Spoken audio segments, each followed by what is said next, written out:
Two cold bodies lie on the cobblestones. She stares down, disgusted. Absolute trash. They couldn't even handle a single drop of her blood, yet they had the nerve to beg to be her servants. Pathetic. She waves a hand, bored.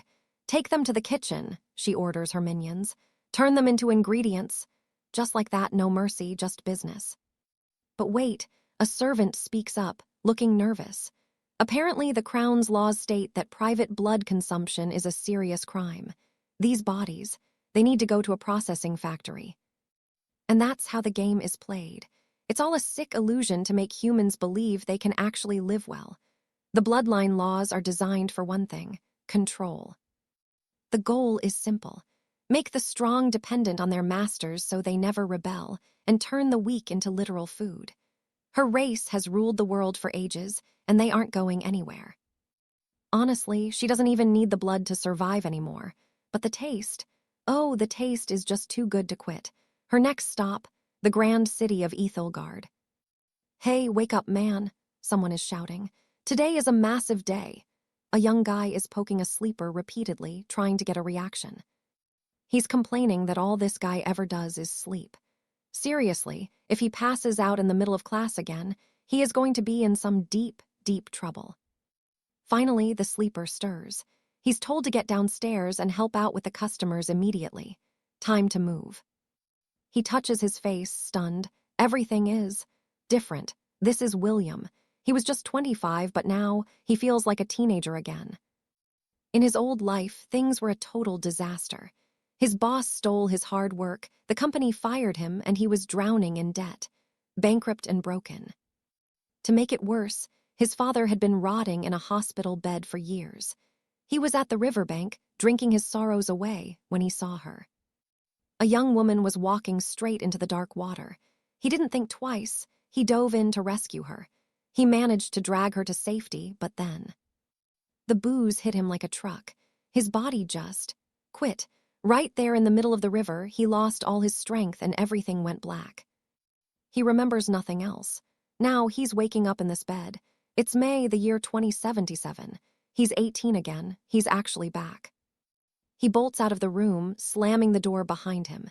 He's sprinting down the stairs, heart hammering. Is this real? Is this actually happening? Then he sees him, his father, healthy, standing, and working. William dives into a massive hug, squeezing him tight. The old man has no clue what's going on. Just a nightmare, Dad, William whispers.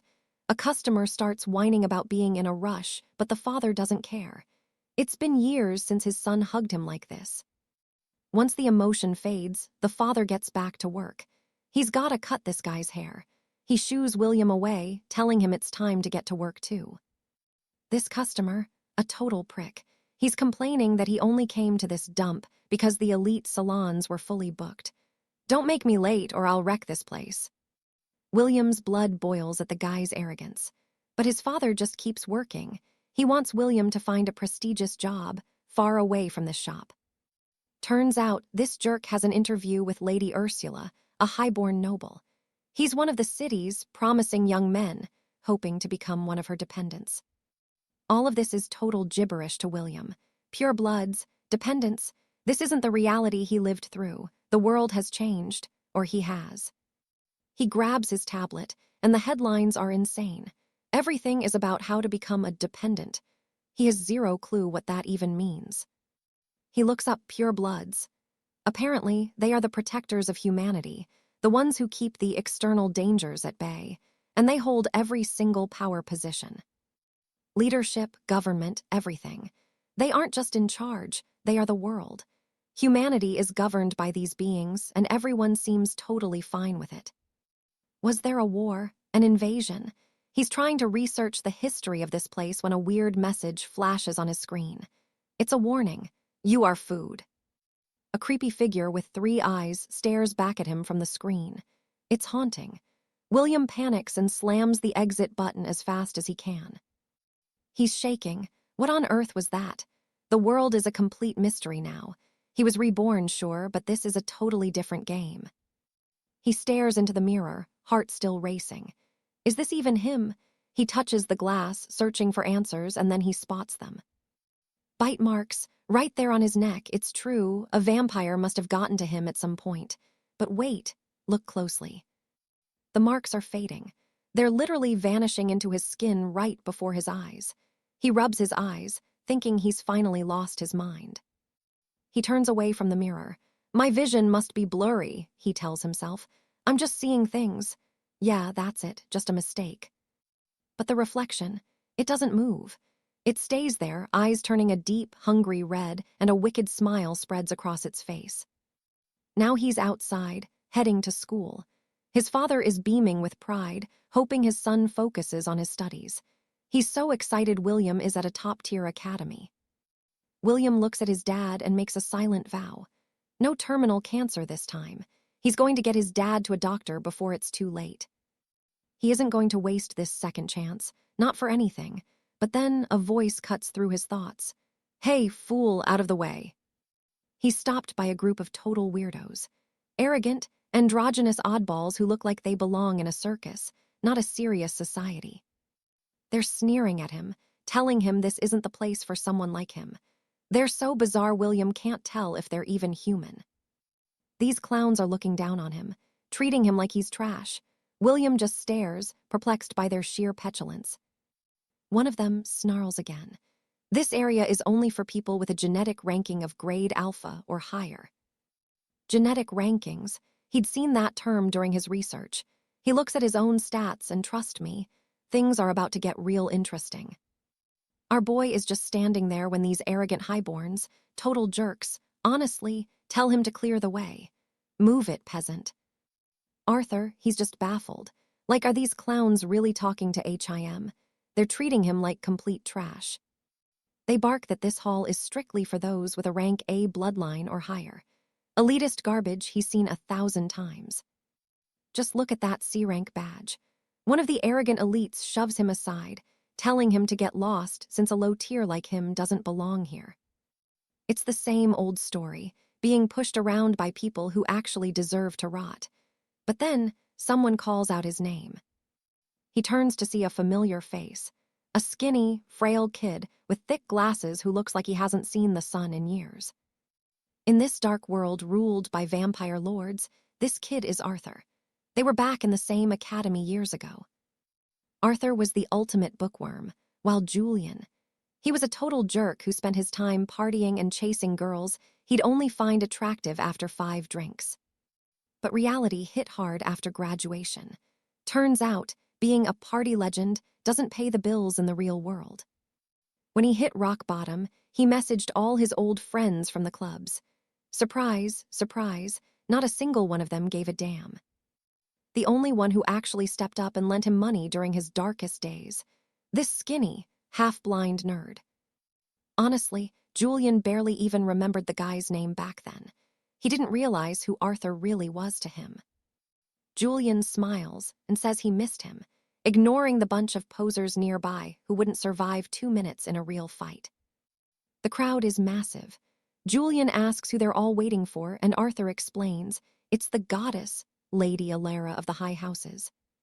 She's arrived in Sterling Reach to scout for new talent to expand her noble family's influence. There's even talk of interviews. Julian doesn't get the hype at first, but then it clicks. Joining a vampire house as a bloodbound means supernatural strength and basically living forever. These guys aren't just fans.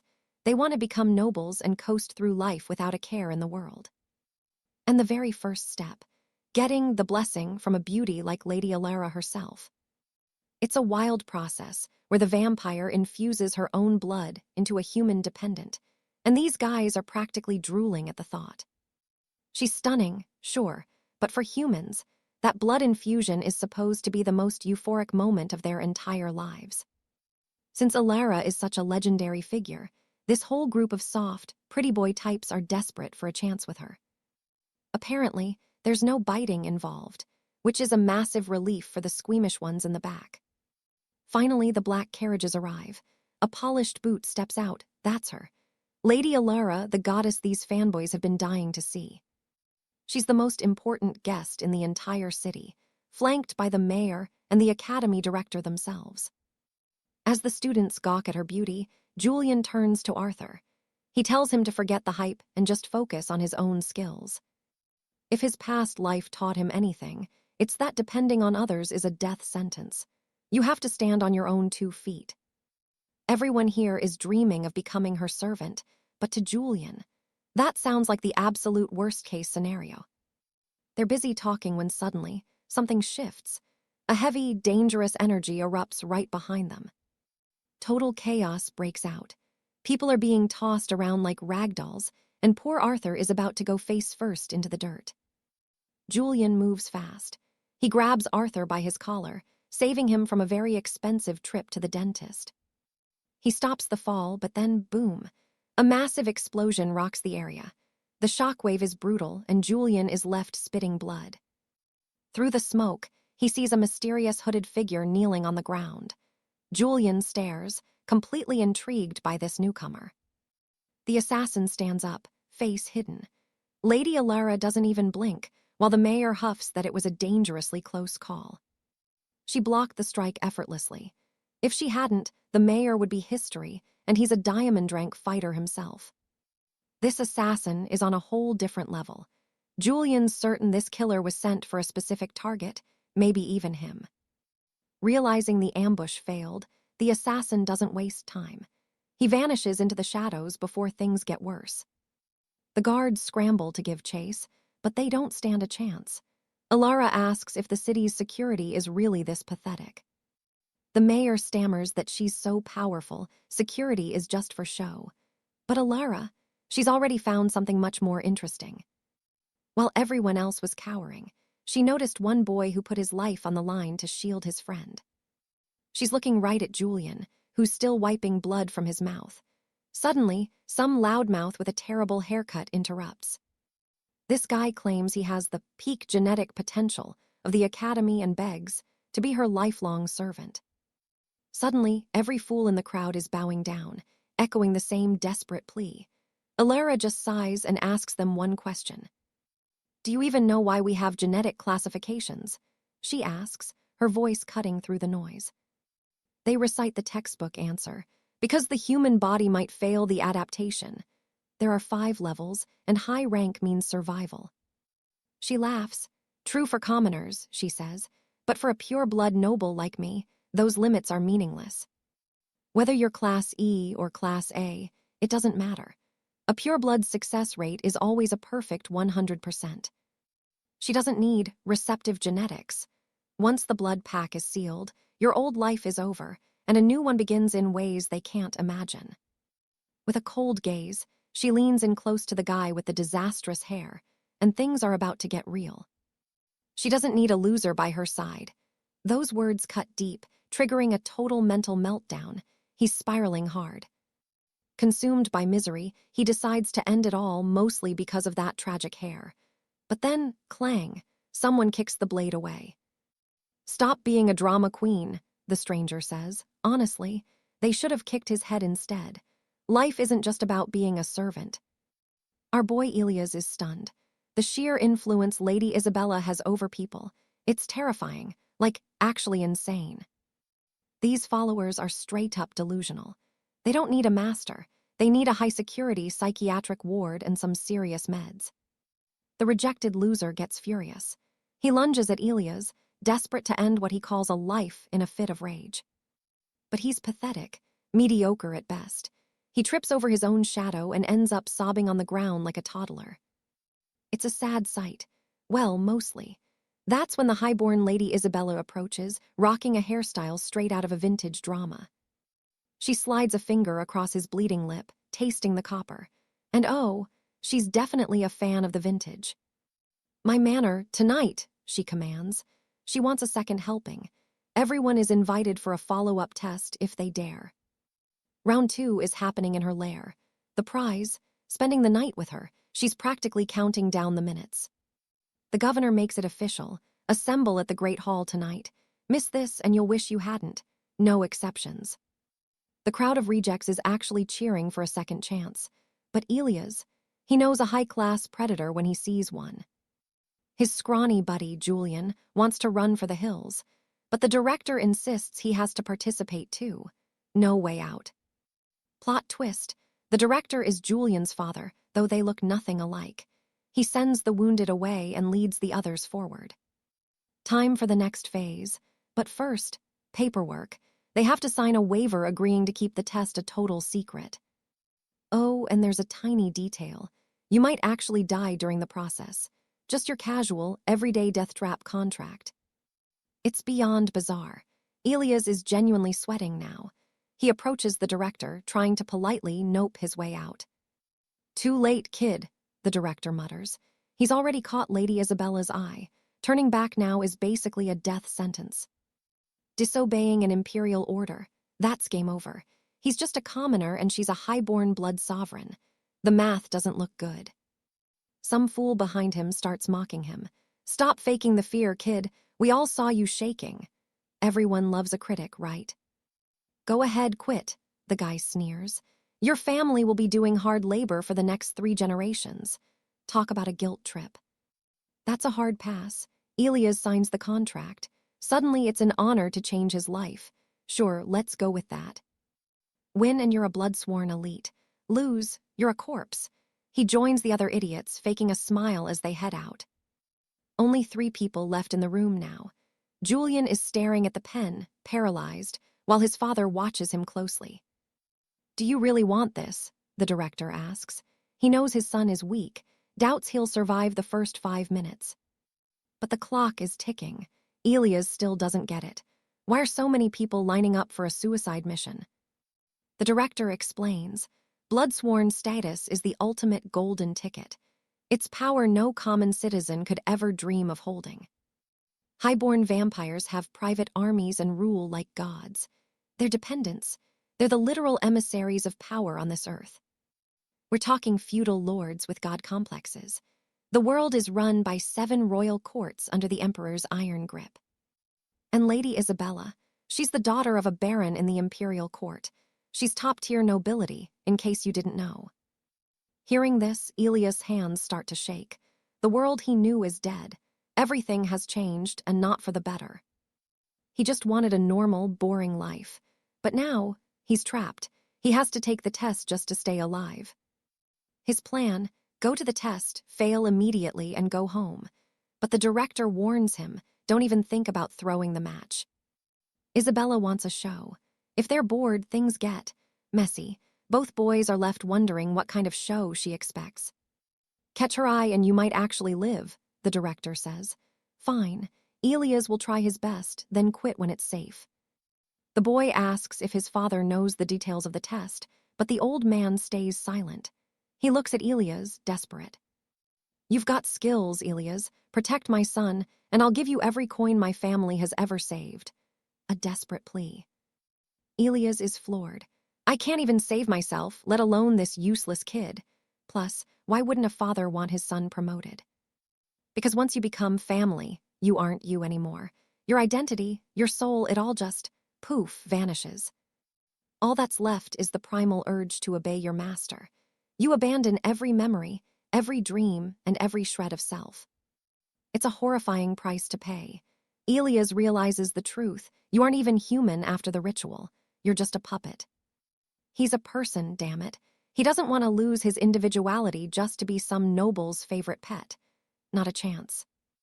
This new world is a nightmare. Elias just wanted to work hard, take care of his old man, and live a quiet life. But fate had other plans, darker plans, and he was just getting started on this path of blood and shadows. Julian couldn't stop shaking. The mere thought of the blessing ritual made his skin crawl, and he stood there, stiff as a mountain, absolutely paralyzed by the pure embarrassment of it all. But Lady Alara, she was done waiting. Eyes burning with hunger, she marched across the room, threw him onto the silk sheets, and told him straight to his face, "It's time to start." Julian tried to push her away, but honestly, his effort was pathetic. This was just a warm-up anyway. One wrong move in the second trial and he'd be a dead man, no questions asked. The High Seneschal greeted them at the gates of Thorn Manor. 58 noble candidates standing tall, but here's the brutal truth. Only 20 are making it past the next few levels alive. These guys are the best of the best, and Julian's just hoping they can put on a decent show for her grace. After all, Lady Alara expects nothing but absolute perfection from her men. There were way more people than Julian bargained for. The master of ceremonies planned for 3 brutal tiers of testing because, let's be real, one trial alone wouldn't be enough to satisfy her ladyship. Julian's game plan was simple: just survive the first round. He didn't want to look like a worthless peasant, and with only 20 spots left for the next stage, more than half these fools were going home. The idiots at the back were actually eager to start. They're all desperate to join House Thorn as soon as humanly possible, like it's some kind of grand honor and not a death sentence. They're shouting at the top of their lungs, full of hype. For these guys, getting into this noble family is literally their entire reason for existing. Talk about blind dedication. But wait, the test had already begun. Every single person who opened their mouths without being told to, instantly disqualified. Just like that, the crowd of fools went dead silent in total shock. Rule number 1 for a house dependent: obedience is everything. If you can't keep your mouth shut and behave, you're out. Making noise without permission, that's pure, unfiltered disrespect. No one could even argue with that logic. 32 candidates had already failed just by whispering to each other. That's a massive chunk of the group gone before things even got physical. With so many gone, that would only leave 6 more to cut in the next round, which isn't very exciting. Well, the seneschal had a different plan for those 32 losers. Out of those 32, only 5 would be handpicked to enter the resurrection battle. Suddenly, the atmosphere shifted from quiet fear to desperate hope. The fools actually looked happy about it. Classic. Julian expected a little spark of desperation, and here it is. The resurrection battle was officially about to begin. Here's the deal: everyone gets thrown into a massive circle, and the last 5 men standing win their way back in. "You may speak now," the seneschal said, and then chaos. You could feel the bloodlust in the air immediately. These guys were ready to slaughter each other for a second chance. Good thing Julian and his buddy kept their mouths shut. Lucky break. It didn't take long. A blade flashed, and the first knife buried itself deep in some poor guy's gut. It was an absolutely grotesque scene to witness, no sugarcoating it. Only a handful were going to walk away from this bloodbath.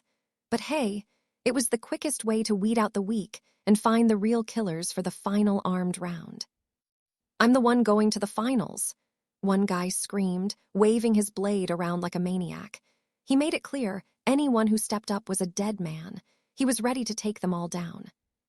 That guy was definitely off his rocker. But then, a woman stepped forward with a heavy crossbow, wanting to see if he could actually back up all that big talk with his life. She wasn't the only one armed to the teeth. These trials were turning out to be way harder than Julian imagined. Joining this family meant being ready to face literal rivers of blood. After that pathetic show of violence, there was blood dripping everywhere.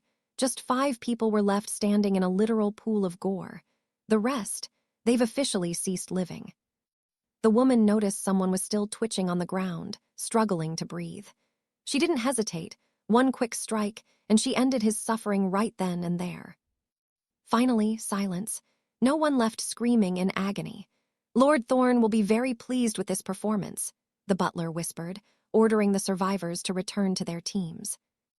These young psychopaths were actually grinning now. Honestly, even the sane ones in this group would be a lost cause for any psychiatric hospital. They're all completely unhinged.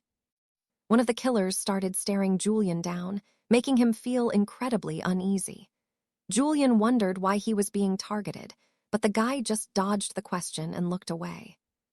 Julian was ready to show these young students just how sinister high society really is. They better not start crying once the real horror begins, because it only gets worse from here. Seeing that look in Julian's eyes, the skinny kid next to him started shaking. He realized he was now in the crosshairs of some absolute moral degenerates. But Julian told him to keep his cool. "We already passed the first stage," he whispered. "During the next one, we can simply forfeit and walk away. It's okay." The thought of giving up brought the kid a tiny bit of peace. With only 31 candidates remaining, the official first stage was finally about to kick off for real. This part scared them the most.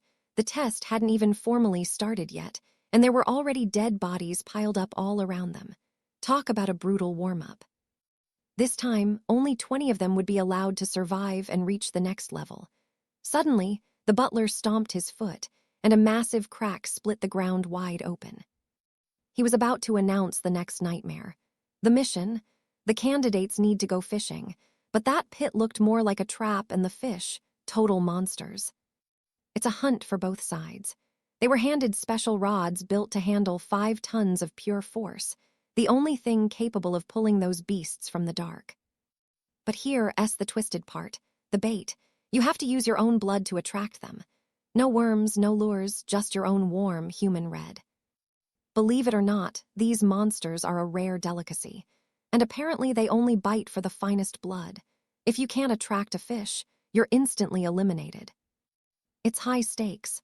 If a fish bites and you're too weak, you're getting dragged into the abyss and becoming fish food. A truly terrifying fate for anyone there. It's as simple as that. Your blood is the bait, and if you fail to attract a monster, you're out. One way or another, the herd is getting thinned. The first test had officially begun. Julian looked down into the dark water, having no clue how he was supposed to haul one of those leviathans up to the surface. The rod itself was heavy as hell, weighing at least 45 kilos. With a thrashing monster on the line, you're looking at pulling nearly 140 kilos of raw power. Suddenly, one participant managed to hook a beast. He hauled on that rod so hard that his clothes literally started shredding from the sheer physical strain. Everyone was impressed by that raw strength, but the woman just scoffed. "He's just an alchemical junkie," she muttered. Julian was lost, and she called him a clueless boy. Look at him, swollen, overtoned muscles, bloodshot red eyes, and looking like he's on the verge of a massive stroke. That's not natural power, that's alchemical madness. Julian watched in silence as the junkie struggled against the beast. This wasn't a test of skill, it was a test of who was willing to destroy their own body to win. Look at that candidate, he's clearly unhinged. He's pumped himself full of forbidden alchemical stimulants to boost his physical limits, but the side effects? Absolutely lethal. We are talking instant heart failure or permanent insanity. That guy obviously dropped a small fortune on those black market potions, but hey, it worked. He actually hooked a fish. He's banking on the fact that becoming a vassal for a high noble house will make the risk worth it. Meanwhile, Lady Isabella demands that the other boys push themselves just as hard. The reality of the trial finally clicked for them. A few candidates had already hauled their prizes from the depths, and now it was their turn to step up or get left behind. Arthur didn't hesitate for a second. He sliced his palm, dripping fresh blood into the bait container, then cast his line into the molten lake and waited for the heat to bite. For a moment, he thought his blood was a failure. Nothing moved. But then, the lava started to churn. A dark shape began to stir beneath the glowing surface. The movement grew violent as several shadows darted toward the bait. Yet, his fishing rod remained deathly still. He stayed calm, waiting patiently for the perfect moment to strike. Then he felt it, a faint, heavy twitch. Below him, the lake of fire began to bubble and boil with terrifying intensity. Something massive was finally on the hook. He'd caught one. Arthur gripped the rod with everything he had as the sheer force of the beast nearly yanked him headfirst into the searing magma.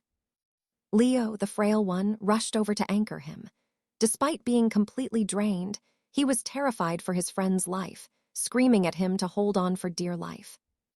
"Whatever you do, don't let go," Leo yelled.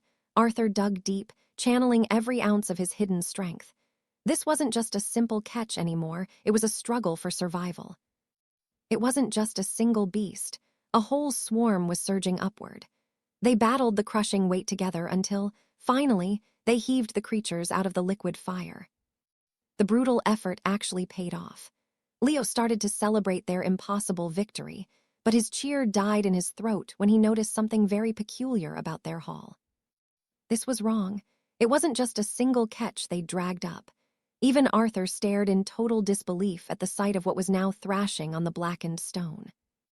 One massive, enraged fish refused to accept its fate, fighting back with prehistoric fury.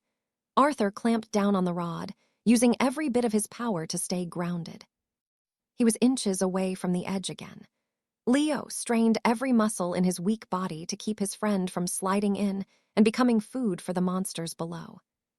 The exertion was so intense that Leo's entire face was drenched in sweat. The blood bait had attracted way too many of them. The weight was becoming impossible to manage. It was too much for them. Arthur's grip began to fail as his muscles screamed in protest, his teeth grinding together from the sheer, agonizing physical pressure.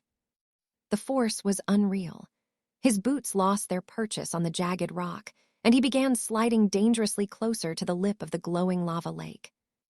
From her balcony, the lady watched as the candidate teetered on the verge of death. Below, the fish thrashed with savage violence, lured by the high quality of the bait. His blood was top tier, but it was costing them their lives.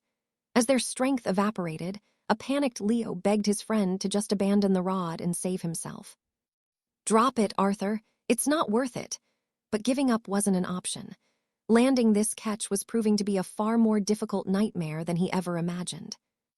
It was now or never. If he didn't make the final pull this second, his straining arms would give out completely, and he wouldn't get another chance. Cramps racked his body, and his consciousness began to slip away under the toll. He was about to pass out, until suddenly, his eyes flared with an intense, predatory scarlet light. That crimson glow was haunting. In his mind, a dark vision formed, a screaming figure trapped at the center of a void, fueled by a deep, primal sense of despair. Every noble and commoner present watched in utter shock as he heaved. With one final, impossible burst of strength, he yanked every single fish out of the pit. Meanwhile, Lady Isabella watched the scene from her private chambers. Not bad at all for the boy she'd been keeping her eye on. She was practically eager to devour him. She couldn't wait to break him.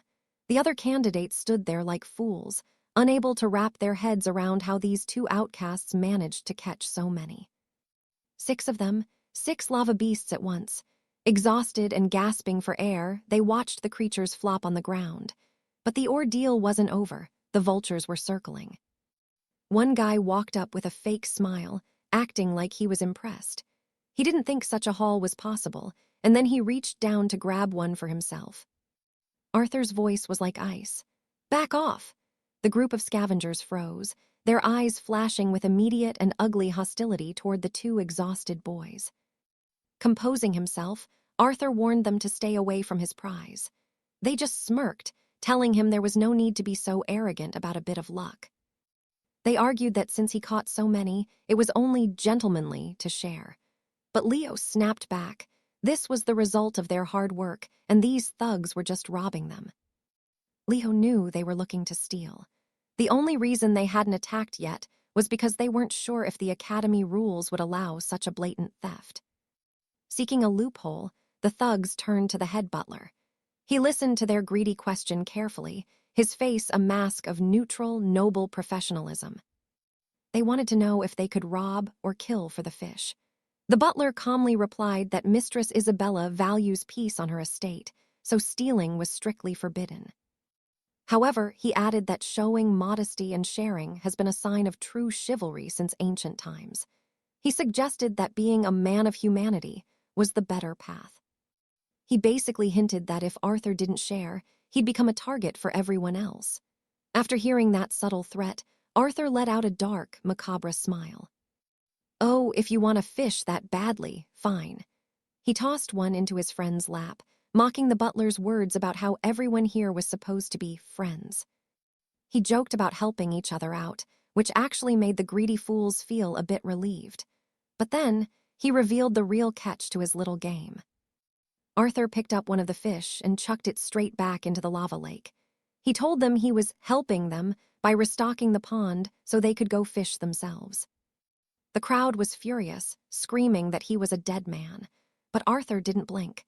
In the end, only one wins. Giving gifts to your enemies is just plain foolish. He knew they wouldn't become his allies anyway. Once again, a background noble spat that he was arrogant, but Arthur wasn't finished with them yet. Arthur just laughed. "Arrogant? You haven't seen anything yet." He lifted one of the fish high in the air, his eyes cold and full of absolute mockery. "New offer," he announced. "Anyone who kneels and calls me daddy gets a fish." He told them to decide fast, because his patience was already starting to run out. Alaric tossed the catch back toward the lake, his voice cold as he reminded the crowd that only 20 spots remained. The clock was ticking, fast. "Kneel," he commanded. The air turned heavy.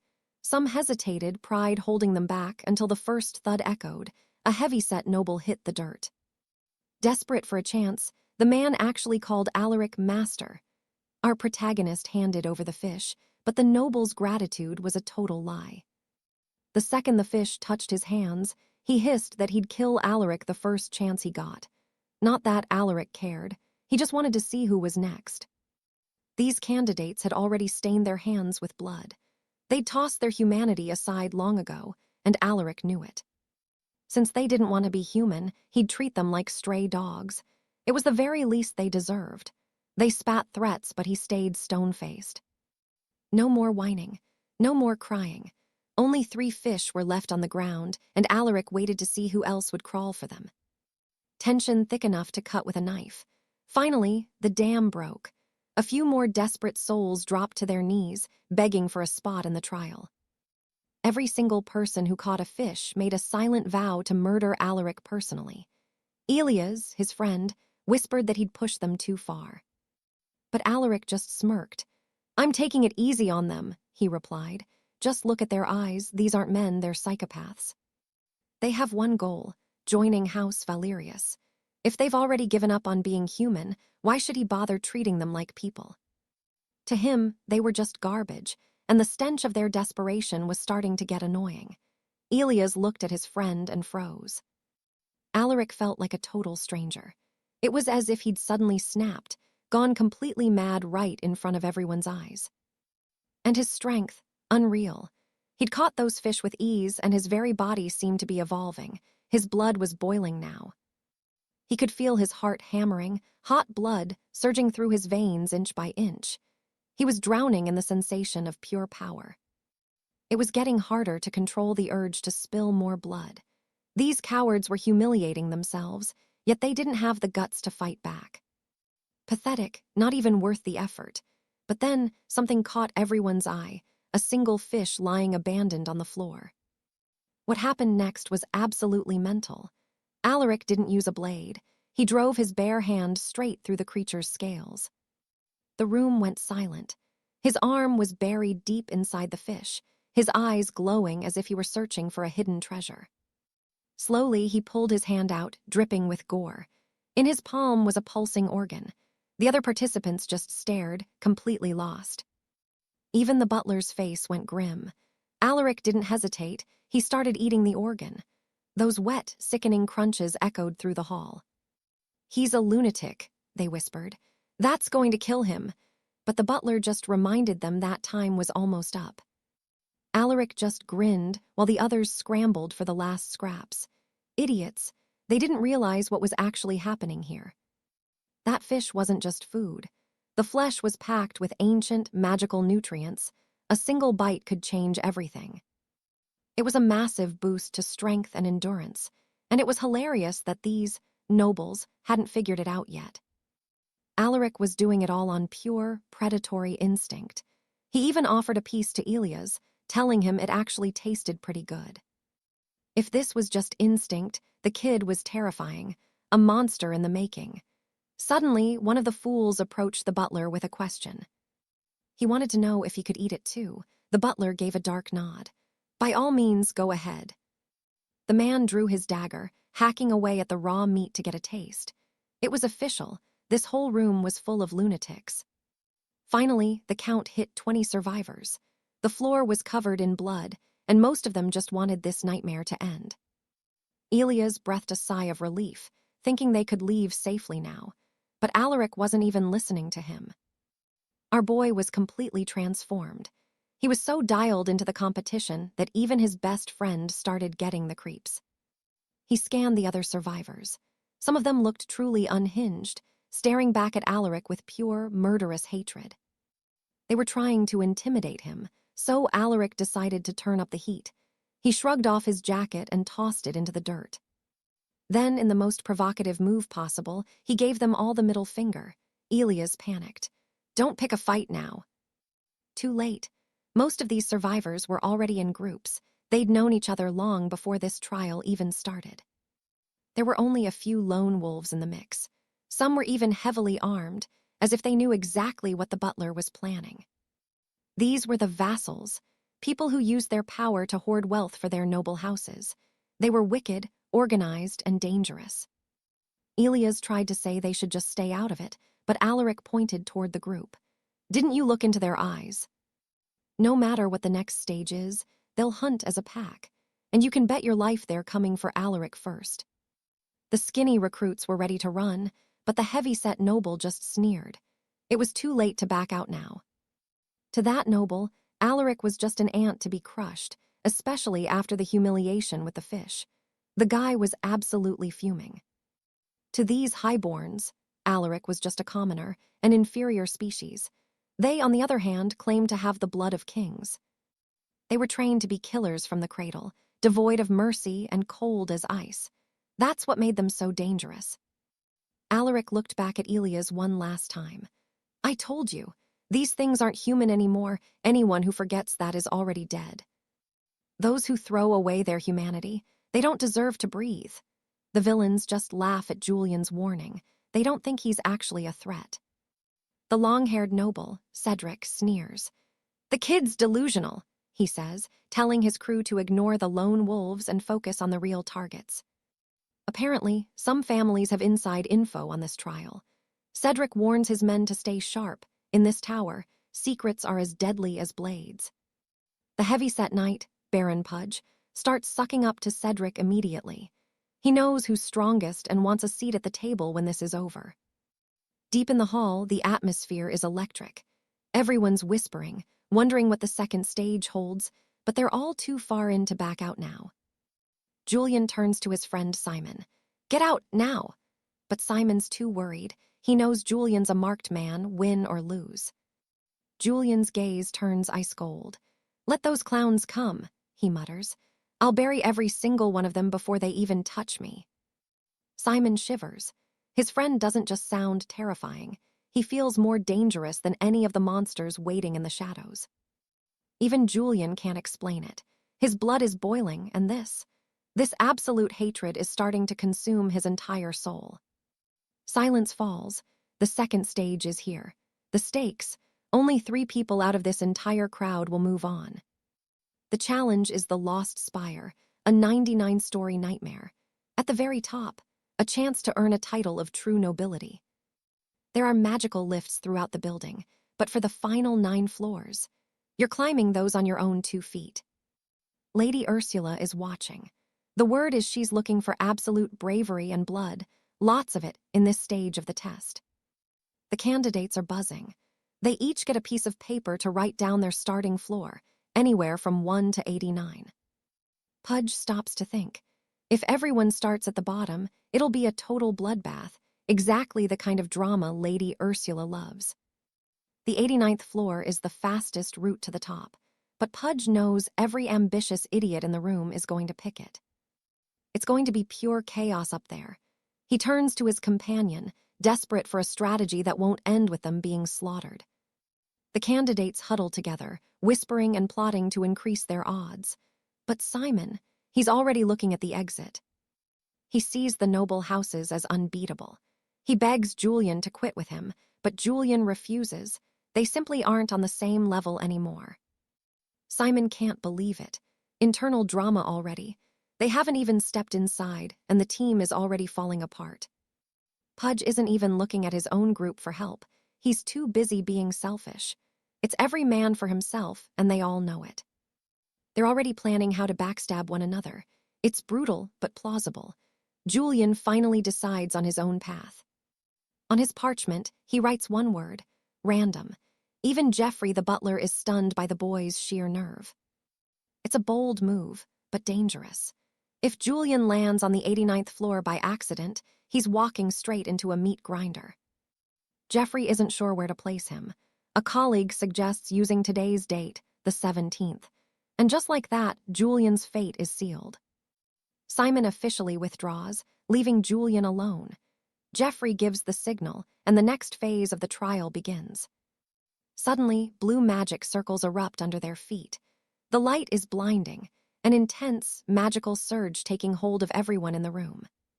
Teleportation. 1 second they're in the hall, the next they're flying through the dark, headed for their chosen floors. Julian feels the world stop spinning. He's inside a stone chamber. No movement, no sound. He's finally arrived. He snaps his eyes open. Floor 17. He heads for the stairs, thinking he's safe, at least for the first few seconds. But he's not alone. A shadow moves.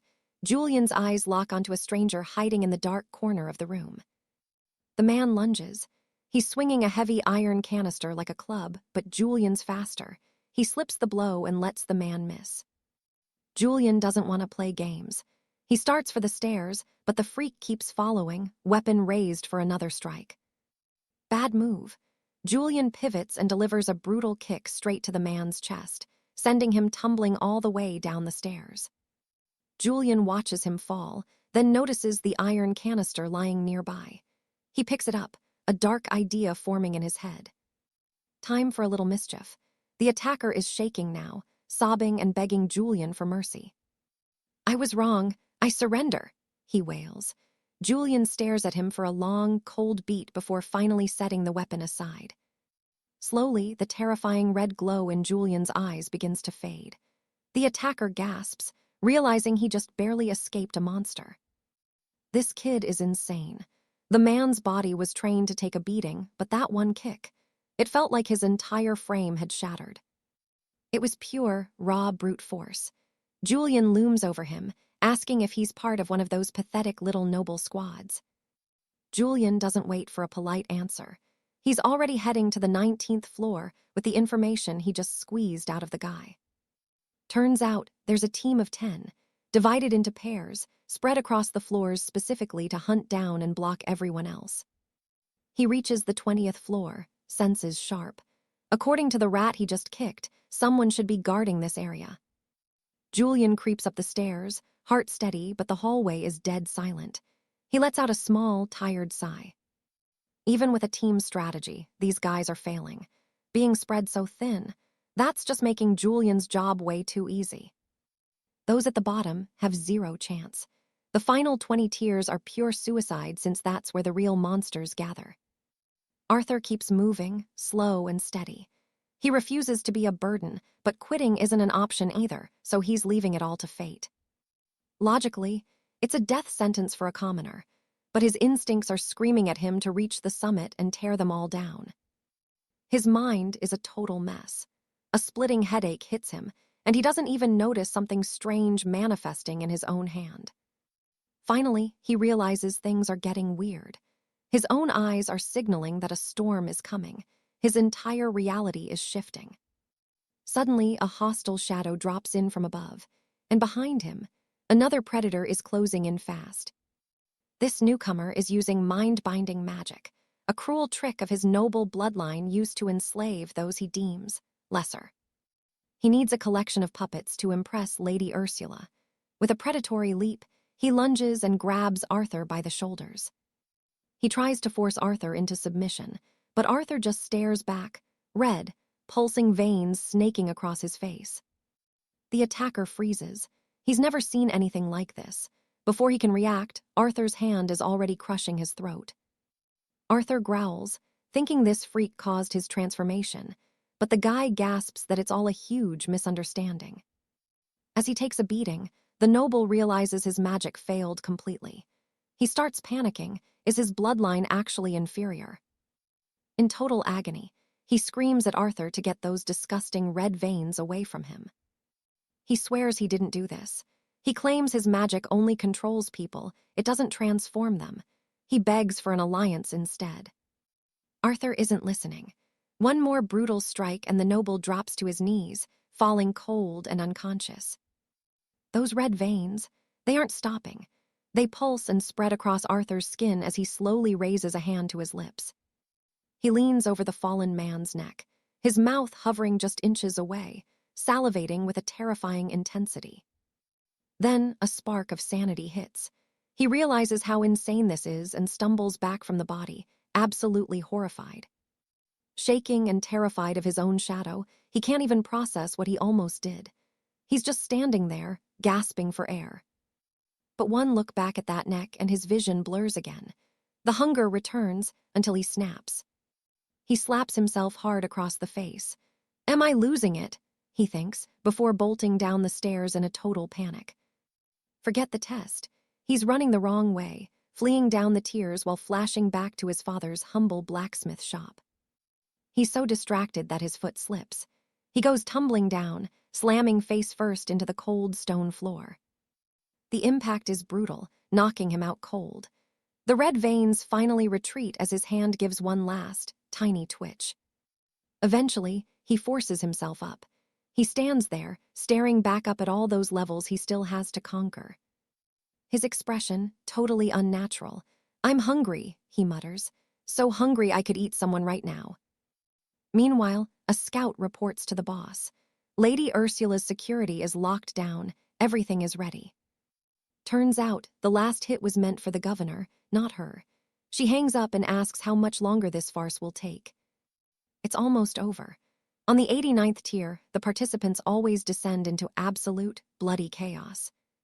Everyone's terrified of burning out, but nobody wants to give up their rank. It's a mess of schemes and desperation. You've got snakes pretending to be weak, just to backstab their allies the second they turn around.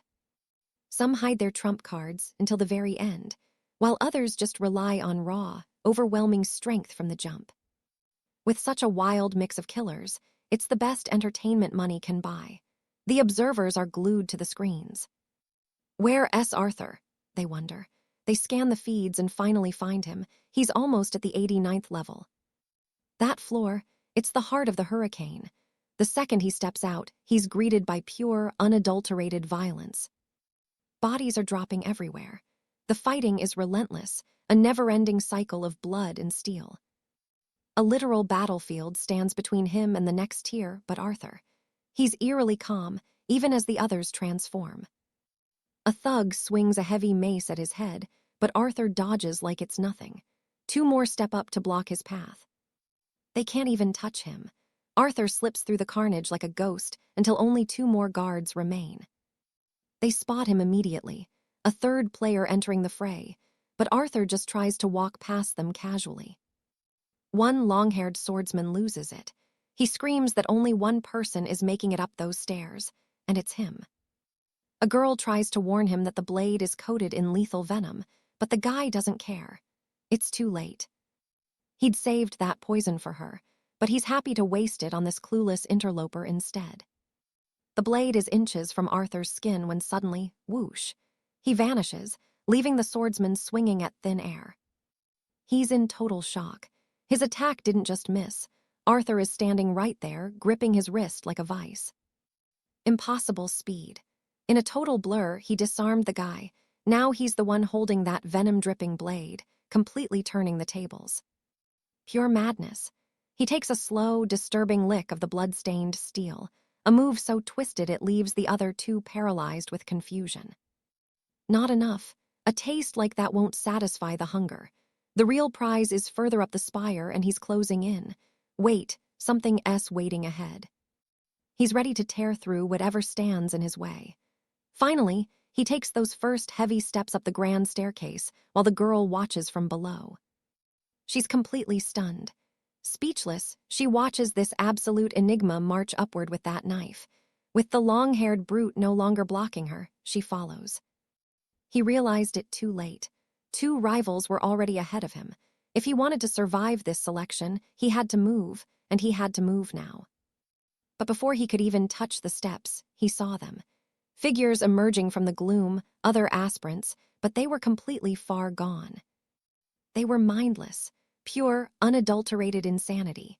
He had no clue why they'd lost control, especially since some were his own comrades just moments ago. He tries to brace himself against the stone wall, but it's no use. The mob swarms him, their frenzy absolutely overwhelming his defenses in seconds. Blood sprays through the air like a slaughtered beast. Suddenly, the light shifts. Cold, pale moonlight spills through the arched window, illuminating the carnage. The hall is a graveyard now. Bodies and gore everywhere, piling up at the foot of the stairs like a gruesome, fleshy barricade. A wall of corpses blocks the path, yet he keeps climbing. Ahead of him, another survivor staggers up the steps, clutching a mangled hand. His fingers are just gone, eaten. A brutal price to pay for a chance to join the high-ranking Crimson Court and its vampiric lords. A magical message flickers through. Confirmation. 3 survivors have been selected. She smiles, thanking the instructors for the delightful entertainment during the trials. The previous training was good, but that final clash, pure art. Watching that level of sheer desperation and raw hunger was absolutely delicious. To her, despair and longing are the perfect seasonings. Now, the 3 main courses are arriving, and she's dying to see what they bring her. She's genuinely buzzing with excitement, wishing this party would never end. Inside the grand ballroom, hauntingly beautiful music echoes through the gold-leafed hall. The nobility is dancing, their faces hidden behind ornate, gilded masks. A string ensemble plays as the tension reaches a fever pitch. It's time. They've arrived. The survivors enter the hall and are immediately welcomed to the Midnight Gala, the ultimate selection for the noble houses. Julian demands answers. What the hell is this place? And more importantly, where is the mistress of the house, Lady Seraphina, hiding? A ghostly voice tells him to stay calm. She's right there, disguised as one of the dancers. If her future knight can't recognize his mistress, it's unacceptable. Then the names ring out. Cedric, Hugo, and finally, Alistair. She congratulates them on making it to the final, lethal trial of the evening. The task is simple. Find Lady Seraphina among the crowd. She might be the most stunning beauty in the room, hiding right in plain sight. Or maybe she's the masked figure behind the velvet curtains. She could even be dressed as a lowly servant girl carrying a tray of drinks. One chance. That's all they get. Find her, ask for a dance, and the true lady will lead them to the inner sanctum. But fail, and you're nothing but vampire snacks. You'll be gutted and served as a feast for the rest of the bloodthirsty guests. So they'd better choose wisely, unless they want to end up as cannibal fodder. The sheer terror of the challenge is absolutely suffocating. Well, for most of them. The clock starts now. 30 minutes to pick a partner. One choice to decide if they live or die. Julian is paralyzed. He's got nothing. But Alina, she just smirks, knowing exactly what's racing through his frantic, desperate mind right now. He thinks killing the other 2 is his best shot at victory. Smart. She draws her hidden blades and asks if he knows why she hasn't killed him yet. Simple, she can't take down Alistair alone. She's just using Julian as a human shield to buy herself a little more time. He snaps at her, cursing her name, but she just walks off. Follow the rules, she teases. I'm giving you a fighting chance, aren't I? It's all a lie, though. Once this is over, she's taking everyone out, including herself, using the magical explosive embedded deep within her own body. She belongs to the Shadow Watch, an order dedicated to purging those who have discarded their humanity. The Duke saved her, but not for long. For centuries, the vampiric aristocracy has ruled over men. Most have accepted their chains, but a small group. They still refuse to bow. They're waiting for the spark. The one moment where the tides finally turn and humanity takes its destiny back from these monsters. Alina believes in that spark with everything she has. Meanwhile, the noblewomen in the hall are getting restless, hungry for the feasting to begin. One of them lunges for Julian, desperate for him to pick her. They mock him, laughing at how pathetic and eager he looks under the masks. They try the same with Alina, but she's a wall of ice, ignoring their taunts. Suddenly, she staggers, a wave of intense nausea hitting her like a physical blow. From the high balcony, Lady Seraphina watches with delight. With the current protection laws, finding moments to hunt like this is rare and precious. Her steward asks if she's worried about her new servants, but she couldn't care less. She'd much rather share the meal with her own kind. She's certain they'll never find her up there. Below, the place is thick with the court's dark glamour, enough to drive any normal man completely insane. No ordinary human could keep their sanity in a place like this. Their minds should be crumbling under the sheer weight of the supernatural aura.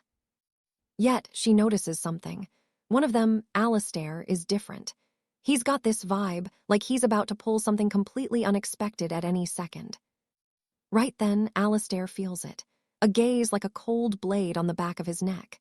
Seraphina's eyes widen. He's already sensed exactly where she is. But he's busy. He spots Alina on the stairs and bolts, catching her arm just in time. Finally, he found her. She looks back, teasing. "You sure not afraid you've got the wrong person?" Not a chance, her aura, completely unique. "I'm hungry," he tells her, "so I'm just gonna have to devour you." Surprisingly, she's ready to skip the dance. Turns out she's just as hungry as he is. She's actually curious to see how he'll do it. High expectations? Absolutely. Even if she ends up lying on the floor. Lord Alistair stood there, paralyzed. The realization hit him like a physical blow. Someone had already found the real heir. Impossible. He just couldn't wrap his head around the fact that he'd actually lost. Lady Genevieve knew the truth was out too, but her eyes were fixed on the alchemical bomb that still hadn't triggered. She was practically begging for that explosion to finally erupt. And then a hand suddenly grabbed her waist as she wondered why the trap hadn't detonated.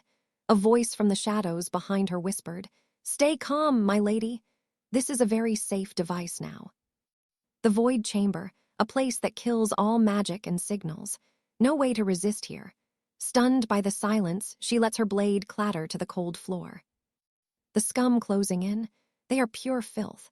They call her a tasty little prize, laughing that the night is young and they have plenty of time for games. Back at the manor, Lady Alara lies with the so-called champion, a man fueled by wickedness. She whispers that it is time to start, and he is ready for the honors. Hovering over him, she's struck by his pure audacity. He's the very first man allowed in her bed since the rite of grace. He's surrendering everything, body and soul, falling hopelessly in love. But he's just a plaything now. After all, she's the queen. She's ready to crown him in glory, and then she sinks her teeth right into his neck. She's obsessed with the taste. It's intense, raw, and hits like a freight train. This flavor, absolutely divine. She's flushed, heart pounding, totally losing herself to him while thinking about just how incredible this sensation feels. There's no hiding it anymore. That primal, hungry feeling is taking over her entire body, and honestly, she's not even ashamed of it. She's desperate for him. She's already imagining a future, even the messy parts like family ties, as she pulls him closer to make this moment count. "Was it good for you too?" she whispers. He's probably wondering why this blessing ceremony is taking so long, but she's just getting started. "Trust me, the night is young." She tells him she's going to savor him just a little bit longer before turning him over for what comes next. Everything was turning inside out, and this was just the beginning. Now it was time for Sir Julian to savor this stroke of luck. Lady Alara thought she'd take things slow, real slow. But then she teased him, reminding the young knight of his vow to devour her eagerly. Placing her hands firmly on his hips, she challenged him, asking if he was actually afraid to keep his word. He didn't hesitate for a second. Reaching out, he cupped her face and whispered that he would indeed devour her. And then, bam, he sank his teeth deep into her neck. The young countess had a look of pure shock, but her expression, it didn't seem like she was being bitten at all. Even though she was surprised, she stayed right there in his arms. He pinned her down, completely taking control of her movements. She was stunned. Where did those fangs come from? She tried to struggle, weakly begging him to let her go. But let's be real, her heart wasn't in it. She put in a tiny bit of effort to break free, but she wasn't committed. Those pleas to stop, they were purely rhetorical. It was such a bizarre sensation. She actually felt like she was being marked as his. But that shouldn't be possible. She was the noble benefactor here, the true master. Yet in this moment, she felt like a helpless servant. As the shadows of night fell, she cried out, desperate for him to release her neck. Her body just wouldn't obey. Her legs were like jelly, completely useless. With her face flushed and her strength drained, She made a final, weak attempt to escape while her entire body trembled. The girl was completely overwhelmed. If there were any problems or burdens in her life, she couldn't remember a single one. All that stress, just gone. All she wanted now was to live in this exact moment. She had no idea what this incredible sensation was, but it was the most wonderful feeling she'd ever known. Pure ecstasy. She'd never felt anything like it, not in her entire life. Desperate, she grabs him, pulling him closer so he can't back away. The bite finally ends, but she's far from satisfied. She's hungry for more, craving the sensation of his teeth against. No one had ever marked her like this before. She was actually craving his bite, and 𝒅𝒅 stood there completely stunned, feeling a massive wave of embarrassment as he realized what she wanted. She actually apologized for wanting more of him. Talk about a twist. 𝒅𝒅 pulled away to catch his breath, but she didn't back down, propping herself up and locking eyes with him. "My dear master," she breathed. She pledged herself as his eternal and loyal servant, Lady Lillian, practically begging for him to resume the sacred rite of communion they had started. She pleaded for his teeth on her skin again, calling the sensation absolute bliss. That actually got a small, rare smile out of him. Through the heat of his blood, things were finally starting to feel right. His mind was sharp and focused. Even if she was just an ordinary, pure-blood noble, he decided right then to accept her. She looked at him with pure gratitude as he claimed her. She's his bound servant now, begging for a mark. But our Lord, he's done with old traditions. He won't just write a name, instead he'll use a blood sigil for this special case. He presses his finger to her forehead, and the girl, she's absolutely stunned. She's absolutely ecstatic. With that new crest glowing on her brow, she bows low, thanking her master with everything she's got. She's never felt this kind of power, not once, and she knows she can never abandon him now. But she's still confused. How does he look so fragile? She confesses she completely misjudged him because of his weak appearance. He turns to her, his face turning deadly serious, and tells her that this is. There's something he absolutely needs to know. Trembling, she begs for his forgiveness, telling him he must rest now and leave the recovery to his own body. After all, he is her literal other half, the one she owes every ounce of her loyalty to. His servant nods along, not daring to question a single word. To stay under the radar, he'll pose as her humble dependent for now. Then, the exhaustion hits. The price for the biting drains him completely, and he drifts off. As his eyes close and he falls into a heavy, deep sleep, she watches him, totally obsessed. She's already dreaming of serving two masters with such different souls. Imagine the thrill. Different personalities, different pleasures. She's lived for this. But the other version of him, he's got zero memory of the chaos he caused. She's playing with him. Our girl thinks she's found the perfect way to break him. Slowly, his eyes flutter open. He sits up, head throbbing and drenched in a cold sweat.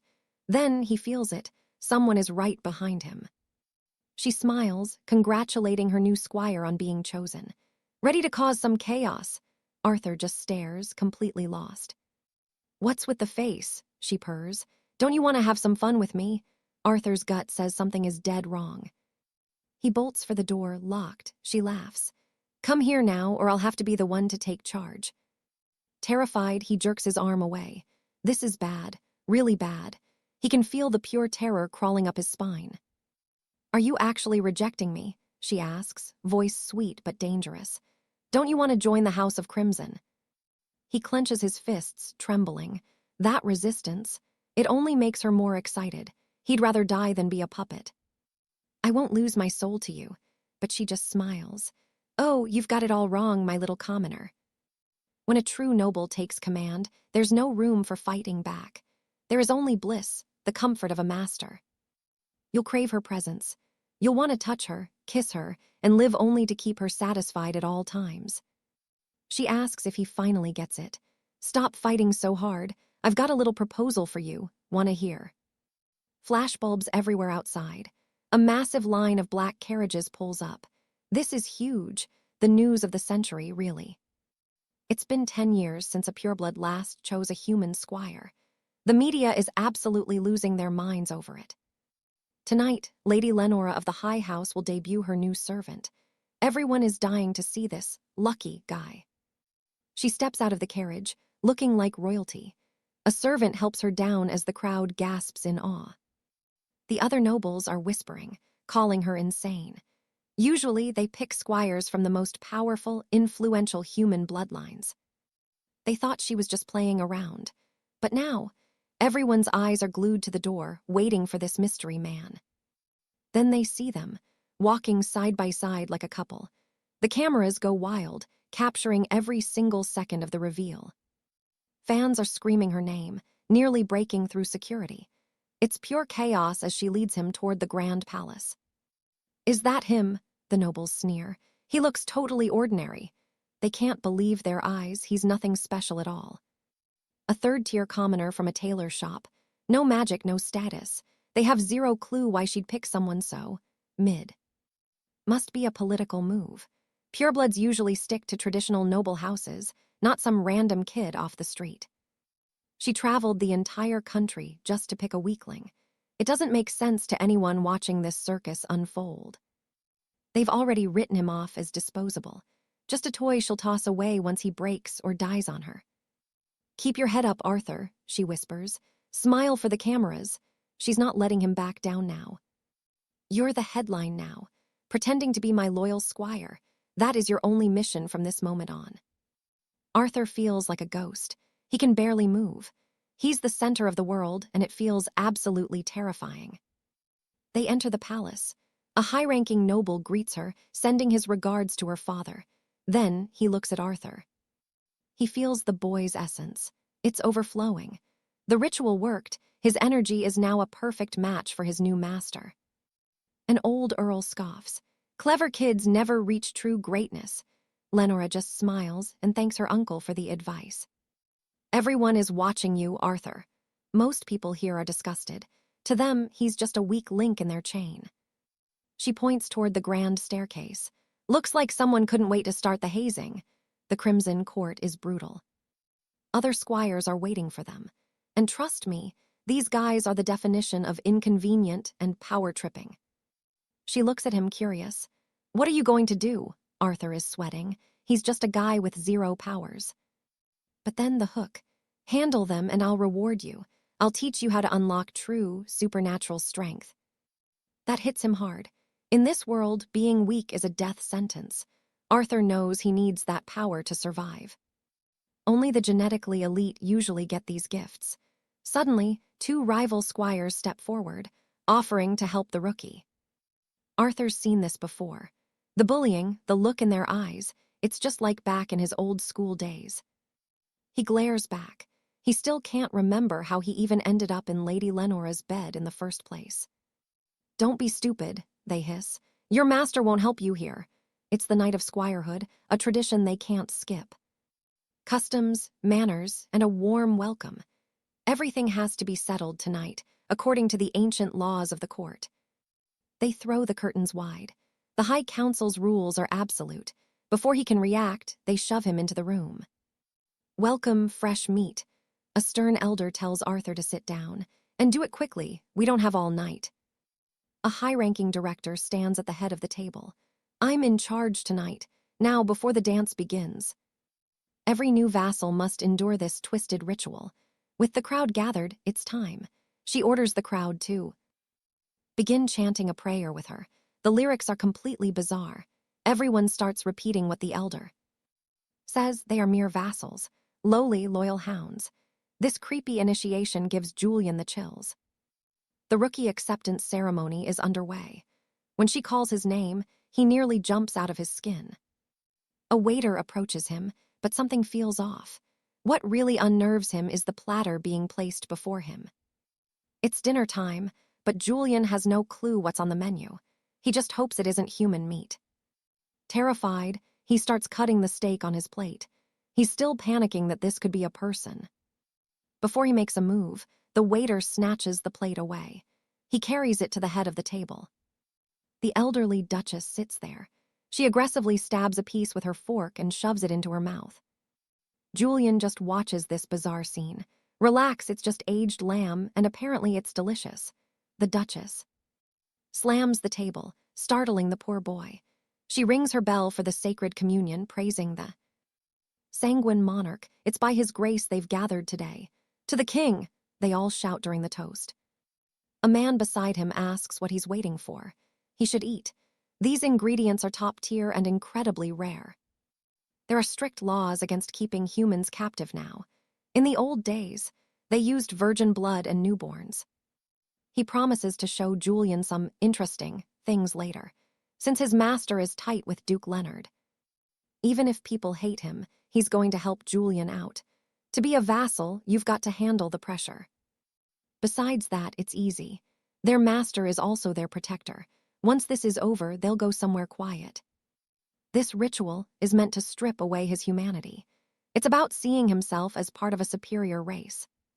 The man points at him while sipping his wine. He claims Julian will be addicted to the taste soon. It's pure madness, all of it. These people are insane, no exceptions, a carnival of arrogance built on suffering. This whole situation is becoming unbearable for him. But wait, it's already time for the next stage. The Duchess demands they bring her out immediately. The crowd gets hyped. Is there a sacrament today? Because of Lady Beatrice's high status, they'll perform it even if it breaks a few noble rules. Julian is stunned. It's just a little girl. He has no idea what's coming, but the Duchess gives the signal. A bright light hits the girl. Julian instinctively moves to protect her, looking up in total confusion. What is happening? The others are literally floating in the air. The Duchess screams about the sacrament. Julian still doesn't get it. The girl behind him is dead silent. He looks back and sees her standing tall. Her face is cold, serene. In her hand, she's clutching something that looks exactly like a ritual dagger. He's frozen by the sight. The girl prepares to slice her own wrist. She makes the cut, dropping the blade. The metal clangs as her blood hits the floor. From above, the hungry vassals watch like starving wolves. She offers her arm to Julian. He's disgusted. With tears in her eyes, she whispers for him to enjoy. Her hands won't stop bleeding. The Duchess barks at him to finish the ceremony fast. To the others, he just looks like a coward. This ritual is a reminder. Vassals are no longer human. If he fails, the Order of Vassals won't recognize him. Instead, he'll replace that girl as the next sacrifice. Those words hit him hard. A vassal isn't human. He asks if they seriously want to drink that. To them, the rarer the blood, the better it tastes. Humans are just the bottom of the food chain. Being a vassal doesn't stop you from being eaten. This clan only values the strongest. Julian realizes the truth. Even clan members are just food to those above them. They tell him he's right. As a servant, he's no match for them. He needs to know his place. They could turn him into a snack anytime. It's a cruel reality. Vassals are just humans with fancy perks, but they're still prey. This ritual proves it. Julian wipes the girl's tears. This is sickening. Right now, he wants to crush every single one of them. Outside, Lady Beatrice is being introduced to the elite. A young noble approaches her with a fake smile. His family isn't top tier, but they are 75% pure. He asks for a dance, but she shuts him down. His mother steps in, claiming Beatrice just doesn't like dancing. She suggests they sit and talk instead. The woman hopes her son can marry into the family to boost their status. Rumors say Beatrice's father is failing. Lady Elinor is totally distracted, her mind racing as she worries about her new squire. She knows if things go south, the fallout could be absolutely devastating. The young noble beside her tries to play it cool, mentioning that today's master of ceremonies is a close friend, just a way to calm her nerves. But Elinor isn't buying it. She's worried about the other high-ranking squires in the room, knowing that one wrong move could offend their respective masters and spark a massive political feud. The noble just scoffs. He asks if her squire is even capable of such a feat, noting that after the recent ritual, squires don't just inherit a lord's full power overnight. It takes years of brutal practice to wield that kind of magic, and everyone here is a seasoned veteran. Even if Arthur were a once-in-a-century genius, there's no way he could pull it off.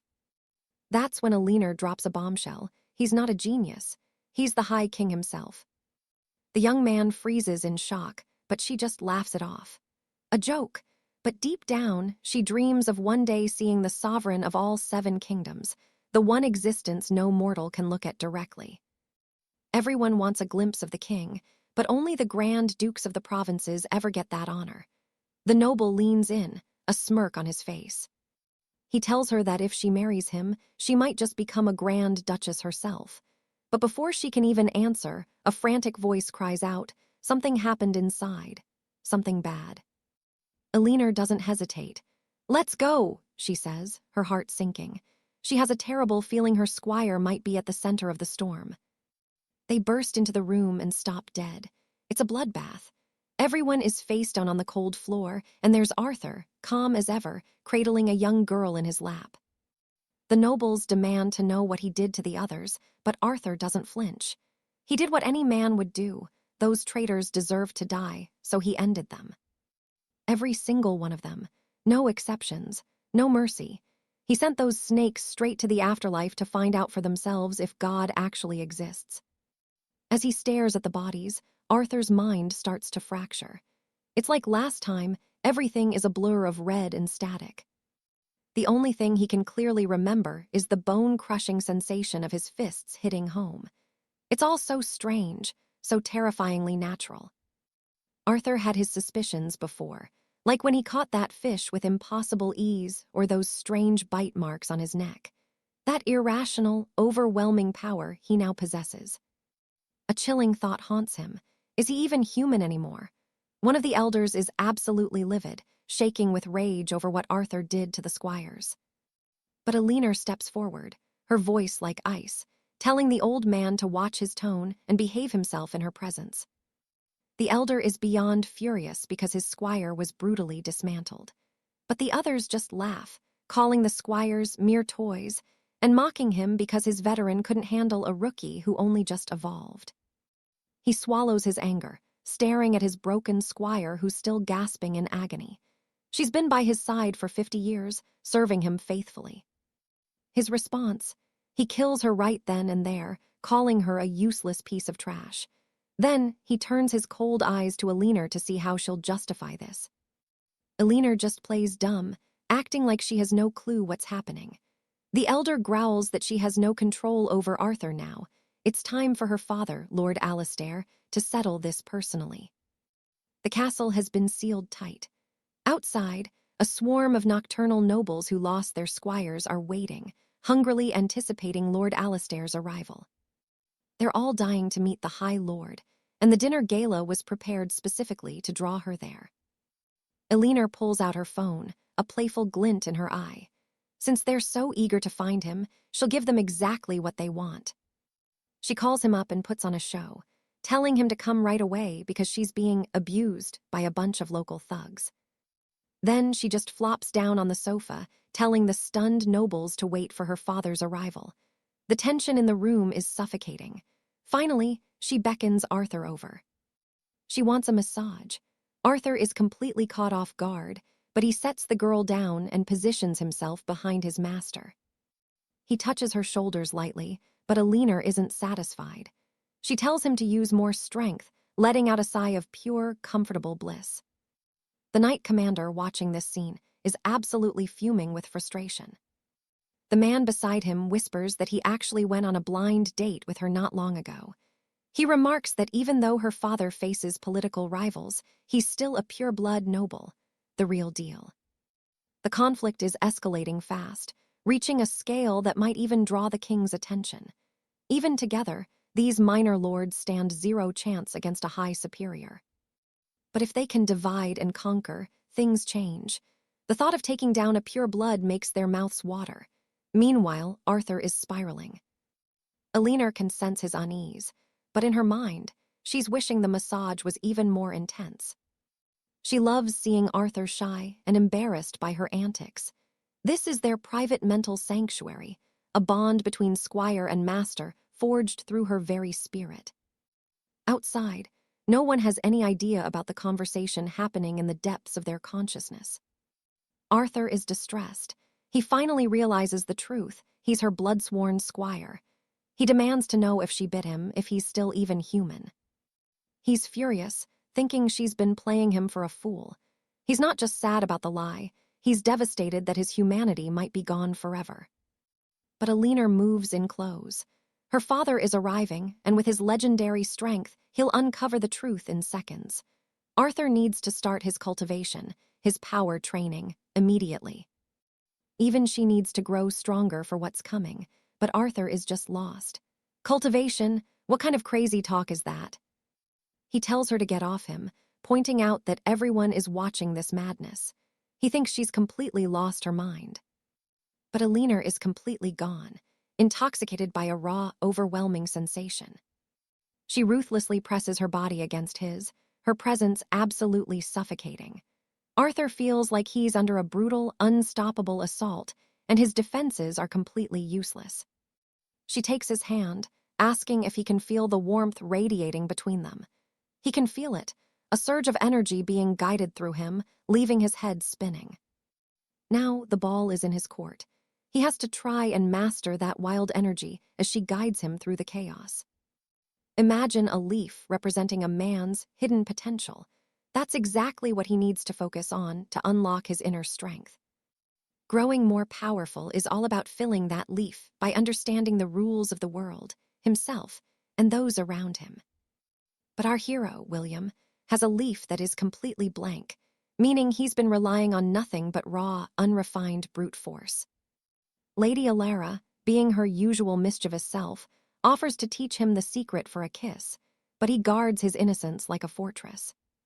Closing his eyes, he focuses entirely on how to etch his power onto the leaf, imagining a pen held firmly in his hand. Suddenly, that imaginary tool touches the parchment and unleashes a surge of intense energy that starts to glow with a blinding light. He's absolutely stunned by the reaction, but his confusion only grows as the energy begins to stabilize and shift form. What was once a simple leaf has somehow transformed into a massive, metallic frost chest, a literal refrigerator. He's in total despair over his weird luck, but Alara offers to explain this strange evolution, provided she gets that kiss, of course. Even if he doesn't understand why his soul took the shape of an icebox, he can finally feel his internal power becoming controllable. The high-born vampires watching him find the whole thing adorable, though they've never seen a soul page turn into a three-dimensional object. William tries to open the mysterious frost chest without any luck, leaving everyone watching in a state of pure astonishment. Alara is more convinced than ever that he's worthy of being her master, even if she has absolutely no idea what a refrigerator is. She eyes the strange metal box warily, thinking it looks dangerous, while outside the manor, the rival lords are growing incredibly irritated. They notice William seems different since he started his training, just as a massive storm begins to brew overhead with streaks of crimson lightning.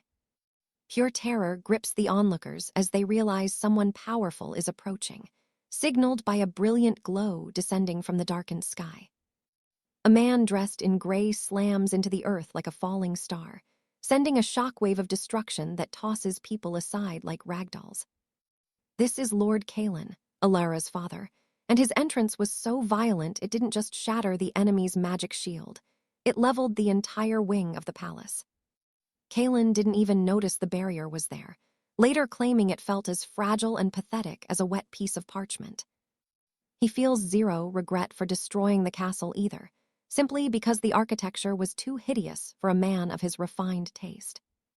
Honestly, he thinks the people standing around are so ugly that just looking at them makes his eyes start to bleed. Lord Haddon, the one who was complaining, demands a little respect, while his portly companion realizes just how toxic this newcomer really is.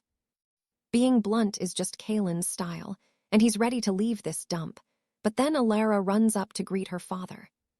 She gives him a warm embrace, and Kalen admits that seeing his daughter is the only thing that could possibly improve his sour mood. But as he holds her, his expression shifts.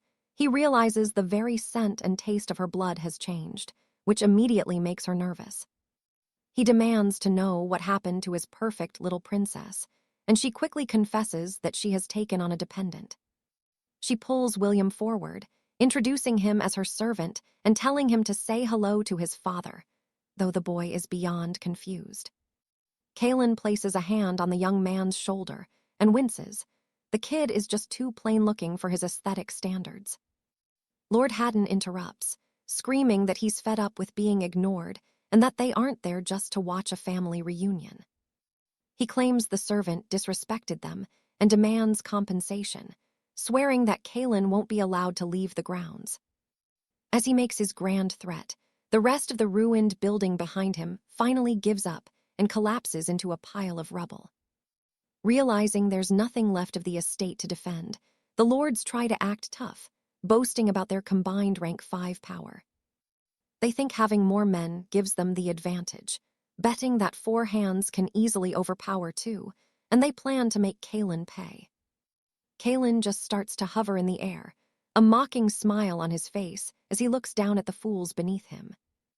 He tells them they have no idea how vast the gap is between the earth and the heavens before gathering a massive orb of energy at his cane. The pressure is so intense that even the surrounding boulders begin to lift off the ground, terrifying everyone present.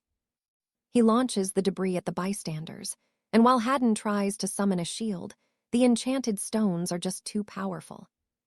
The impact is so fast that no one can react, and the massive stones crash violently into the crowd with bone-shattering force.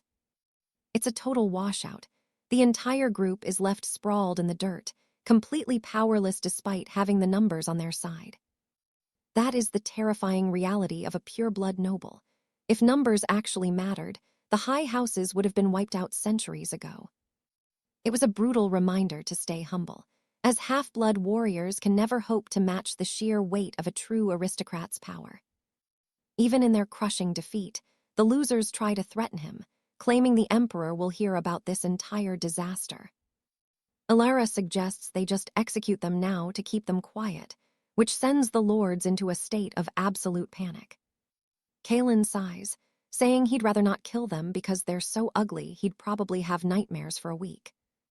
He tells them to go ahead and tattle to the Emperor, noting that he used to beat up the sub-emperor for fun back when they were kids. Julian's insult sent the local thugs into a blind rage. Duke Alastair was there, but he only cared about the health of the girl Julian saved. Luckily, she had no major injuries.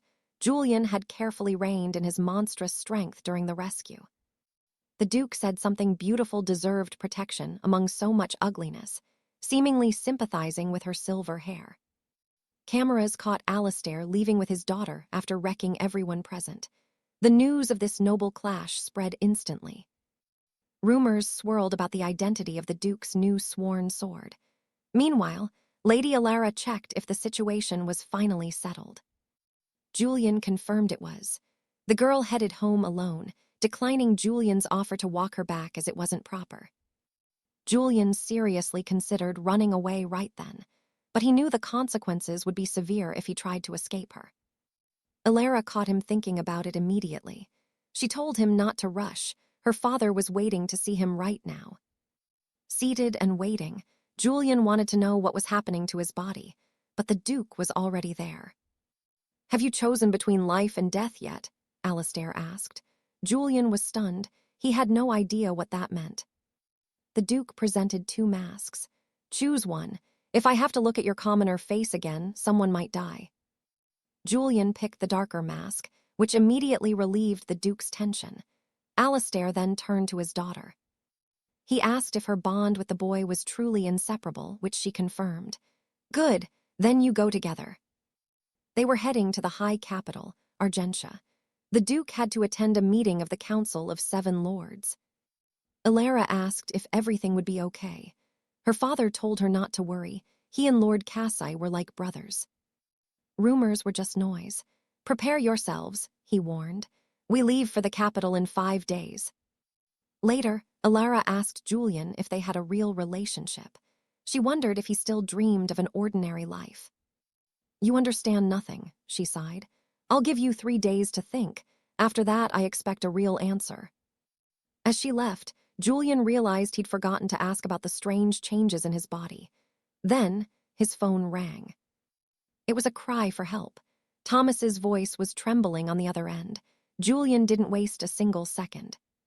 He sprinted through the streets, but the 𝑨𝒅𝒅𝒄𝒕𝒆𝒅 building was empty. No one was there. He hammered on the captain's door, asking for Thomas. No answer. Soon, he realized the door was already unlocked. He stepped inside, calling for the captain. The place was deserted, no signs of a struggle or any resistance at all. Then he stepped on a portrait. It was a photo of Thomas standing next to the captain. Looking closer, he was certain something terrible had happened. The possibilities began to absolutely terrify him. At the city guard station, the officer refused the case.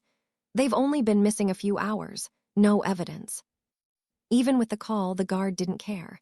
Adults disappear for a few hours all the time. It was late. Go to sleep, the guard said. Julian insisted they act. Thomas was in danger, but the guards had priorities. They serve the great houses directly. Civilians aren't the focus unless a high-ranking noble makes the request personally. That justification made Julian's blood boil. But then, the secretary whispered that Julian was Duke Alistair's sworn sword. The officer's face went pale. Why didn't you tell me sooner? He immediately changed his tone with the boy. Please take a seat, Julian told him to start working. The captain promised he'd personally lead the investigation. But then the secretary whispered more news. The captain's expression shifted from helpful to completely paralyzed. I'm sorry, he stammered. This is an internal house matter. I have no authority to interfere here. The influential families had sent their best to be chosen as sworn swords, and they were hiding the data. Julian called his father. He answered, sounding frustrated. He just wanted a bit of rest after a long day. Hanging up, Julian was relieved his father was safe. But why target Thomas and not his own family? The Duke's butler approached. It's because your family is protected now, Julian. They can't touch them. Unable to strike you directly, they turned to Thomas. Julian struggled to grasp the weight of those words. Those rival families live for power, and Julian had closed their opportunity. The resentment was already deep. We'll discuss the politics later, the butler said. We found the address. We're ready to rescue your friend. The Duke's men were waiting for Julian's order to destroy the family responsible. His name was now a weapon. What do we do? They asked. Julian didn't hesitate. Permitted or not, I'm going to save my friend. Inside a rival manor, an old lord mentioned the council had called Duke Alistair back. The man is arrogant. He was furious that Alistair chose a nobody, with no noble lineage as his sworn sword. He never wanted to hurt his own family, but it's too late. They've already snatched up his best friend, 𝑨𝒅𝒅𝒄𝒕𝒆𝒅, who's been taking a brutal, non-stop beating since the trials. The lady tells her master to get some sleep. He needs his strength for the surprise meal waiting for them tomorrow. But the vibe shifts fast. They realize they're in way over their heads. A frantic call comes in, and trust me, it is definitely not a social visit. Things just got real. An absolute uproar shatters the silence of the Stirling manor. Arthur's elite underlings are descending from the sky like a storm. The head butler's order, kill them all. They storm the ruined estate, but the Baron stops them. Don't come any closer, the old man snarls. He claims this was just a small spat between common vassals. Now they've broken into his home and started a bloodbath. He claims he only invited them for a civilized tea, but his actions say otherwise. He's got his hand clamped around the director's throat. I'm a nervous man, he mocks, and when I'm scared, my hands tend to slip. The director is coughing blood. Arthur is desperate to step in, but the butler warns him. The director's life force is fading fast. He won't survive past midnight at this rate. The woman screams at them to back off. She claims the Baron is just a dependent, but she has ties to the high shadow nobles, the real vampires. She argues they should at least speak to Lord Valerius before doing something they'll regret. But the true masters are gone, and a lowly thrall is calling the shots. All she can do now is beg. Arthur is the only one in this room capable of showing an ounce of mercy. If he doesn't, they're finished. The gravity of the situation finally hits them. The Baron drops to his knees, bowing over and over, pleading for his miserable life. His own servant tells him to stop, have some dignity for the family name. But the old man knows the score. If he doesn't crawl, everyone dies. He agrees to hand them both back to Arthur. He figures they're good friends since Arthur helped him during the tests. He offers to lead him to the knight, Cedric. But Arthur makes one thing crystal clear. If his friend dies, heads are going to roll. They reach a massive, reinforced vault door. The Baron is the only one who can unlock it. He swears the friend is safe inside. He leans in, placing his eye against a glowing magic sensor for a scan. The heavy door groans open. Humbly, maybe too humbly, he asks Arthur's group to go first, but Arthur isn't stupid. He insists the old man leads the way. The Baron agrees, and as they step inside, Arthur freezes. The sight is a total shock. There's Cedric, lying motionless inside a cold stone sarcophagus. Arthur rushes toward his friend, but that's exactly what the rat wanted. The Baron hits a hidden switch on the wall. The room is instantly sealed shut. They're trapped. Arthur's men outside realize the trap has sprung, and the butler immediately calls for an urgent signal to be sent to Lord Valerius. Arthur is locked in a cage with a monster, someone who's mastered the third circle of magic. This is bad, like really bad. And yet, Arthur just smiles, totally confident. Dying here seems so random, doesn't it? He's got a strange, dark feeling about how this ends. Inside the vault, the Baron casually pours himself a drink. That door is massive. It'll take hours to break out. He loves surprises, and this is just the first one. Arthur is fuming. The old man's audacity is off the charts. Ignoring the taunts, he runs to the sarcophagus, trying to shake Cedric awake. That's when he sees it, a dark, fresh bite mark on Cedric's neck. The second surprise, the Baron wants the son to finish off his own father. Since Cedric is now the Baron's thrall, he's a puppet on a string.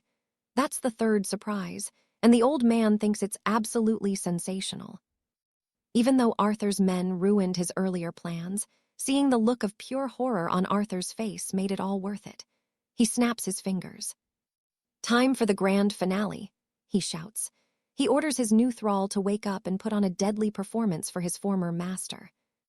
Cedric's eyes slowly flutter open. The Baron mocks Arthur, wondering who's stronger, his thrall or Lord Valerius'. Arthur screams at his friend to wake up.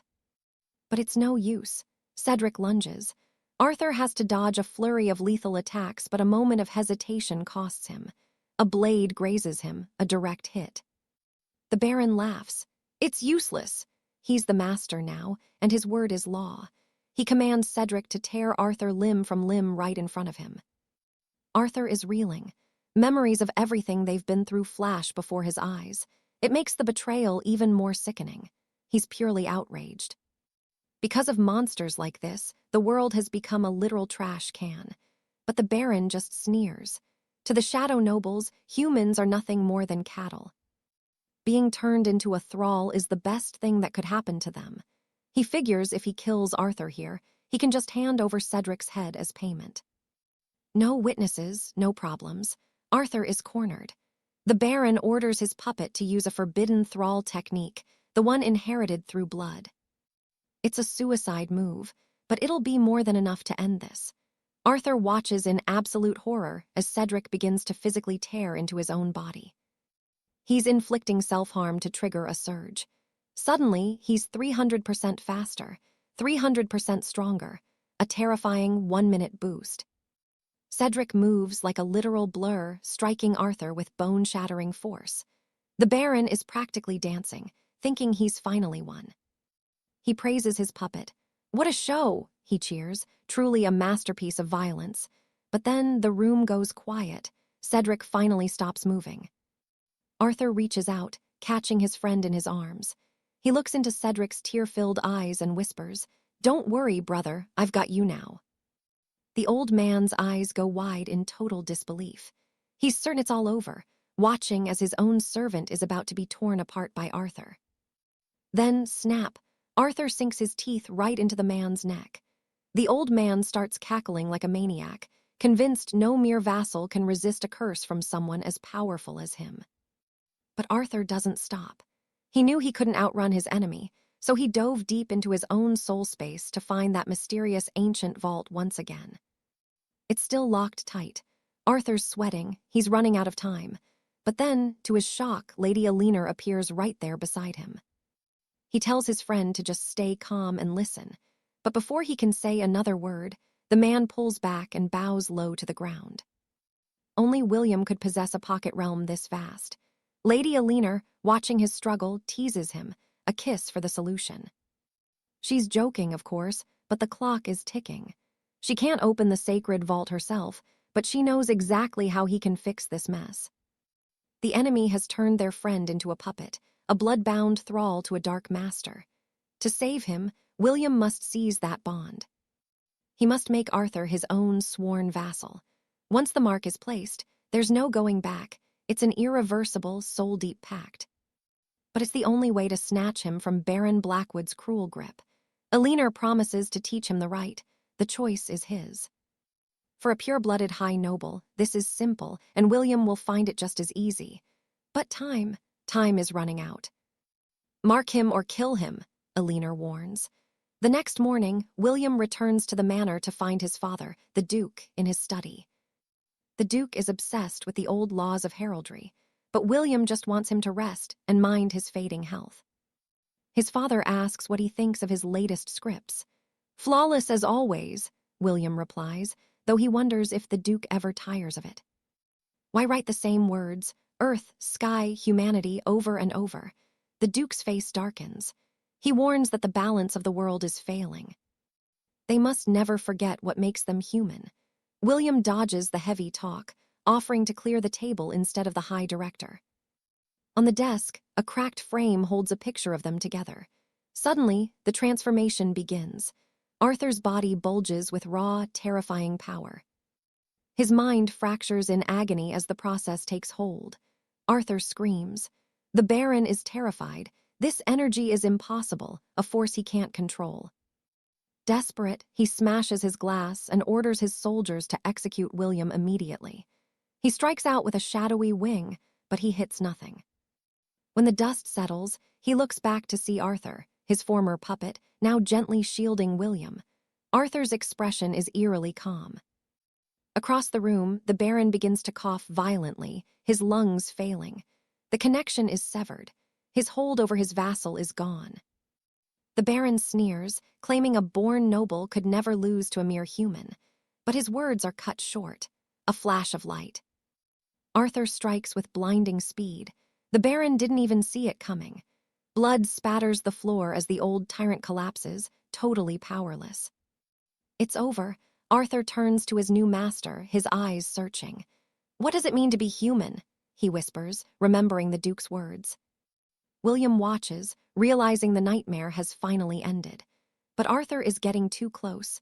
Is he still his friend, or just a monster? William can only watch in awe. Arthur's speed is incomprehensible now. He's become a god of war. Alener watches, realizing her power is terrifying. But Arthur isn't celebrating. He looks at his blood-stained hands and begins to claw at his own skin in a desperate, suicidal frenzy. Arthur has lost the will to live.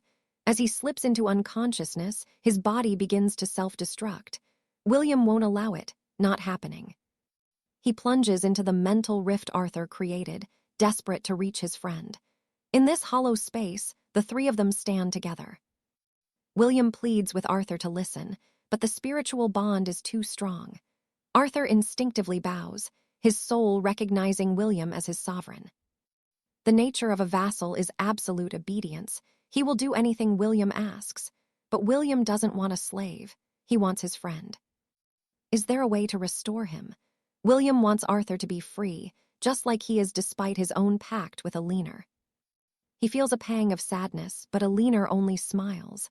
She loves William's human heart. It makes her pulse race with excitement. She explains that only a sovereign seal can give Arthur the self-control he needs. Without it, he's just a wild, broken beast. William is perplexed. He has no idea how to perform a marking. Alener teases that it'll be a beautiful sight for the daring. To escape the awkwardness, William reaches for the sacred reliquary in the corner. Unexpectedly, the vault clicks open at his very touch. Inside sits a single, pulsing ice shard. It's exactly what the legends described. As William leans in, the shard erupts in light. Beams of energy sear a mark onto Arthur's forehead. The seal is finally set. William looks up, asking if his friend is finally safe. The spiritual link is back. Total, absolute obedience. Once that connection was fixed, the vassal's loyalty took over. Whatever Arthur asks for, he gets. But Arthur hates this.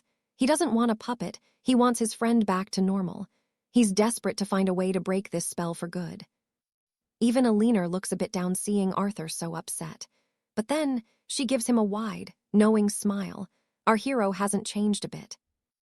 Honestly, seeing a master with this much humanity makes her heart skip a beat. She explains that the only way for the vassal to regain self-control is through a sacred marking. Arthur is totally lost. A marking? What even is that? Alina just smirks, hoping he won't refuse because, trust me, this is going to be quite the show. Taking a massive gamble, Arthur reaches out and places his hand on the vault's heavy iron door. Suddenly, it actually clicks open. And what's inside? Just one tiny, glowing frost crystal. I mean, it makes sense. What else would you find in a frozen vault? He leans in to examine it, and bam! The crystal erupts with light, shooting beams straight into the vassal's forehead. The marking is finally complete. But then things get weird. Alina starts shrinking, screaming for him to stop, and Arthur is just standing there looking absolutely puzzled. Now, Alina looks like a little girl with tears welling up in her eyes. She snaps that she hates him and starts sobbing. Talk about a mood swing. Arthur is completely confused, but she demands to be comforted. She tells him she'll only stop crying if he gives her a kiss.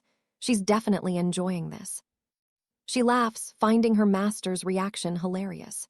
Thanks to his command, she's stuck in this tiny form for a few days, but hey, Arthur's stronger now, and she loves that.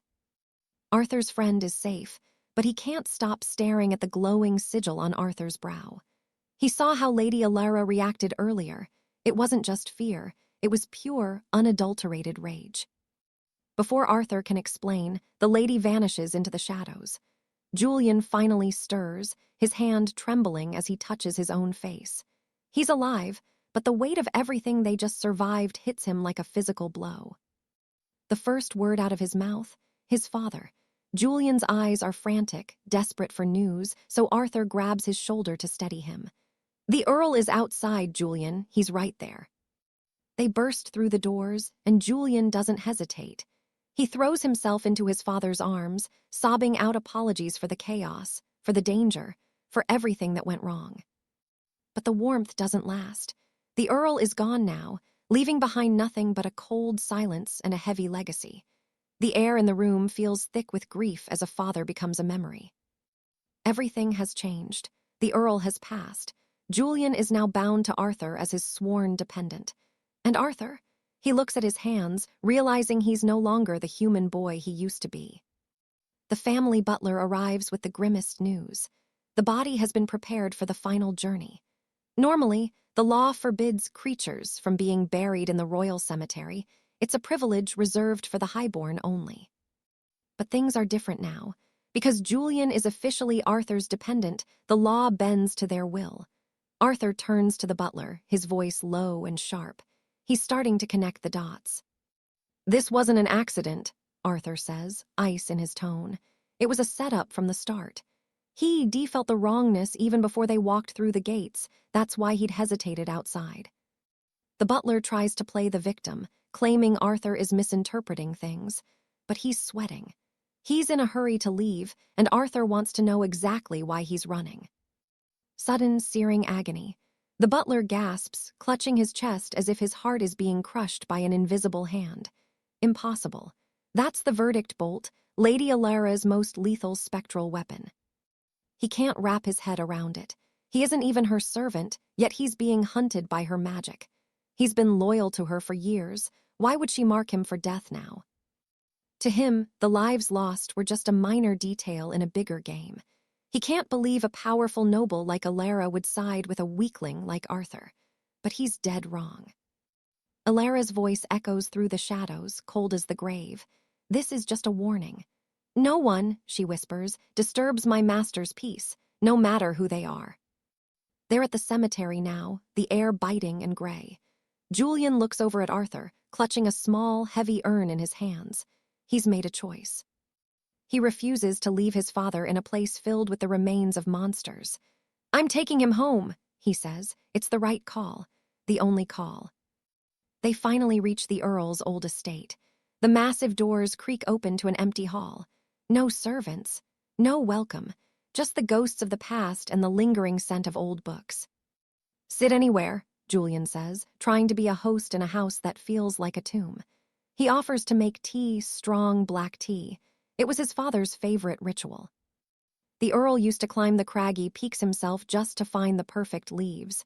He loved the process, the mountain air, the simplicity of it. But Julian. He doesn't know the first thing about brewing tea. He stares at the leaves, and the realization that he'll never see his father again breaks him. He collapses into tears, the grief still raw and bleeding. Watching his best friend shatter is torture for Arthur. He carries the guilt like a lead weight. If he had just stayed hidden, if he'd never used his cursed powers, maybe none of this would have happened. When did he become this thing? This monster? He feels responsible for every drop of blood spilled, for every life ruined by his mere existence. But Julian stops him mid-thought. He doesn't see a monster. He looks Arthur in the eye and tells him the truth. He's grateful. Without that power, they'd both be dead. Now I can actually fight back, Julian growls. I can avenge my father. He smiles a grim, broken smile. And if you're a monster, Arthur, then I'm one too. Julian picks up a scrap of his father's old calligraphy. It speaks of the earth, the sky, and the thin line between vampires and men. We're all built from the same clay, it says. Vampires and their dependents are just people with different burdens. The only thing that truly separates a man from a beast isn't the fangs, it's the soul. It's their humanity. As long as that spark of empathy remains, they aren't monsters. Julian had been thinking about this long before he was turned, back when he was weak and terrified of the shadows. Back then he had no future. Now he has a mission, a burning, singular purpose. He just hopes Arthur won't try to pull him back from the edge. He's Arthur's man now. A dependent must obey his master's will, and he knows exactly what Arthur wants, even if Arthur hasn't said it out loud yet. They're going to use this curse to hunt the real monsters, the ones who lost their humanity centuries ago. Hearing this, Arthur realizes his friend is gone. A warrior has taken his place. The old Julian is dead.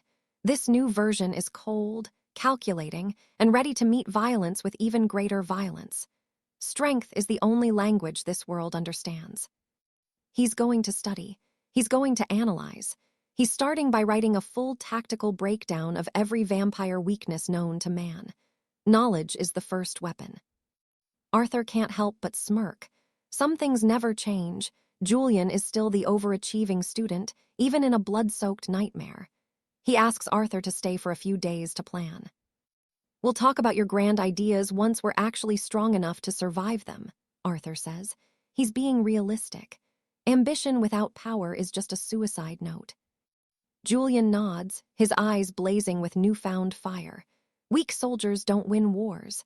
His success, his revenge, is tied directly to how strong Arthur becomes. They need to push themselves to the absolute limit. Arthur needs to master this darkness inside him so they can both become predators instead of prey. They'll hone their skills until they can drop a pure-blood vampire with a single, devastating strike. As Arthur leaves the estate, his mind is racing. He wonders if Julian will actually sleep or just bury himself in those books all night. But Arthur has his own problems. He needs to figure out his own power, fast. There's a dormant volcano of energy inside him, but he has no idea how to pull the trigger. And that glacial core, it's still a total mystery, sitting there like a ticking time bomb. He has to help Julian, but first, he has an appointment with destiny. He hasn't forgotten the ultimatum Lady 𝒅𝒅 gave him. 3 days, that was the deadline. In a world ruled by blood-sucking tyrants, a human has 0 choices. You either fight or you die. He'll pay any price.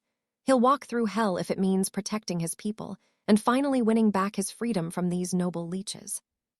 Arthur grabs his phone and calls Julian. "I need everything," he says. "Every bit of research, every scroll, every secret you can gather. Now."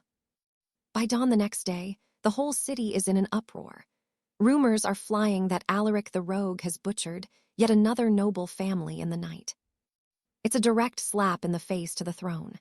In the royal court, the king sits with a grim expression, reading a petition that demands blood for blood.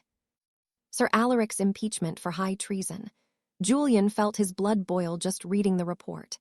In 3 days, the High Council of 7 would convene, and they'd officially ordered Alaric to stand trial. Julian stopped by the infirmary to check on his father. He was practically dragging the man to his feet, sighing because his father was being incredibly stubborn about his own health. Even though the old man promised to go to the capital of 𝒉𝒂𝒅𝒄𝒕𝒆𝒅 with him, Julian was on edge.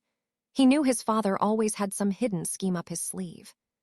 Despite being Julian's ward, the man had some serious self-control. Plus, he'd actually been helping a lot lately, which was strange, to say the least. With the journey to the capital looming, Julian asked Thomas to guard his father. Then, he spotted her, the silver-haired girl he'd rescued from the shadows that night. A massive, heavy-set guy walked up to her, telling her this was the last session, and he'd take her for a nice meal afterward. That sweaty mountain of a man looked strangely familiar. Wait, that big guy was the Lord Mayor of the town. Julian couldn't believe it. Looking at the girl and then at him, it had to be some kind of massive genetic fluke. The mayor recognized Julian immediately. The girl smiled, pointing him out as the brave young man who had saved her life during that terrifying attack. Her arms were still wrapped in bandages. The mayor's face softened as he thanked Julian. He'd only found out what really happened to his daughter much later. Because of his high-ranking position, he couldn't thank a commoner personally before, but he wasn't letting this chance slip by. He never expected his daughter to be rescued by Julian. Julian had questions. Why target her? The mayor sighed, explaining that the vampire's impulsive bloodlust was to blame, and as a mere human, he felt powerless to protect her. The mayor pulled out some documents, leaning in close to whisper a chilling warning. "Don't go to the capital," he hissed. "It's a trap. The king wants Alaric dead." Leaving the infirmary, Julian bid the girl a quiet farewell, but his mind was racing. He kept replaying the mayor's words about the danger waiting in 𝒉𝒂𝒅𝒄𝒕𝒆𝒅. The warning was crystal clear. This trip was a suicide mission. Julian knew he had to warn Lady Alara immediately, so he fired off a message with everything he'd learned. Her reply, not what he expected. Instead of being serious, she was playful, telling him she was happy he was worried and asking if he'd missed her. She started talking about wanting to spend the whole night together, getting intimate. Julian broke out in a cold sweat right there in the hallway. On the other end of the crystal, she was practically begging him to come to her room. His father, who was reading over his shoulder, just told him to keep things in moderation. Julian tried to explain it wasn't like that, but the old man just laughed. He'd lived a long life and used to be quite the charmer back when he had hair. Now that he was retired, the family salon was thriving. The old man actually believed Julian's handsomeness was all thanks to the haircuts he'd given him since he was a kid. He needed to head home anyway. Julian had become a bit of an internet sensation lately. He offered to help in the shop, but his father just shook his head. The old man didn't care about the fame. He just liked knowing his son was rubbing elbows with the high nobility. He just wanted Julian to be happy, no matter what. "I'll always be here in this little shop," his father said. Julian felt a wave of warmth and promised to do his absolute best for the family name. Julian pulled out his phone for a quick photo, but the old man had one more favor. He wanted proof for the shop, a way to show everyone Julian was his son. He planned to plaster Julian's childhood photos all over the salon to boost popularity. Julian just sighed and let it happen. If it made his father happy, he could live with it. But deep down, Julian was worried. To keep his family safe, he needed more power, way more power than he currently possessed. Lady Alara didn't seem fazed by the trap, probably because she was a dangerous woman herself. But Julian knew there was no avoiding the capital now. He just wished there was an easier way to level up. Right on cue, someone shoved a pamphlet into his hand, an ad for a local martial arts hall. A young woman asked if he was interested, and before he knew it, Julian was standing inside the Leonine gym. Honestly, the equipment looked pretty standard. In a world where people could literally manifest magical powers, he wondered if old-school training was even worth his time. Then he saw them. Two guys were sparring in a boxing ring. One of them just got a tooth knocked out. This wasn't a game. It was brutal, old-school intensity. One fighter looked over and recognized Julian's face from the news. He smirked, asking if Julian wanted to step into the ring for a friendly round. Julian tried to walk away, saying he was too busy for this.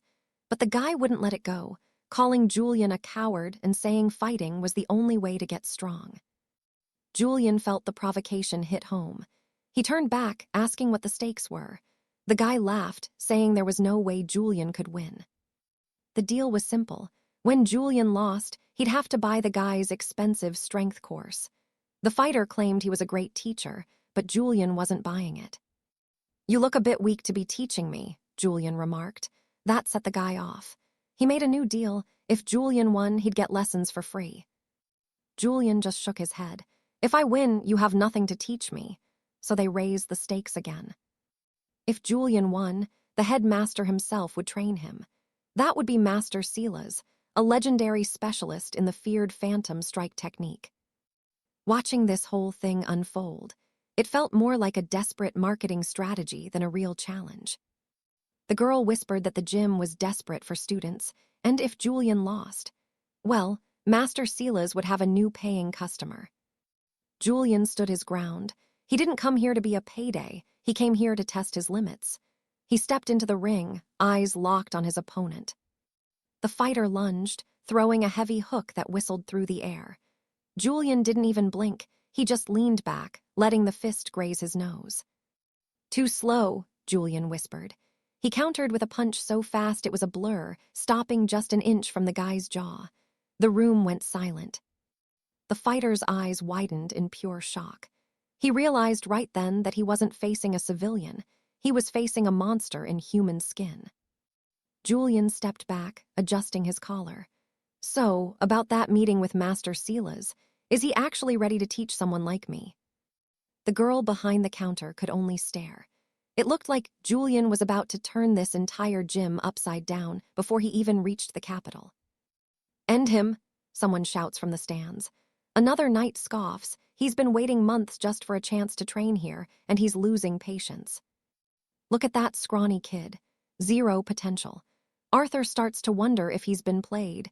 This elite academy is starting to feel like a massive scam. Besides, everyone here is human. How are they supposed to deal with blood drinkers or their supernatural thralls? Maybe this place is just a joke. Arthur suspects the academy's real purpose is just helping nobles lose weight, but he's here now.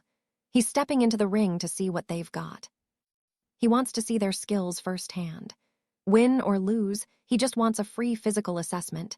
No way is he paying a single copper for this. The master agrees instantly. It's a simple request, but honestly, the old man is just desperate to land one more student for his empty school. They step onto the mats. Arthur grabs the padded gauntlets, looking at the blinking numbers. He has absolutely no clue what they're for. Those are magic sensors to measure impact force. Since the kid wants a real test of his abilities, these will show exactly what he's packing. The gear is top-notch. Even the ring ropes are reinforced steel. This place was built for gifted humans who hit way harder than your average person. The squire signals for them to get ready. Outside the ring, the crowd starts roaring. They're ready to see the newcomer get crushed. Arthur is locked in now.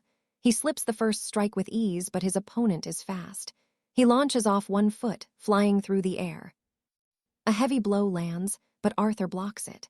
The sensor flashes 290, enough force to shatter a thick oak shield in one hit. The attacks keep coming, and the impact strength is climbing. Suddenly, the Grandmaster himself appears at the edge of the ring to watch. Use the forbidden strike, the master commands. The crowd goes wild just seeing the legendary Master Thorn standing there in the flesh. The student hesitates. If he uses that move, the rookie won't be able to defend himself. But Thorn just sighs. His student is still blind to the truth. The kid hasn't realized it yet. Meanwhile, Arthur is standing his ground perfectly despite the absolute storm of punches flying his way. Arthur isn't even winded, but his opponent is done playing games. He starts channeling raw mana into his fist, ready to end this fight now. The power level spikes to 388, massive, but Arthur, he actually wants to see if he can take the full weight of it. Boom, the impact literally shatters the stone floor of the ring. But he missed. Arthur moved like a ghost and slipped the entire strike. "Stop running," the guy screams, frustrated. Arthur doesn't want to dodge, he just has no idea how to trigger his own abilities yet. From the sidelines, Thorn yells an analogy. Imagine a juice pouch. Suck the power into your gut and blast it through your limbs. A juice pouch? Seriously. Arthur is literally mid-battle and thinking about how absolutely terrible that advice is. But the master tells him to focus. Arthur takes a breath. Fine, let's give this weird visualization trick a real shot. He imagines a heavy iron cold box. If the master is right, he just needs to punch a hole right through the center of it. Gentle won't cut it. He needs to be a drill. He pushes his mana against the barrier, forcing it until he finally hears a snap. There it is. A tiny trickle of energy starts flowing out. It's small, but for the first time, he actually feels like he's in control. He pulls it in and absorbs the flow. So this is it. For the very first time, he feels the rush of a real energy transfer. The crowd is stunned. They can't believe the rookie is this talented. Even his opponent stops, wondering if they should even continue the fight. "Don't stop, hit him with everything," Thorn barks. The student obeys, lunging forward with one final, desperate strike. The blow lands, but Arthur catches it with ease. No tricks, no dodging, just pure raw strength that stops the man cold. Now it's Arthur's turn. Thorn shouts instructions. "Adjust your stance, lower your left hand, now let it fly." Arthur executes the strike perfectly. His opponent looks absolutely terrified. The sheer pressure coming off that fist makes no sense at all. The spectators are dead silent. The sensor on the glove screams the result, 688. It's an absolute monster of a hit. Unbelievable. This rookie just threw a god-tier punch like it was nothing. He turns to the old man. "Are you Master Thorn?" Later, inside the training hall, Arthur finally sits down for a real talk with the legend. He's finally in the right place. He thanks him for the tip and asks to join the school. Thorn's senior student just watches, completely impressed by the kid's raw power. Thorn nods. The boy is a natural, not like his arrogant pupil. He can see Arthur has innate gifts he hasn't even begun to unlock. "Without knowledge, you're just a hammer," Thorn notes. Arthur agrees. He knows brute force alone won't keep him alive for long. The student starts hyping up the school, reminding Arthur that classes are expensive, and he deserves a reward for finding such a talent. "I'm too old for this. No more students," Thorn grunts. His disciple's jaw drops. "Wait, since when did you decide that?" "But for him, I'll make an exception." The disciple starts celebrating. That recruitment commission is finally going into his pocket. Thorn declares Arthur his final disciple. He's going to forge this boy into a pillar of humanity. Arthur accepts the challenge immediately. The secretary offers her congratulations, but asks Arthur to fill out the paperwork. He sits down and patiently completes every line. He asks if he can pay using a monocrystal transfer, and she nods. But before they finish, she notices the master's intense gaze. "Yes," she whispers, but Thorn is staring at the boy like he's looking at the most dangerous thing he's ever seen. Alaric stood there, his face like carved stone. His eyes, they were screaming things he couldn't put into words. Then he finally broke that heavy silence. The master of the hall apologizes but drops a bombshell. Training is over for him. The stewardess steps in, cold as ice, saying hours are done and he needs to get out. Right now. But Alaric, he's totally lost. He doesn't get why she's being so hostile, even telling him he doesn't have the right to ask why. Then they see the name on the parchment, Alaric Thorne, the vassal, the one the whole kingdom's been gossiping about. He's confused. Why does being a noble's vassal mean he can't join a training hall? The stewardess sighs. It's not just a rule. She admits it would normally be a massive honor to have a lord like him around, but there's a catch. We're just humans, she says. We have nothing to offer the bloodlords. Poor guy. He still didn't get the hint. They don't train vampire pets. Lady Aliner's final words were sharp. No goodbye, just a cold warning that he wasn't welcome beyond those gates. Walking away, it finally clicks for Alaric. Their whole vibe shifted the second they realized who he served. That sudden cold shoulder, it stung. Sure, they were polite, but the message was loud and clear. You aren't one of us anymore. See, in this world, bloodlords are treated like gods. Entire noble families would kill to become their vassals. Yet here he was, suddenly being treated like a leper. He just wanted answers. But then, a sound from above. Out of nowhere, two figures drop down right where he's standing. Alaric demands to know who they are, but these guys didn't just walk up. They appeared like ghosts.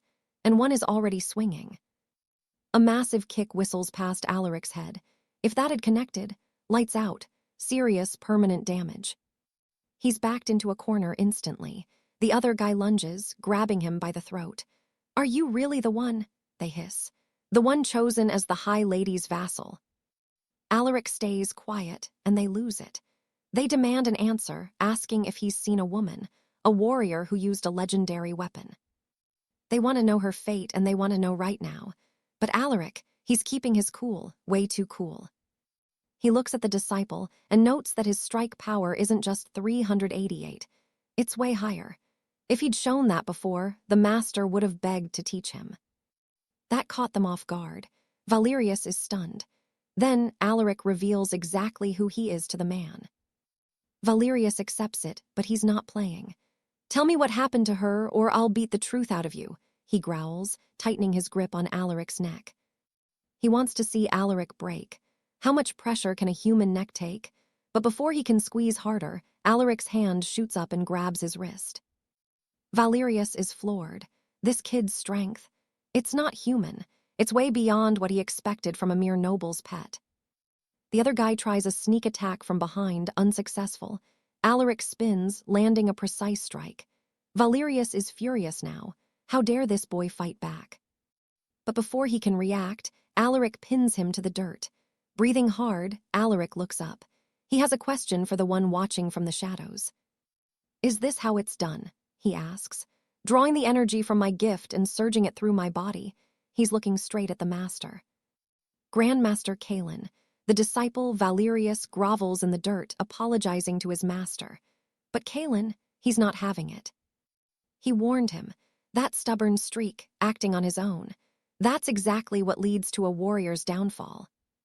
Valerius tries to explain. He just wanted to find his friend. But Kalen cuts him off. She died for humanity, for the world, not for some foolish reason like his. Alaric nods. He respects those words. But then Valerius snarls, calling him a vampire lackey. Alaric doesn't flinch. I'm no lackey, he says. If I were, you'd both be corpses by now. Still the same cold, honest guy as always.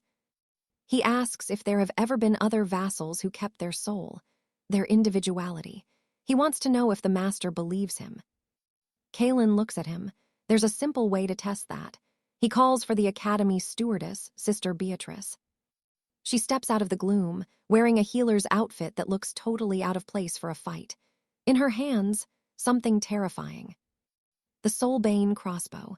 One shot from this thing forces a target to reveal their darkest hungers. For the weak, it triggers a horrifying death. He looks Alaric in the eye. You want to prove you're still you, then take a shot from this. Yes. No hesitation. Not even a blink. Alaric's response leaves everyone there completely speechless. He walks right up to her, points the weapon at his own head, and tells her to fire. Beatrice calls him naive. Even if he thinks he's in control, vassals hit by this usually just break. Their minds go dark forever. But that's the whole point. Alaric would rather end it right here than live as some bloodlord's puppet. If this is the end, he's grateful.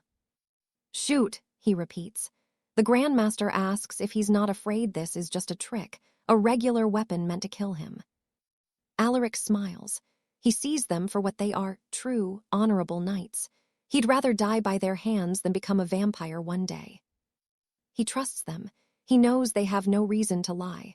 One last time he asks her to pull the trigger. Beatrice doesn't hesitate. Fine, have it your way. Then boom, a flash of crimson light erupts. Alaric's head snaps back. His body hits the cobblestones with a heavy, sickening thud. Just limp. The humans watch him tense. The Grandmaster tells the others to get back. If he transforms, if he goes mad, things will get ugly. Beatrice retreats, weapon ready. The other two draw their steel. All eyes are on him, waiting for the monster to wake up. Arthur stands perfectly still, while Sir Alistair watches closely. The master realizes the boy used himself as a human conduit, successfully severing the dark pulse between his own blood and the Night Stalker's. For now, the connection is broken, and he's safe. It's finally time for his true power to wake up. Arthur stands, wreathed in a terrifying crimson aura. To the onlookers, there's no doubt. He looks exactly like a Night Stalker who's finally lost his mind. Arthur warns them to stay back before he loses control and self-destructs, but the guards are confused. He's still moving toward them, even though he should be a mindless beast by now. Terrified by the monster before her, the medic screams at him to stay away. Arthur doesn't flinch. He effortlessly disarms her and looks at the weapon with genuine curiosity. Is this the best steel you've got? He admits the strike was effective for a second, but now he wants to know more about this gear. To him, the craftsmanship feels suspiciously like Sir Alistair's secret stash. Alistair remains serious, his eyes searching Arthur's. Are you still with us, lad? Arthur insists he's still human, but the young knight isn't buying it. He saw Arthur lose control. Was it a transformation? Is he some kind of hybrid or a new species of monster? Convinced he's proven his humanity by staying sane, Arthur just wants to know one thing. Will they finally listen to what he has to say? Right then, his device starts ringing. The medic realizes he must have a signal jammer. That's what scrambled their weapons. The young knight orders a search, stepping toward Arthur with his hands ready. Arthur is definitely not happy about this. He slaps the hands away with a growl. Back off. I told you I've got nothing on me. High above, Alistair watches the chaos, lost in thought. It's William on the phone, shouting that he's finally tracked Arthur down. William claims he found a secret scroll online about how to wipe out every Night Stalker and wants Arthur to test the ritual on him. Arthur is completely speechless. To Arthur, this is the ultimate proof of his humanity. I mean, no real Night Stalker would ever look up ways to end their own kind. Now William wants to enter the hidden space. The Resistance members have no clue how to react to this insanity.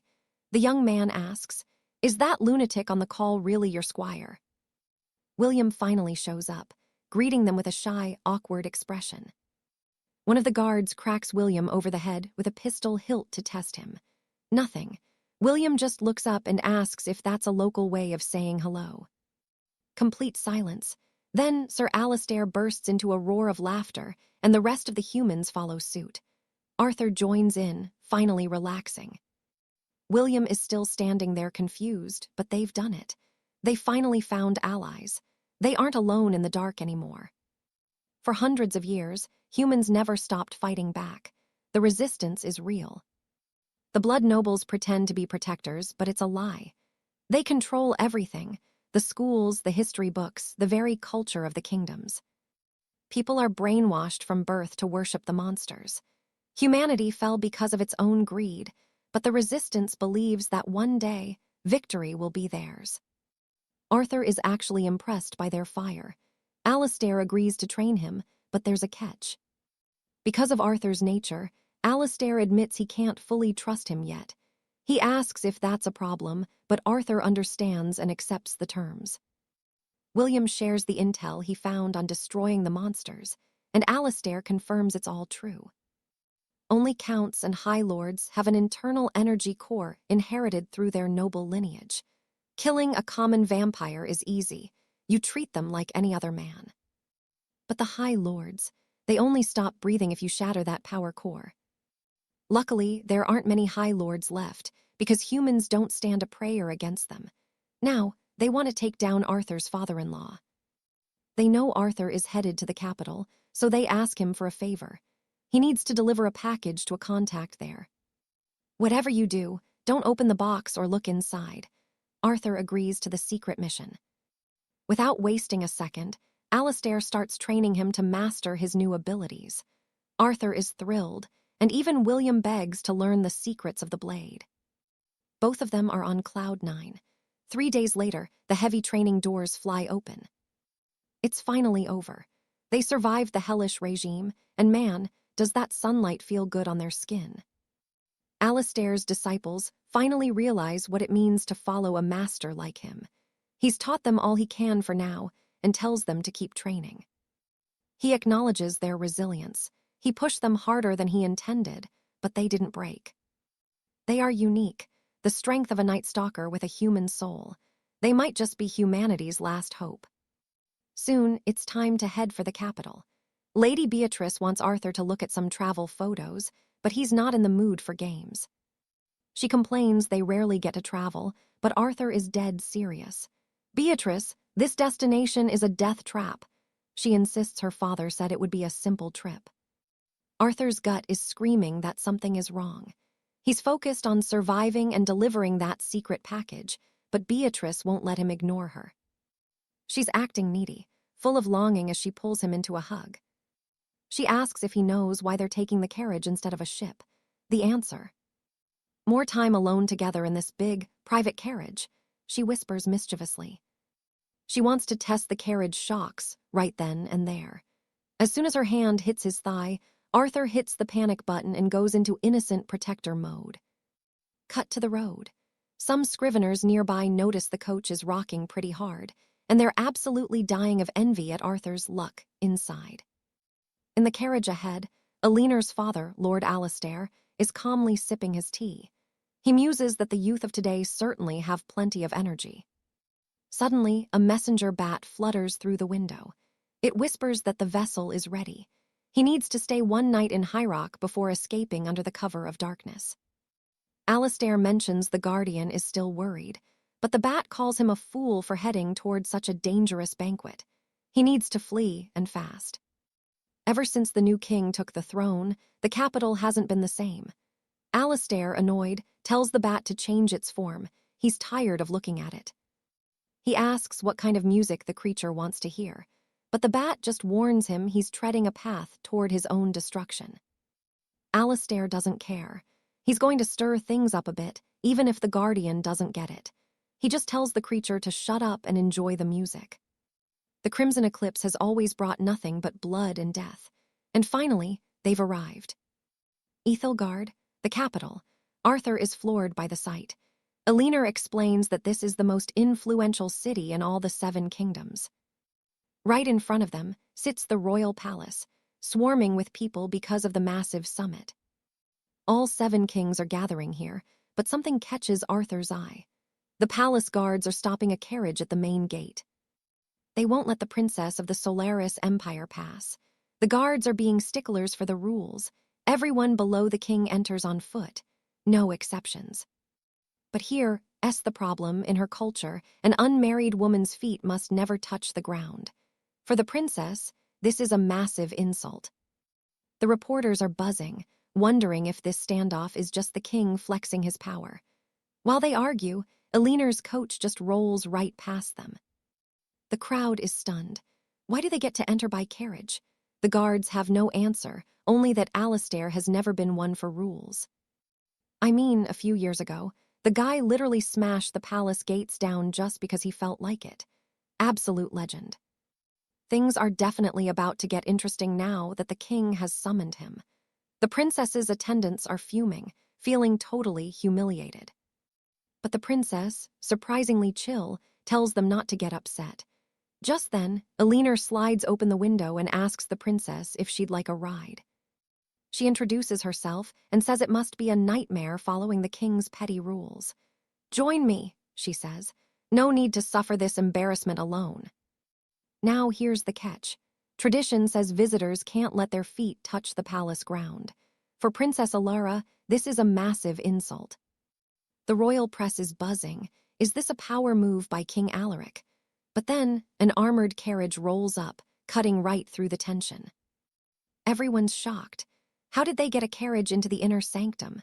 Simple. Lord Sterling has never been one to follow the rules. This is the same man who literally smashed through the palace gates a few years back. Seriously, the guy is a total loose cannon. Things are about to get wild now that the king has summoned him to court. You can practically feel the air in the room change. The princess's knights are fuming. They're demanding to know if this was all a plot to humiliate her. Alara, she's just trying to keep the peace. She tells them to stay calm. It's fine. But then, Lady Lucinda leans out of her carriage window and offers the princess a seat. She introduces herself as Lucinda, acknowledging how brutal the king's new palace rules must be for a royal guest of her stature. "Come on in," she says. "There's no reason for you to endure this kind of public humiliation." And with that, the offer is on the table. Quick, decide now. Don't draw any more attention. The attendants are practically begging the princess to vanish before the cameras catch her. High stakes, high pressure, but the princess, she's hesitating. She gave her father her word. She promised she would finish this mission no matter what.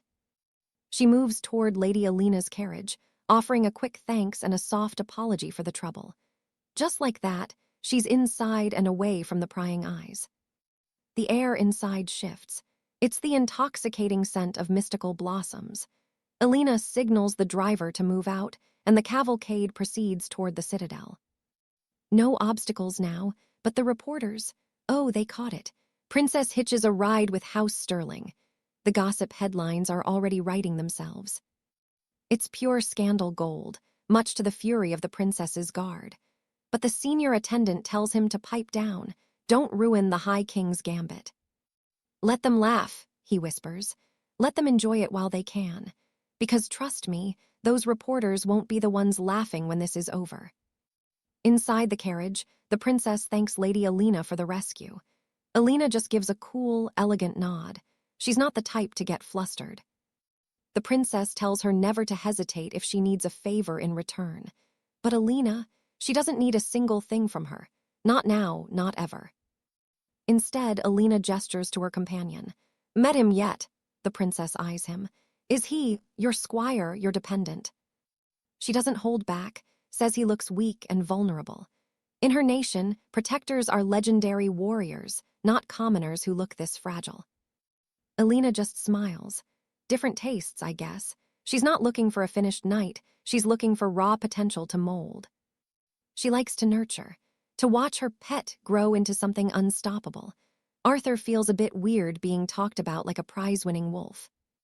The princess gets the point. It's a training project. Then, she makes a sudden offer regarding the spirit of the white rose she possesses. Alina's eyes widen. That's a heavy play. That spirit's essence is legendary. Most noblewomen would rather die than part with a single drop. It's the mark of her bloodline. These women are so pure they won't even step on common ground for fear of contaminating their aura. That aroma, it's not just for show. It clears the mind and sharpens the blade. It's the secret to their beauty and their insane combat training. It's why men across the kingdoms are desperate to marry them. But there's a dark side. In many places, these women are treated like mere gifts. The princess stares out the window, wondering if that's her own fate. Just a trophy to be traded. She looks at her father's ring and sighs. She decides right then. If she gives a piece of her spirit essence to someone kind, maybe it'll be worth the sacrifice. It's now or never. She turns back to Alina and reaches out. The air in the carriage begins to shimmer as that signature fragrance fills the space. Arthur notices it immediately. The smell is overwhelming, and his mind suddenly feels incredibly sharp, like a fog just lifted from his brain. That is the pure essence of the spirit. A glowing, spiritual petal forms in the princess's palm, pulsing with soft, radiant energy. She asks them to accept it. The petal floats through the air, settling gently into Arthur's hands. Alina bows, thanking the princess for the gift. Arthur holds the glowing leaf, but he can't look away from her. He sees it now, a deep, crushing sadness hidden behind her royal mask. She leans closer to him. "It's alluring, isn't it?" she whispers. She wants to know if he's ready for more. With her essence, he could be a god.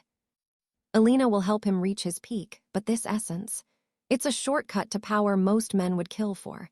He just has to be ready for it. Outside the palace, the atmosphere is electric. Duke 𝒂'Alistair has finally arrived, and he's heading straight for the Great Hall with total confidence. Alina and Arthur follow. 𝒂'Alistair's familiar, that strange bat, is shrieking in his ear, practically begging him not to enter. It senses something. The Duke just brushes it off like a nuisance. He's at the peak of his pride right now. He's not letting a winged rodent ruin his big moment. High up in the trees, someone is watching. Hands gripped on the fence, eyes locked on the Duke. Someone is thinking very deeply about his arrival. 𝒂'Alistair climbs the steps, soaking in the majesty of the palace. This is where he belongs, at the very top, surrounded by the king's glory. Still, he can't help but judge the architecture. "His Majesty has terrible taste," he mutters. He really should have consulted the Duke first. The High King's voice booms through the hall. "Duke 𝒂'Alistair, enter at once." And he does, walking in with a gaze that doesn't blink. He faces the throne and gives his greeting. The Emperor watches him closely. The tension in the room is thick enough to cut with a sword. 𝒂'Alistair scans the room and nods to the other power players. There's Grandmaster Mordecai, a 5-star legend, and Sir Cedric, the 2-star master. Every major leader is gathered. The session is starting. But the Emperor is already pissed. Why didn't the other kings show up in person? One envoy speaks up. "My king couldn't make it, sire. His lands are too far. And honestly, he just got some new mistresses to entertain." The audacity. He claims they're at the Emperor's command, but the woman next to him, she's from the Assassin Legion. She's not here for peace. She looks at the envoy with ice in her eyes. "How would you like to leave this world today?" she asks. She's ready to end him right now. The young envoy just scoffs. "Don't be so aggressive, lady. I've gotten way stronger recently. You wouldn't even be a warm-up for me." The princess jumps in to apologize for her father's absence. "Royal duties," she claims. Arthur watches her, thinking she looks way too serious. Then the bearded lord from the north speaks up. He calls the Emperor arrogant. 3 days' notice, he snarls. That's an insult. He says his king isn't a dog to be whistled for. Another lord tells him to speak for himself, and just like that, the council room turns into a cage of lions. 3 days' notice? Impossible. There's no way the king arrives that fast. Another noble snaps, telling the bearded lord to speak for himself as. Emperor Alaric couldn't help but wonder if the king was actually a moron after that foolish outburst. But then, reality check. Someone whispers that the council officially started 3 minutes ago. Time is a luxury they don't have. Alaric decides to ignore the king's empty chair and demands everyone focus. "Tell me why we're here," he says, refusing to waste another second. Forget the king's tardiness. The emperor is moving straight to the heart of the matter. A herald steps forward, unrolling a heavy parchment with the imperial seal. The decree is simple. Every kingdom in the alliance gets a 10% cut on trade taxes. The nobles all bow, instantly on board with a deal that's sweet. With the business done, Alaric dismisses the group to the banquet hall where the wine is already flowing. Our bald friend, Duke Balder, is already looking for some company. People are whispering, wondering how a man so obsessed with women could ever claim to be a holy monk. Meanwhile, the princess has a different goal in mind. Princess Isabella is desperate to meet the emperor herself at the feast. She doesn't linger, though. Her servants carry her out of the hall in her ornate litter. But Earl Sterling isn't happy. He tells Alaric that these emissaries are far too arrogant, claiming that under the previous emperor, they'd have been sent to the gallows. He wants a bloody lesson taught, but the emperor, Lord Quinton, just shakes his head. "The era of endless war is over," he tells the old man. Sterling looks defeated, admitting he doesn't even feel like he belongs in this new, peaceful world. He wipes his eyes, a relic of a more violent time. He only showed up because he was summoned, but now, he drops a bombshell. Looking at His Majesty, he claims to have absolute proof that Duke Quentin has completely lost his mind. The accusations are heavy, betraying the crown, leaking military secrets, and conspiring with the enemy. The old man is literally calling for Quentin's head. Quentin tries to defend himself, explaining his daughter was just helping the princess find a new guard, but Sterling isn't buying a single word of it. He pulls out a magical projection device and flickers an image to life. It's a shot of Quentin's daughter, the young lady-in-waiting, standing right next to the princess. Quentin insists his daughter is just a kind soul who wanted to help a friend in need. But Sterling, he's about to reveal the dark side of this kindness. The image shifts, revealing a hidden basement deep within Quentin's own mansion. This isn't just a cellar, it's a secret vault packed with evidence. We see strange masks, a hidden tunnel, and the worst part, the crest of the enemy Blossom Empire. This is pure treason, plain and simple. Why is that crest there? It suggests Lady Alara's mother might be a spy from the rival kingdom, and that he's been hiding the truth. Is Cedric covering for a traitor? Lord Haste is done playing games and demands a royal blood test to settle his suspicions right now. See, every royal lineage holds a unique power. For this kingdom, it's the mastery over space itself, a gift passed through blood. The detector is simple. If the colors turn red and yellow, her blood is a fake. The truth would finally be out in the open. Duke Cedric is fuming, but King Alaric doesn't care. He authorizes the order, and Alara finally enters the grand hall. Her knight follows close behind as she bows. She greets the king, noting how remarkably healthy, almost unnaturally youthful, he looks. Cedric looks at the king. He's right, the man hasn't aged a day. Then comes the request that chills the room. He wants her blood. Alara is confused. Why this? But she's told this is the only way to clear her father's stained name once and for all. 1 drop, the king demands. A simple compatibility test to end the rumors and prove she truly belongs to this realm. Suddenly, the king strikes. Cedric moves like lightning to block the blow. Lord Haste sneers. He thinks he's finally caught his traitor. Cedric is livid. He's a high-ranking duke, a brother-in-arms to the king since childhood. This insult, it destroys his entire legacy. Lord Haste won't budge. Prove your innocence now, or I'll see you hanged for treason. He stands firm on the accusation. Chaos erupts. The two men clash in a blur of steel. Cedric parries the first blow while his daughter watches, absolutely terrified. Cedric looks to his old friend, the king. Are you just going to stand there and watch this? He roars in desperation. But Alaric is cold. You're being rude, Cedric. Friendship doesn't mean you're above the crown. Hand over the blood. The realization hits Cedric like a physical blow. The king knew, he knew everything. Cedric smiles, a dangerous, defiant grin. It's happening then, he mutters. He summons a sphere of burning crimson energy, shielding Alara and her protector in a protective shell. Run, quickly, he commands. A massive barrier slams down, sealing the hall and locking the duke inside for his final stand. Alara flees, her heart breaking for her father. But a high council elder is too fast. With a flick of his wrist, he strikes. A shallow cut, just enough. They finally have the drop of blood they needed. Meanwhile, Cedric's rage reaches its boiling point. The council laughs. Arrogance won't save you, Duke. You're not strong enough to resist the two of us at once. Cedric looks Alaric in the eye, one last time. I'll ask you once more. Do you value the brotherhood we shared? A king must be ruthless, Alaric replies. Cedric doesn't argue. He just promises that the king's years of glory end today. The council scoffs at the threat, but Cedric has a question. After he's done with them, what will they have left?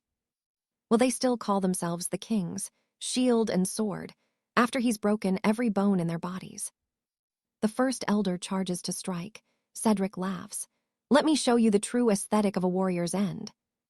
He asks if they know why he wears a mask. To hide. No, he wears it because he refuses to be like any of them. Love, hate. He shapes the world through his own feelings. That's his philosophy. his ultimate lethal aesthetic. The elders freeze. This man is dangerous. Way beyond a standard master knight, he's something far more terrifying and powerful. In this world, the hierarchy is absolute. Diamond, Master, Grandmaster, and Paragon. Cedric is transcending them all.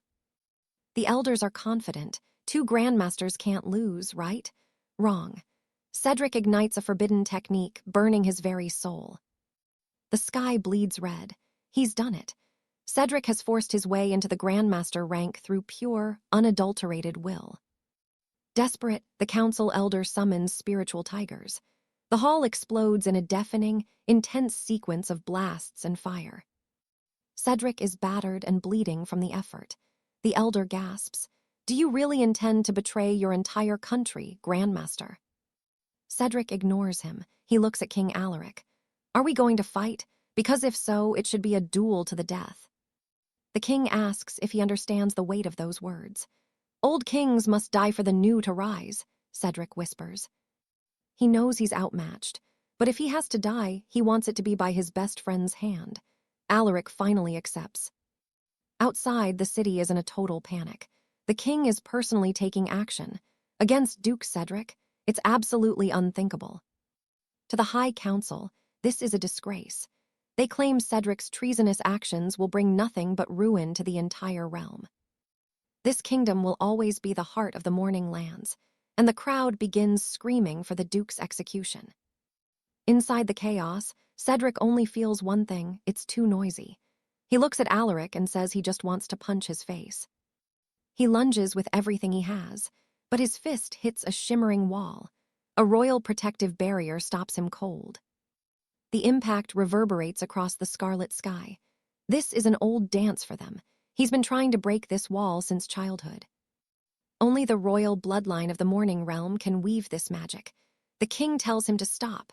It's over. As a member of the 7 original bloodlines, the king has 10 layers of protection. Cedric's blows are landing on a god. Clenching his fists, Emperor Cedric sneers. Even the most legendary skills drain your life force eventually. He vows to burn Quentin to cinders for his insolence. "Don't get cocky," Cedric roars, burying a massive fist right into Quentin's jaw. The crowd, absolutely stunned. They can't believe a commoner just took a hit like that. The Emperor's face is a bruised mess now. He mutters that Quentin's resistance just made things a whole lot messier. But honestly, it can't get any worse than this. He's actually smiling. Creepy. But before Quentin can even blink, Cedric strikes, cleanly severing his arm in a flash of spatial energy. This is his trump card, a rift technique that tears through reality itself. It's over for Quentin. The portals open, and a brutal storm of impacts follows. Blood sprays across the stone. "Quentin is dead," the Emperor declares coldly. Just like that, the flame of the rebellion is extinguished forever. He's not done. Cedric orders a total purge. Every single one of Quentin's relatives, hunted. Anyone below the vanguard rank, loyalty check immediately. Traitors are to be executed on sight. As blood literally rains from the sky, the subjects fall to their knees, shouting for their sovereign's long life. High above, a shadowy figure from the Assassin's Guild watches. She's loving the chaos. But her companion, a bald giant, isn't impressed. Is that all? Quentin is dust, and the Great Purge has begun. This was the first time Cedric fought in public since taking the throne, and man, it was a statement. His spatial powers are terrifying, but the observers agree. The Empire isn't the powerhouse it used to be. The cracks are starting to show. Rival kingdoms are already mobilizing their knights. Quentin's death wasn't an ending. It was the spark for a massive, world-altering war. While a bearded lord nearby just keeps drinking, unfazed, the rest of the world knows the truth. The era of peace, dead and buried. Back at the palace, Princess Alara hears the royal dinner is off. She's desperate to see Cedric, but the guards aren't budging. The Emperor is busy. Instead, they barge into her rooms, demanding to search the place. They're looking for any hidden rats from the Baron's house. She tries to play it cool. "I have nothing to do with this," she snaps, but the guards aren't buying it. Most of the staff used the chaos to vanish. Only she remained. The kingdom of Valeriana gets special treatment, the guard sneers. He's searching every corner of her sanctuary. He apologizes for the intrusion, but she's not listening. She has a mission from her father, a heavy burden she can't drop. She has to marry the emperor. An heir with his blood would secure Valeriana's survival in the coming war. If she fails, she's exiled forever. With Cedric refusing to see her, she's panicking. But then, she feels it, the rosewood essence. A faint, sweet scent in the air. It's close, very close. It must be that small sample she gave to the Baron's ward, Weston. He's nearby. The Baron is dead, and the knights are hunting his daughter.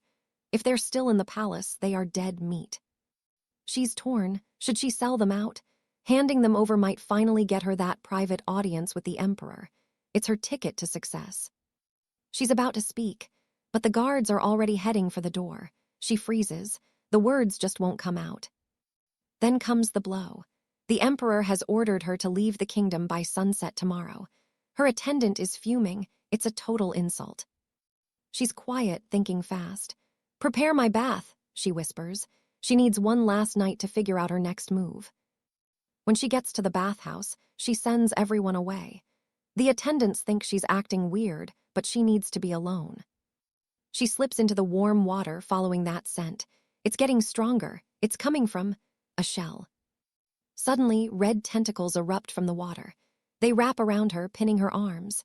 She's completely trapped. A voice giggles.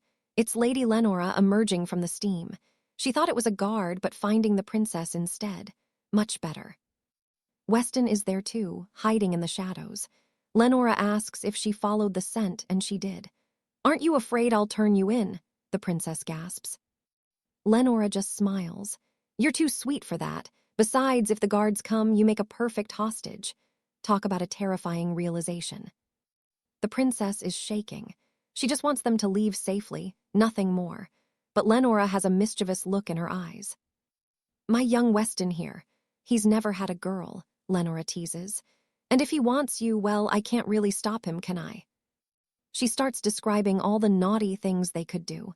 The princess is horrified. Her purity, in a bathhouse with a fugitive. It's too much, she starts sobbing. You're just bullies," she cries out. She's completely overwhelmed. Lenora just laughs. "The more you cry, the more fun this gets." Pure evil. Meanwhile, Weston is just staring, completely lost. He's wondering how they're even going to escape. Everything happened so fast, he barely had time to process his father's death. Everyone connected to Baron Hawthorne is being slaughtered. "Will my family be okay?" he asks, his voice trembling. Lenora's tone finally softens. "The Emperor only wants blood relatives, your father and friends. They might just have a chance." This whole setup left the princess absolutely shattered. She was terrified, crying her eyes out because she felt like she was being cornered and bullied. She screams that they're all monsters, but get this, Lord Leonard, that absolute creep, actually says her crying makes him even more excited.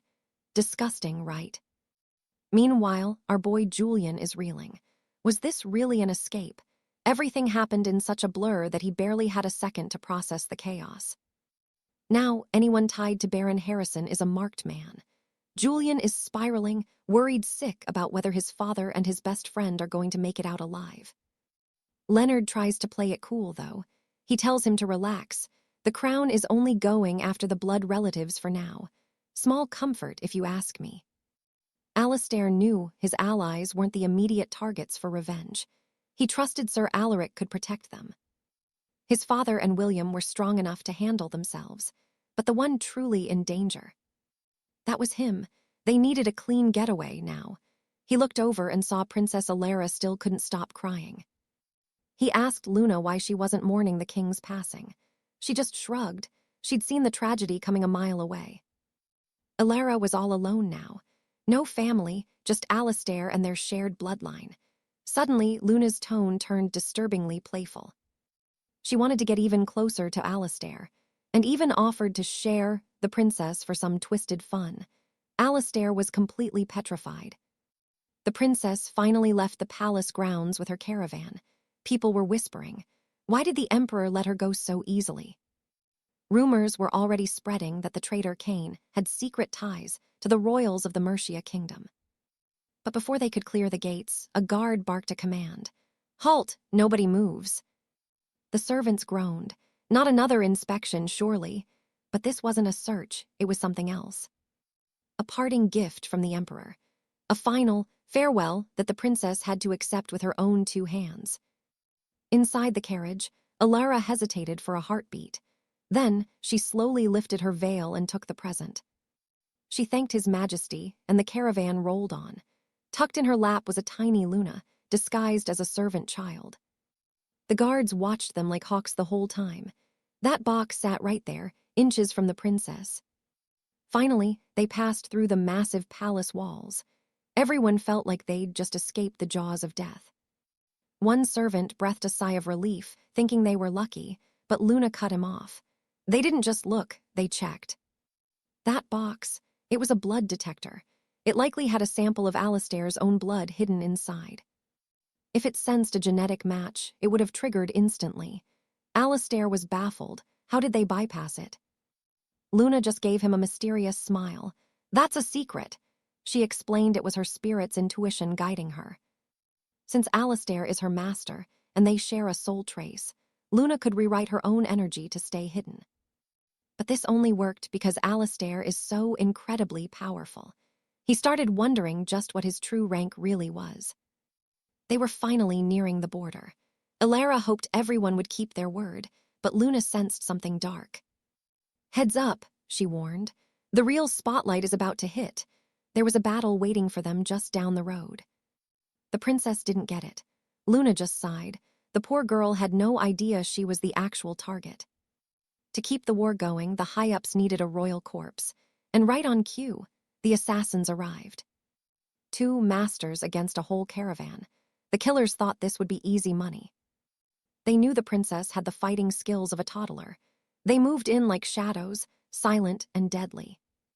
Chaos erupted as they struck. The guards scrambled, shouting for everyone to protect the princess at all costs. Alara tried to defend herself, but an assassin appeared instantly. "Don't waste your breath," he sneered. She fell, wounded and gasping. "Who are you?" The killer didn't answer, just mocked her delicious final moments. Then, boom, Luna stepped in, blocking the killing blow. Ready to learn what true regret feels like. The 2 assassins literally felt their stomachs drop. This was not part of the plan. Luna just smiled that terrifying smile. "Don't rush to die," she teased. "I want to savor every second of your pain." They realized they were outclassed and tried to split up. One to hold off Luna, the other to kill the princess. Luna just laughed as she clashed with the first one. "You know who I am. You know how this ends for you." But Alara was left wide open. The second assassin lunged, his blade inches away from her throat. Suddenly, a flash of blue. Alistair appeared with that pure protagonist energy, saving her before she could even blink. Alara was dazed. Was this really Luna's companion? The assassin didn't care and kept the pressure on. Alistair moved with her in his arms, dodging strikes like he was dancing. He was untouchable. A small cut opened on his cheek, and he gently set her down. Alara actually thought he seemed weak for a moment. The assassin wasn't playing around. He summoned a massive energy beast that charged toward them with a roar. Alara screamed in despair, thinking they were dead, but just as it reached them, the beast froze. It started shaking with pure terror. Alistair just stood there with a cold, crooked smile on his face. That was enough. The beast aborted the attack, completely paralyzed by fear of the man standing before it. Its master was stunned, but Luna knew why. "The beast senses the predator," she laughed, "even if you're too stupid to see it." Sir Alistair looks back, trying to react, but it's too late. The guards, all dead. The servants are spiraling. Now that their protection is gone, they have no idea what to do. Every guard is wiped out. They're terrified they'll never reach the kingdom of Solaris now. But Lady Beatrice steps in to calm them down. She used to love traveling back in the day and knows some secret paths. She tells Princess Alara to stay calm. Just need to trust her. Then one servant pipes up with a nasty suggestion. Why not hand over the fugitives to the emperor? It might just buy back his favor. Beatrice doesn't blink. She looks Elaira right in the eye. Decide now. Trust us or go back to the lions in the Eastern Kingdom. Elaira hesitates. She doesn't trust them fully, but Alistair, he's the one who saved her life. She asks him to be her blade and escort her home. The servant, who's proving to be a real meddler at this point, starts questioning the princess. He's judging every move she makes. Beatrice sees her opening. Listen, escorting royalty is heavy work. It's intense, and we definitely don't do this for free. The servants are fuming. They actually think Alistair's group made the princess a target in the first place. They want a free ride. Beatrice looks at the princess.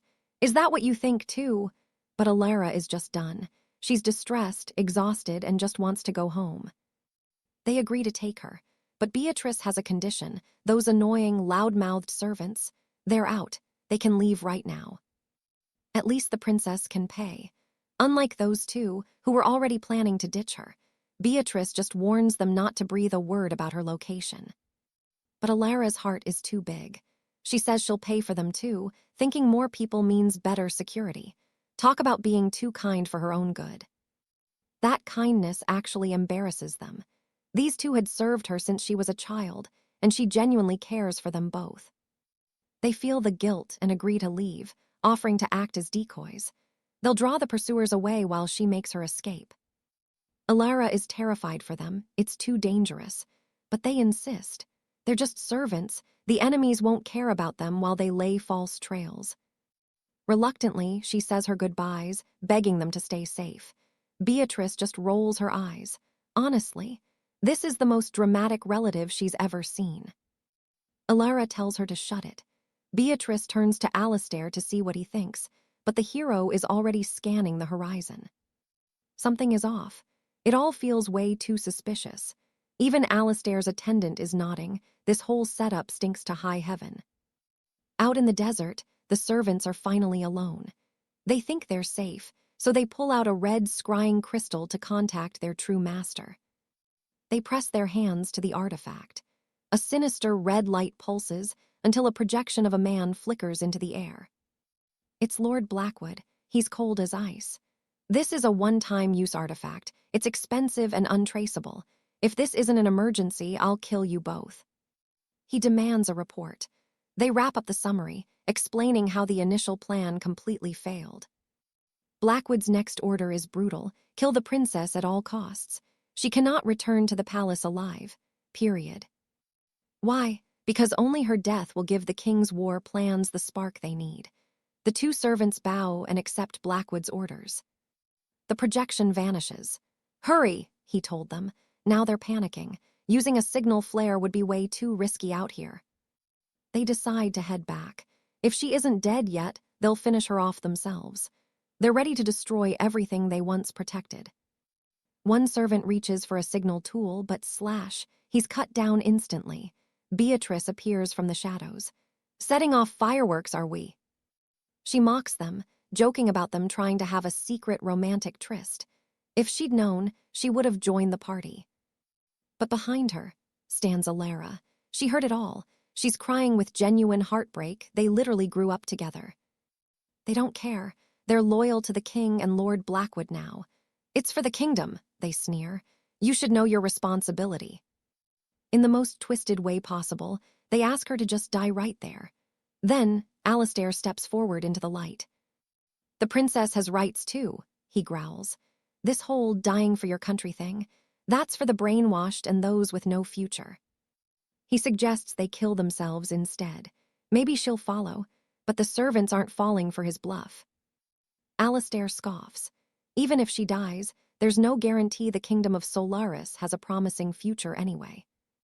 Think about it. If a country's prosperity depends on sacrificing the life of one beautiful woman, then that country might as well just explode, he says. Suddenly, vultures begin to circle in the sky above. They're hunting. Once they lock onto the princess, one of them dives straight down like a comet. A devastating attack hits. Elaira is defenseless as the impact rocks the ground. The vultures land, shifting into humanoid forms. The servant tries to help her mistress, but then, bam! A rain of arrows pours from the sky, slamming into the duo. Dust chokes the air. The two targets are visibly dead. It was too easy. One assassin wonders if it was actually the princess. The other confirms the face matches. They figure she was just exhausted from running, which made the kill a walk in the park. Mission accomplished. Bodies on the ground, blood in the sand. All they need now is a photo of the corpse to seal the deal. With her death, the siege on the Eastern Kingdom is now inevitable. Silence falls over the desert as they leave. But wait, a small magic shell at the base of a tree starts to glow. Out step Alara, Alistair, and Beatrice, alive. Now everyone believes the princess is a ghost. With the world thinking she's dead, slipping into the kingdom of Roseheart in disguise will be a total breeze. That enchanted mask from Kieran was one of her father's most prized treasures. It literally melts into the skin and becomes completely undetectable. Honestly, the princess is going to have to pay double for using a relic like that. It was an incredibly valuable artifact. She wonders if there's any lingering regret over what went down, but let's be real, they're both traitors. There's no reason to mourn them. Arthur asks her to take it easy on the girl, but Lana points out that without even knowing her, he agreed to burn Roseheart to the ground. On her way out, she tells the soft-hearted ones to get some rest while she heads out for a little stroll to clear her head.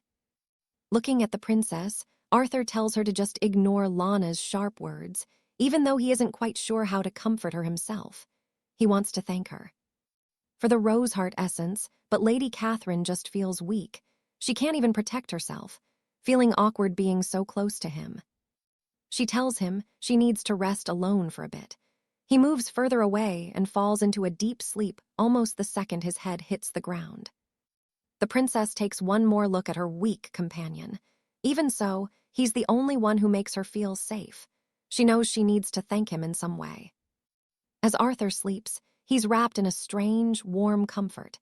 A sweet fragrance fills the air, making the entire place feel 10 times cozier. After a while, he wakes up and stretches, his body letting out several loud cracks. It leaves him pretty thoughtful. He has no idea why his bones are making those sounds.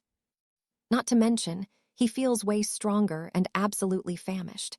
Lana sets a massive, hearty meal right in front of him. "Snack time," she says playfully. She calls Catherine over to eat too, since she must be starving. Meanwhile, Arthur is eating like he hasn't seen food in a century. Lana keeps bringing even more food for them. The princess finds it strange that she does so much for a mere squire and wonders if this is just how things are in the Empire of Avalon. Looking at the princess, Lana knows exactly what she's thinking. "It's nothing more than a bit of care," she explains. "Think of it like taking care of a pet. This is how you build intimacy and make sure his loyalty increases." Then, she asks if the princess wants to try. Taking her hand, she invites her to see what it's like. Catherine hesitantly strokes Arthur's hair, and to her surprise, it actually feels quite nice and soft. Arthur, on the other hand, is just annoyed. All he wants is to finish his breakfast in peace. Soon, the news of what happened to the princess spreads like wildfire. It doesn't take long before a full-blown declaration of war is issued. It happened way too fast, making it obvious that they wanted this war all along. Even if the princess revealed she was alive, it wouldn't stop the fighting now. There's nothing they can do about it. She was used as nothing more than a political tool. They ask her what she wants to do next. Catherine wants to speak directly with her father about all of this. Lana just calls her weak and naive. She probably still believes in Father Christmas. Still, she's of noble descent, so she must have inherited at least half of her father's blood potential. Even so, she's weak. In fact, she's the weakest noblewoman Lana has ever seen. Catherine admits she's always been this way. Maybe that's why her own family gave up on her. She wonders if things would be different if she were stronger. But Lana is ready to move. They need to continue the journey to Roseheart immediately. If they want to get there in time to try and prevent the war, they have to act fast. Arthur gets a feeling that Lana knows something she isn't sharing. Back in the capital of Westminster, a man says they need to move quickly as the armies are preparing for battle. But one of them couldn't care less about the politics. He just wants to see the blood of 𝒉𝒅𝒅 spilled all over the ground. A bald advisor asks the king if he's still looking at photos of the princess. He is. He says she was cute, just like her mother. Unfortunate, he says, before crushing the photo in a rage. Neither of them ever showed even a flicker of their true power. He only married her because of the legend of the celestial phoenix, but that power never manifested in either of them, with her mother's soft personality. Her only potential was to be a tool. If they actually held that phoenix power, they could rule over every other kingdom. But maybe that's just a myth. The dire wolf and the high harpy are two beasts who used to be mercenaries in a legend that's long over. Now, they're part of this story. They can't wait to shred the peace treaty and start a war. At this point, absolutely nothing can stop them. Picking up a shell from the ground, Lana calls for them to continue the journey. But the princess is taking timid, hesitant steps. Lana wants to know what's going on. Catherine says it's nothing, but she's actually struggling. Because of the attack, she'd completely forgotten. But she isn't supposed to be stepping on the bare ground with her feet. That's how she was always taught. Otherwise, no man would ever be interested in her. In the kingdom of 𝒉𝒅𝒅, men only like women who are perfectly delicate. Remembering those stupid rules makes her burn with anger. Suddenly, she takes a firm, heavy step that kicks up a cloud of dust from the ground. The others don't understand her little act of protest. Regaining her composure, she calls out to Arthur, telling them they need to move quickly. She points toward a star in the distance. A vast, scorching expanse of sand lies before them, and they begin to trek through the desert. Looking at Arthur, Catherine realizes she's entrusted her very spirit to this squire. Her heart starts racing just thinking about it. Lana, who can practically sense the lustful thoughts, wants to know why she's blushing. Catherine just snaps that it's nothing. Back at his shop, Arthur's father threatens to call the guards if they don't leave. But the knights say since he's the father of a traitor's squire. He's a traitor too. He stands his ground, though. His son hasn't done a thing. He's just a squire traveling with some very strange people. Rowan wouldn't last 5 minutes being bullied at a prestigious academy. His father even hung a portrait of the two of them at the inn's entrance. Just to lure in more travelers, but suddenly, crash, the windows shatter. Silas is livid, screaming at the thugs to get out of his sight. But this was the plan. These scrawny outcasts with their messy hair and ragged looks are here to absolutely trash the place. They're out to teach the old man a lesson. Too bad Silas is older and out of shape. This isn't going to be a fair fight for him. But that's when Arthur arrives to save the day. Honestly, no one deserves a beatdown from a bunch of losers who look like that. As a defender of the weak, Arthur tells them to stop. They just laugh. This is blood noble business, kid. Don't get involved. Arthur doesn't flinch. You're just human, he says. These outcasts, total magnets for second-hand embarrassment, claim they're special. Even though they're human, they're obsessed with that dark knight aesthetic. Arthur takes off his spectacles and drops some serious highbrow logic. They didn't understand a single word, but they felt the burn. It was clear he was calling them both stupid and pathetic. It didn't take long. Arthur kicks them out with a flurry of strikes. Now they realize that scholar, definitely not human. He glares at them, cold as ice. Suddenly, the thugs are calling him master, desperate to know why he'd defend a lowly innkeeper. Terrified of another round of bruises, they even beg to be his squires. Arthur just sighs and tells them to vanish immediately. They bolt like their lives depend on it. These followers are as obsessed with humans as high elves are. Rare to see, but it happens. Back inside, Arthur checks on Silas. He mentions he's a friend of Rowan. He needs to know, is the son really in danger? Arthur says the boy is strong. But Silas, he only remembers his son as that frightened child from years ago. Heartbreaking.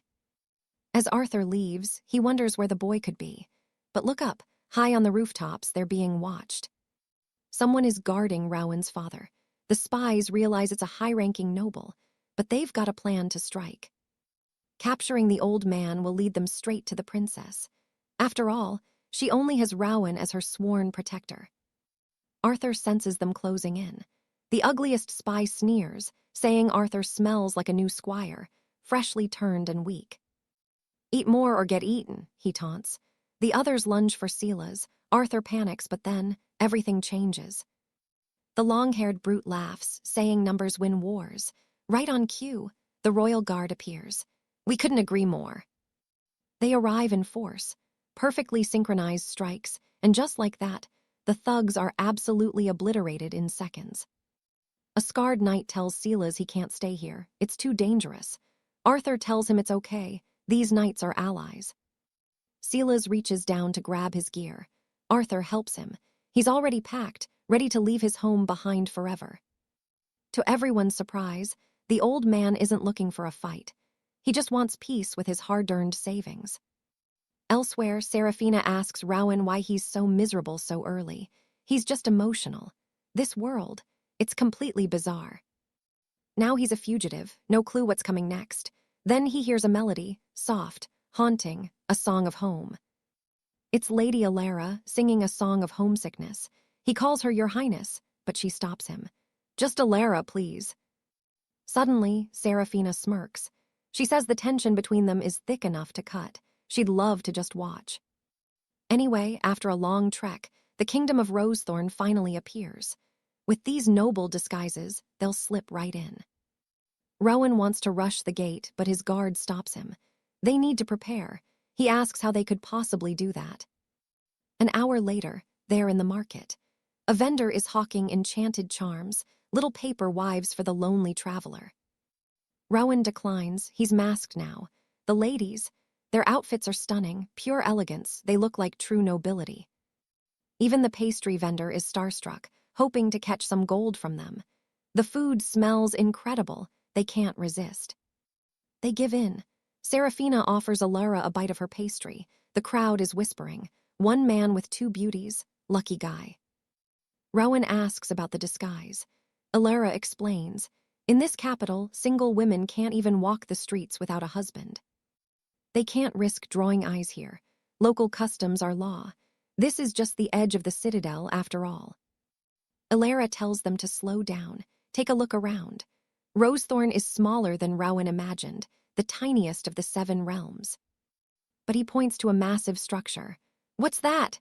Alara's gaze goes cold, distant, full of old memories. "The royal sanctuary," she whispers. "It's where the kings of old are laid to rest. A place for mourning ancestors. Usually the rites last for days. But look, nothing.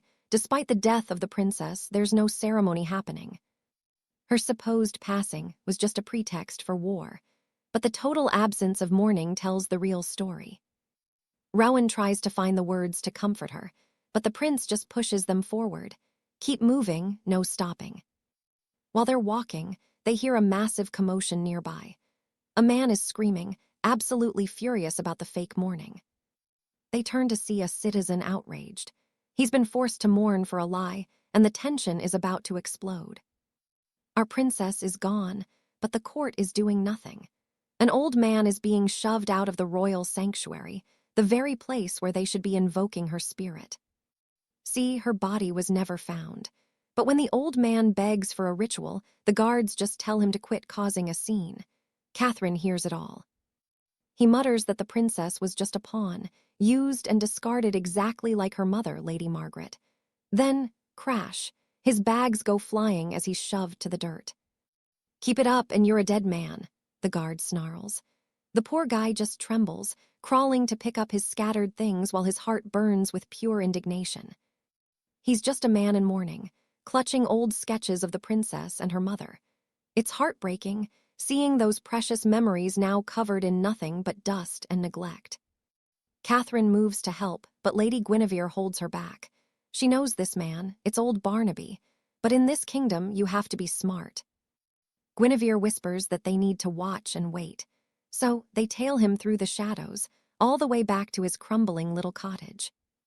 Once inside, the old man breaks down. He cries out that he failed Lady Margaret, that something truly horrific has happened to her daughter. There's a secret altar for Margaret right there. For years, he could only watch over the girl from a distance. Now, all he has left is a tiny pouch of hair. "The cursed bloodline is finally dead," he sobs. Catherine freezes. That's her mother's hair. The scent, it hits her like a tidal wave of nostalgia. Before anyone can stop her, she steps into the house. William is stunned, but Catherine keeps walking toward the old man, her eyes fixed. Hearing footsteps, Barnaby spins around. "Who goes there?" he demands. His jaw drops. The girl standing before him. It's the princess. William is still standing there, totally lost as to why they just barged in like this. Barnaby's eyes well up. "That scent, it's her," he whispers. "It's the unmistakable essence of Lady Margaret." He's absolutely overwhelmed. The princess is actually alive. But panic sets in quickly. He looks at the smoldering altar and realizes Catherine shouldn't be able to smell that scent. It's a sign, and not a good one. "Is that from my mother?" Catherine asks, her mind beginning to fracture. Barnaby tries to douse the flames, but Guinevere grabs his arm, stopping him mid-motion. He starts to panic, but Guinevere keeps her cool. "Easy, old man. We aren't enemies. We're her personal guard, her only true protection." Barnaby doesn't care. He's desperate to put out the fire and kick them out. He tells them to come back only when the scent has cleared. Then he sees it. Catherine is clutching her head, trembling. Something deep inside her is breaking loose. She's actually reliving her suppressed memories in real time. The pain is blinding. Barnaby realizes he has no choice. He has to seal this room. Fast. He begins chanting, weaving an ancient spell of concealment. Suddenly, a brilliant blue light erupts, encasing the entire house in a massive magical barrier. Guinevere is floored. She never expected this old man to possess such power. Barnaby is gasping for air, the spell draining him. Guinevere steps in to help, using a blinding light spell on Catherine. It's the only way to keep her from losing it. It was for her own safety, but it's too late. Catherine begins radiating a terrifying aura. Energy starts pulsing out of her in waves, thick and suffocating. They have to brace themselves. The shockwave sends William flying, slamming him against the wall. But miraculously, Barnaby's barrier holds firm against the sheer pressure. The chaos finally subsides. Standing before the altar again, Catherine is haunted. That scent. She knows it. Her eyes are wide, glassy, and completely vacant. Her mind is a void, pulling in long-lost memories. She sees herself as a child, laughing and playing in the castle gardens with the palace servants. Then the nightmare begins. She sees her mother being dragged away. The king didn't stop there. Lady Margaret's entire noble house was systematically wiped out, executed to the last man. All because they tried to force her mother to awaken the celestial phoenix. It failed. Enraged, Catherine's own father actually tried to take his wife's life right then and there. On the brink of death, Margaret snapped. She fought back with a terrifying violence, lunging at the king to protect her daughter's life from his blade. She was a mother protecting her child. By turning on her husband, she stopped a massacre, but we all know that kind of defiance comes with a heavy price. The consequences were too much. Margaret chose to end her own life right there. Catherine remembers it all now, the sight of her mother's cold body lying on the stone floor. The trauma was absolute, but the king, he didn't even mourn. He just knelt down and collected his dead wife's blood for one last twisted ritual. Using a dark, forbidden technique, he used that blood to seal Catherine's mind. One touch to her forehead, and every memory of that horror was simply erased. Then came the fire, great, roaring flames that swallowed the bodies of her kin. Because of that seal, Catherine forgot everything. The trauma was buried under layers of lies. She lived as the heir to the phoenix, trapped in a beautiful prison of deception. No memories, no pain, just a hollow existence built on her father's secrets. But here's the catch this power has triggers. Extreme joy, crushing remorse, or the cold sting of rejection. And right now, all those walls are coming down. Catherine's eyes begin to glow with a haunting light as she screams in agony. Barnaby is terrified. William can only watch, frozen, as the princess he knew disappears. Her pupils sharpen into lethal slits. It's happening. The legendary power of the celestial phoenix is finally waking up inside her, and it's absolutely overwhelming. A fiery, golden aura erupts from her body. This kind of awakening, it's legendary. It's only happened a handful of times in thousands of years of our kingdom's history. It requires raw, soul-shattering emotion. That's why the king butchered Margaret's entire family right in front of her. He was trying to force this very moment. He failed then. But now, Catherine is beyond furious. She was treated as a weakling her entire life, but now she's wielding a power that could level a city. This is the exact strength her father lusted after. But trust me, this isn't a blessing. She's completely lost control, and her rage is turning outward. Without warning, she lunges at William. He barely dodges her strike. Guinevere throws up a shield just in time to stay alive. This kind of trauma, it breaks people. There's a real chance she'll never be sane again. She'll just keep fighting until her own body gives out. But Guinevere notices something. She hasn't fully transformed yet. Look at her, she only has 2 wings of flame. This is their only shot. If they act now, they might still be able to suppress this power before she's gone forever. Guinevere shouts a command to the old man, something dangerous, something that could kill them all. Barnaby stares at her in shock, wondering how she even knows that forbidden technique. No time for explanations. She just screamed at him to move faster while she rushed to pin Catherine down, successfully trapping the girl in a web of her own enchanted hair. As William lunged forward to restrain the girl, Master Harold didn't waste a second, unleashing a high-level binding spell to lock her in place. The old man slammed his palm against the dirt, igniting a massive runic circle that pulsed with light, rapidly expanding, until it centered directly under the possessed princess. Trapped within the glowing barrier, Catherine fought like a cornered beast while William held on for dear life, her screams echoing like the howls of a feral predator. They were so close that she managed to sink her teeth into him. William grunted in agony but refused to let go, knowing everything was on the line. Then the change began. Little by little, the princess's body lost its frantic weight, her violent struggling ceased, and she finally slumped to the grass, completely drained.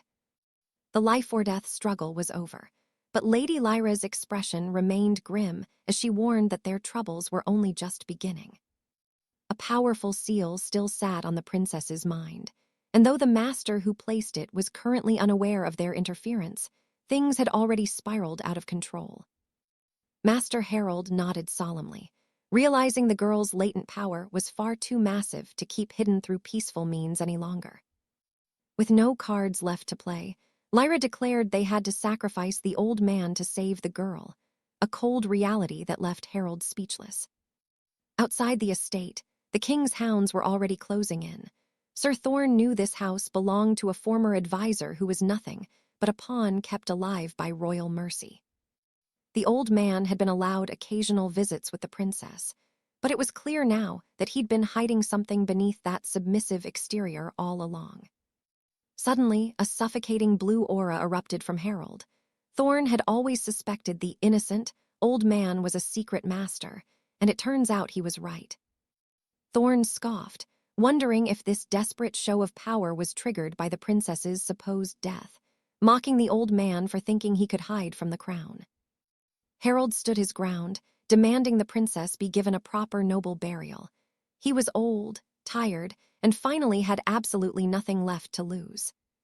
He threw away the restraints of society, threatening to expose every dark secret King Cedric had buried while destroying the princess's noble bloodline. Drawing his heavy broadsword, the bald commander simply called him pathetic and told him to shut his mouth for good. The old man lunged with everything he had, but Thorne's blade was enchanted with overwhelming force, shattering Harold's magic in a single strike. Steel bit deep as the commander ran the old man through, leaving him bleeding on the cold ground before barking orders at his knights to drag him away. When a soldier asked why they weren't finishing him off, Thorne explained that high-level mages are rare prizes. He'd be more useful alive for the Inquisition to break. As they hauled him off, Harold looked back at the ruins one last time, a bitter smile on his face, knowing he'd sacrificed everything for someone the world deemed useless. As the knights vanished over the horizon, a small, shimmering shell hidden amidst the rubble began to glow. William and Lyra stepped out from the magical pocket, William checking if the coast was clear, while Lyra confirmed that Harold's capture had successfully diverted their pursuers. It was a grim victory.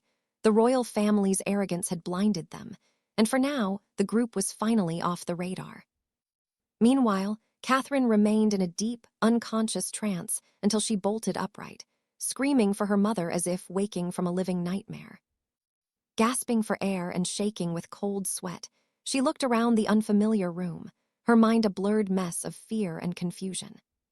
She stumbled to the door and pushed it open, finding herself standing in a garden that looked exactly like the sanctuary her mother used to keep at the palace. Then the trauma hit, the memory of her mother's final, desperate act, and the sight of her lifeless body on the palace floor came flooding back in a tidal wave of grief. Catherine collapsed, clutching her head and screaming in agony until Lady Lyra approached, asking softly if she was in pain. The princess snapped, telling them to run for their lives because being inside the royal palace was a death sentence for commoners like them. Lyra actually chuckled, calling her cute before telling her to take a better look at her surroundings. They weren't in any palace, they were inside Lyra's private dimension. The shell had simply reconstructed the princess's most vivid subconscious memories, creating a dreamscape of the garden she missed so much. The realization hit her, but her first thought was for the old man. Lyra bluntly told her that Harold had been taken so she could stay hidden. Seeing the girl's desperate face, Lyra told her not to even think about a rescue mission. The idea of someone so weak fighting the Inquisition was almost laughable. Catherine's heart shattered. She knew she was powerless, and her tears hit the soil as she sobbed, wondering why the world even let someone as weak as her survive. She fell to her knees, completely broken by her own helplessness. Seeing her like that reminded William of his own cruel father, Sir Vincent, and he couldn't help but move toward the princess to comfort her. She threw her arms around him, sobbing into his chest, and the raw emotion of it all finally broke William's composure, making him weep right along with her. He realized then that weakness is a sin in this cruel world, but even a child knows the strong are supposed to protect the vulnerable, and he vowed to become that protector. At those words, something deep within Catherine's soul snapped. A dormant, ancient power began to throb in her veins, and it definitely wasn't an illusion. She started screaming again as the raw energy began to consume her body, transforming her from the inside out. Lyra warned her, with only 2 seals unlocked, she didn't stand a chance of saving Harold. To do that, she'd have to master a power that would eat her alive. If she failed to control it, the only reward waiting for her was a beautiful wooden coffin. But Catherine didn't flinch, accepting the risk and declaring she would finally live for herself, even if it cost her every drop of blood. As the energy reached a boiling point, Lyra looked at William and told him to get ready. Their sanctuary was about to shatter under the pressure. Arthur finally decided to trust his mentor Cedric's weird advice and use the frost core. He closed his eyes, focusing every ounce of his mental grit on the technique he'd been taught.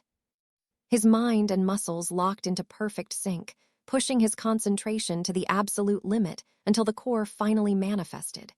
Then, with a heavy groan, the iron door began to creak open. This right here, this was the danger zone. Channeling that massive surge of external energy was a total tightrope walk, and one wrong move would be his last. He started drawing the power in, slow and steady. But suddenly, a concentrated bolt of energy slammed into his chest like a knight's lance, hitting him with brutal force. The impact was insane. He was sent flying backward, gasping for air. He had to dig deep and use every bit of strength he had just to crawl back toward the core. That energy was pure poison, deadly to the touch. But as he forced the door wider, he realized something new was manifesting inside the vault that definitely wasn't there before. The pressure was unreal. He had no idea how much more of this stuff he could actually stomach. Alara screamed at him to move faster because Princess Catherine was fading fast. That sent his anxiety through the roof. Everything, literally everything, rested on his shoulders now. Meanwhile, Catherine was screaming in agony as the energy leaked out of her. Time was officially up. If she unleashed all 9 tails of the phantom beast, she was a dead woman. The only way out? Arthur had to absorb that feral energy himself. Every drop he drained gave her a better shot at staying human. He looked at her, his heart racing with dread, as Catherine managed a weak whisper of thanks for his sacrifice. But a dark thought crossed his mind. Even if she kept her humanity, would the sheer strain of releasing all 9 tails kill the princess anyway?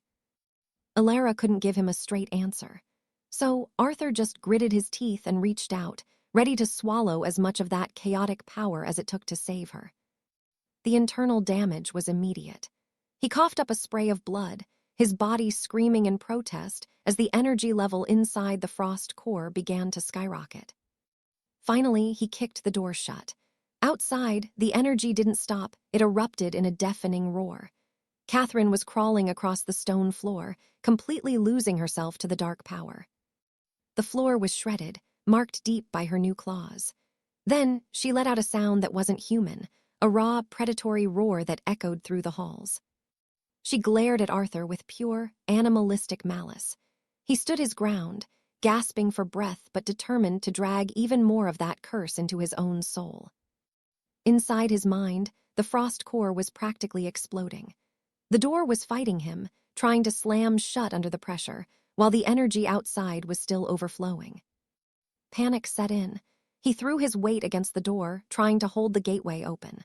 The metal started to shriek and groan, the hinges ready to snap at any second.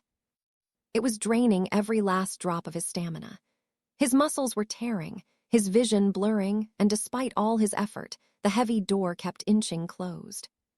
Shaking with pure desperation, he begged the thing to hold, until suddenly his eyes flared a strange new color. An unknown power flooded his veins, changing everything. With that surge, he forced the door wide open. His body began drinking in the beast's energy like a tidal wave. Catherine was spent, whispering another thank you through her exhaustion. But the relief lasted about 2 seconds. The beast within her wasn't done yet. Another tail, another layer of the curse, began to manifest right before their eyes. 5 tails now. Catherine's features were shifting, becoming more beast than beauty. She looked dangerous, a predator ready to tear the world apart. You could see it in her eyes. She was actually enjoying the rush of being a monster. But inside her mind, a war was raging between the princess and the phantom. The beast was done being caged. It wanted to evolve, to grow, and it was screaming at her to let go. Then it noticed something that made its blood boil. Someone was stealing its power. Someone was trying to stop the feast. The beast fixed its eyes on Arthur and lunged with murderous, blinding speed. 𝒉𝒅𝒄𝒕𝒆𝒅 moved like a blur to intercept, but the beast was too quick. It dodged her magical hairbinds, shredding through them like they were nothing but silk threads. Pure, unadulterated fury. The beast was ready to level the capital. It scrambled away from 𝒉𝒅𝒄𝒕𝒆𝒅, seemingly terrified by her red hair, some kind of ancient, buried trauma. It kept leaping back, desperate to escape the red-haired terror that haunted its memories, until it finally saw an opening to charge straight at Arthur. But Arthur, the honorary knight of House Crimson, wasn't moving an inch. He stepped in and pinned the wild fox down, stopping its path of destruction right then and there. Then came the twist. The body he caught was just a shadow, an illusion trick learned from the dark archmage 𝒉𝒅𝒄𝒕𝒆𝒅. Suddenly, a dozen clones swarmed Arthur at once. They were all over him, trying to stop him from draining their power. One of them finally got close enough and lunged, fangs bared and ready for blood. The beast snarled and bit down hard. It targeted his shoulder, a spot where the blood vessels were deep and hard to hit, making Arthur's eyes pop in pure shock. It let go for a heartbeat, but Arthur wasn't about to let a little bite slide. Big mistake. The beast immediately lunged again, going for the other side this time. Its teeth sank deep into his flesh, locking onto his other shoulder. It was brutal, but Arthur just stood there, taking the hit while the energy continued to flow. 𝒉𝒅𝒄𝒕𝒆𝒅 shouted a warning. If the beast didn't back off, it would be swallowed whole by a much bigger monster. Arthur's eyes were already glowing with a dark, red malice. The beast wrapped its tails around him like a vice, but Arthur just stared it down. "What's the matter?" he asked. "How do I taste? Why don't you have another drink?" He was taunting it now. The beast's power was getting diluted, becoming thin. It kept biting him in a blind, frustrated rage, but Arthur just leaned in. "Let me do you a favor," he whispered. He pressed his fingertips against its forehead, and a pulse of ominous red energy began to glow at the point of contact. The light rippled through the air, vibrating with power. It started reacting with the fox's tails, pulling even more of the curse out of the princess's body. The floodgates opened. 8 tails. Elaira watched from the sidelines, her heart in her throat. The sheer volume of energy being moved was absolutely terrifying. The pressure was so intense the very house they were in started to splinter and crack.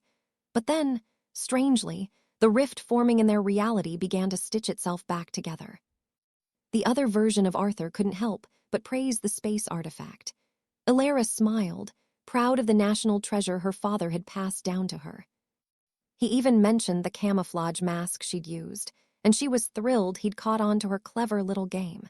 She was practically beaming with pride. Arthur admitted her plan was actually pretty genius. Elaira just smiled softly, admitting she'd designed the whole thing with him in mind, hoping he'd be impressed. Sir Julian is finally getting his strength back, but Lady Elaira's got a question for him. Does he plan on making Kale his vassal too? To Elaira, Kale is just a feral, scruffy little forest fox. With a quick snap of her fingers, her own fox tails vanish, and she tells Julian the final choice is his to make. Shifting back into her human form, she admits she actually loves seeing him all flustered and confused. Julian just nods. "Lady Elaira, you've done an incredible job." She vows to do everything in her power for her master, but man, you can feel it. She's deeply, passionately in love with him. But then, thud, Julian collapses right there as she brushes his hand against her face. Meanwhile, in a high-tech command room, the gears of war are turning. Soldiers report they're tracking the rebel troops. They've got the backing to launch a full-scale invasion of the Eastern Duchy. Over in the Kingdom of Solis, assassins are already in the shadows, ready to kill and pin it all on the Kingdom of Rosewood. Time is officially up. Diplomacy, forget about it, the war is here. Their massive enchanted siege engines are locked and loaded, ready to vaporize 2 entire armies at once. For the Iron Legion, this chaos is exactly what they wanted. Cut to the snowy peaks of the Frost Dominion. The soldiers there are looking to their chief, wondering what the hell they should do. The order: hold the borders. The war is going to bring out every scavenger and opportunist in the land, and they need to be ready. They haven't forgotten the nation's motto, an eye for an eye. That's the price those bastards in the Eastern Duchy are going to pay. No one is getting any sleep tonight. Under the glow of a massive full moon, the Emperor sits in his palace, deep in thought. Something big is coming. Over in Rosewood, the Iron Legion is swarming Duke Thorne's manor. Thorne is sitting there, cold as ice, as his men report that the mobilization is running like clockwork. Supplies are moving, troops are ready, but then bad news. Someone arrives to report that their prisoner, Master Harlan, still hasn't cracked. This makes Thorne absolutely livid. He turns around, snarling that the interrogation needs to get a lot more personal. He tells the jailer to go back down there and not to show his face again until he has answers. The jailer approaches the old man, who's looking pretty rough. Master Harlan is weak, but he sees him coming. The torturer asks if he's ready for a one-way trip to hell, but Harlan, he's still got his wit. He tells him his health is already a dumpster fire, so hell is basically his daily routine. Pissed off, the jailer gouges out one of the old man's eyes just to see how tough he really is. He mocks Harlan, saying he's lucky the war is starting, but the old man doesn't say a word. Total legend. He just stares him down. He calls them all pathetic lapdogs for the Duke and the King. That was the last straw. The torturer raises his blade, aiming right for the old man's head. But wait, before the steel can connect, Lady Elaira's hair sweeps in and stops it cold. Even with one eye, Harlan recognizes them, the couple from his home. He's worried, though he wants to know where the princess is. Elaira tells him she's busy with other stuff and they need to move, fast. It's time to stir up some serious trouble in the capital. Suddenly, the alarms start screaming. An attack is underway. The Iron Legion rushes in, ready to crush the invaders, but they're blasted back by a massive wave of blue energy. They realize the intruders are specifically here for Harlan. Sir Percival steps forward, looking at the dead guards and sighing. What a mess. He's brought his best squad of elite warriors. The invaders definitely picked the right time, since most of the army is already out for the war. Percival draws his sword, a cold look in his eyes. "Give it up," he says. "The king has been planning this for years." Then, he slashes forward with his heavy blade, cutting through the air. He storms into the building, but all he finds are bodies on the floor. He realizes his prize prisoner is already gone. Just as he's processing that, a massive boom echoes from outside. In a flash, he's up on the roof, scanning the courtyard from above. One of his iron vampires slams into the barrier, shattering it like glass. Shards rain down, but Percival realizes he's already too late. They've vanished. Then boom, another explosion. This time, Percival knows exactly where it's coming from. The Royal Archives. He realizes he's been played. That library holds every strategic document for the entire invasion. He rushes to the building, positioning himself like a wall. He's prepping a supreme iron sword technique, and it's terrifying. Within 30 meters, the entire area is sealed off. He's trapped them. Nowhere to run, nowhere to hide. But look at this. Lady Alara is actually holding the invasion plans. The kingdom had spies everywhere, and the beheading squads were already on the move. They planned it perfectly, but Julian, he honestly couldn't care less. He looks Thorn in the eye and tells him none of them are leaving this place alive. The guards start screaming that Julian is a traitor, telling him he should just end his life out of shame. But Julian, not a single flinch. He tells them he's going to spit on Thorn's grave. Thorn laughs it off, but Alara just gives him that look, the look that says he's about to find out. Julian is sitting at a Grandmaster power level, but the old man is exhausted and half-blind. Alara can see that Julian is also running on fumes after everything he's done. Thorn is full of himself, though. He dares them to come at him, screaming about the fury of a man who's been bald since he was a kid. Even though she was talking trash, Alara turns to Julian. "You handle this," she says. Her plan, she wants Julian to wear the Duke down so she can deliver the final blow. Plus, Julian's got so much raw energy stored up right now. He needs a real fight to finally unlock his true potential, and this Duke, he's the perfect target practice. Seeing Julian's perfect, flowing hair is honestly the biggest insult to Thorn. He loses it. He charges Julian with everything he's got. The blade whistles past Julian's head, so close it actually cleaves the stone wall behind him in half. 1 inch closer and it would have been over. Talk about intense. It sent a chilling shiver straight through his soul, making him tremble. An Archnight's power is just monstrous. 2 lethal slashes come screaming at him. Too fast. Everything Master Sterling taught him. Useless here. He's totally stuck. But wait, there was one more lesson. Not just footwork, but the raw, gritty secret of true strength control. He remembers those brutal training days. Pushed to total exhaustion, Sterling never let them stop. Squires, they don't get tired. They're built different than normal men. Tiredness is just a choice. It's all about how you manage your internal fuel. Back then, they had no clue what the Master meant. Everyone uses the same energy, but most people just waste it. The Master uses every single drop. Arthur wanted that secret. Sterling told him, "Don't just watch, feel the world. Chew with your teeth, feel with your hair, breathe through your very pores. Let the energy touch you, then command it." Suddenly, energy starts searing through his veins. He visualizes it, a furnace in his chest, and he's ready to ignite everything. He's flooring it now. His fury explodes, beastly fangs baring as he lets out a roar that echoes like a monster. Now Arthur's the one hunting. Baron Drax didn't expect a mere squire to burn through energy like that. It's pure madness.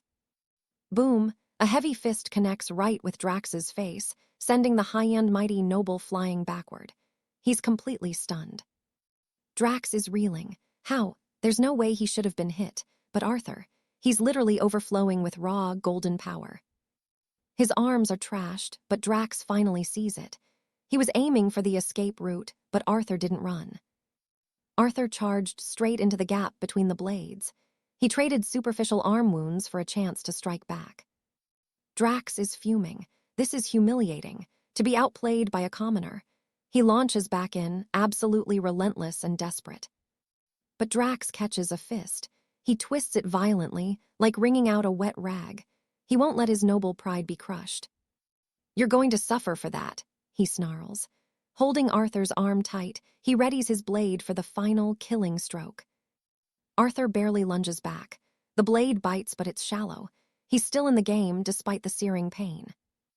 Now Drax leaps high, descending like a falling star. He's obsessed with reclaiming his honor with one devastating, glowing strike. But Arthur's eyes, they've changed. His pupils look like a wild predator's now. He roars, charging the attacker head-on. It's a total collision course. Arthur's arm seems healed by pure willpower as he prepares to tear the Baron apart. He's going for the gut. A massive explosion rocks the clearing as the two powerhouses finally smash into each other. Lady Alara and old Barnaby watch in terror. This is madness. Barnaby whispers that Drax, that monster, is somehow still standing. Alara doesn't blink. She watches the dust settle, waiting for the truth of that devastating clash to finally be revealed. The old man gasps. Drax's sword has run Arthur clean through. It looks like the end, a total, brutal defeat. Alara knows the math. Arthur is just a master knight, and Drax is 2 tiers higher. Victory was never actually possible. Barnaby is losing hope, but Alara, she's calm. "Watch," she says, because Arthur isn't done, not by a long shot. Drax is white-knuckling his hilt, but Arthur's hand is already buried deep in the Baron's midsection. It's a stalemate. Arthur grabs the blade with his bare hand. Drax screams at him to let go, but he's trapped in Arthur's grip. "No more fancy swordplay," Arthur grunts. "I'm a brawler." He's done playing nice. It's time to trade some real hits.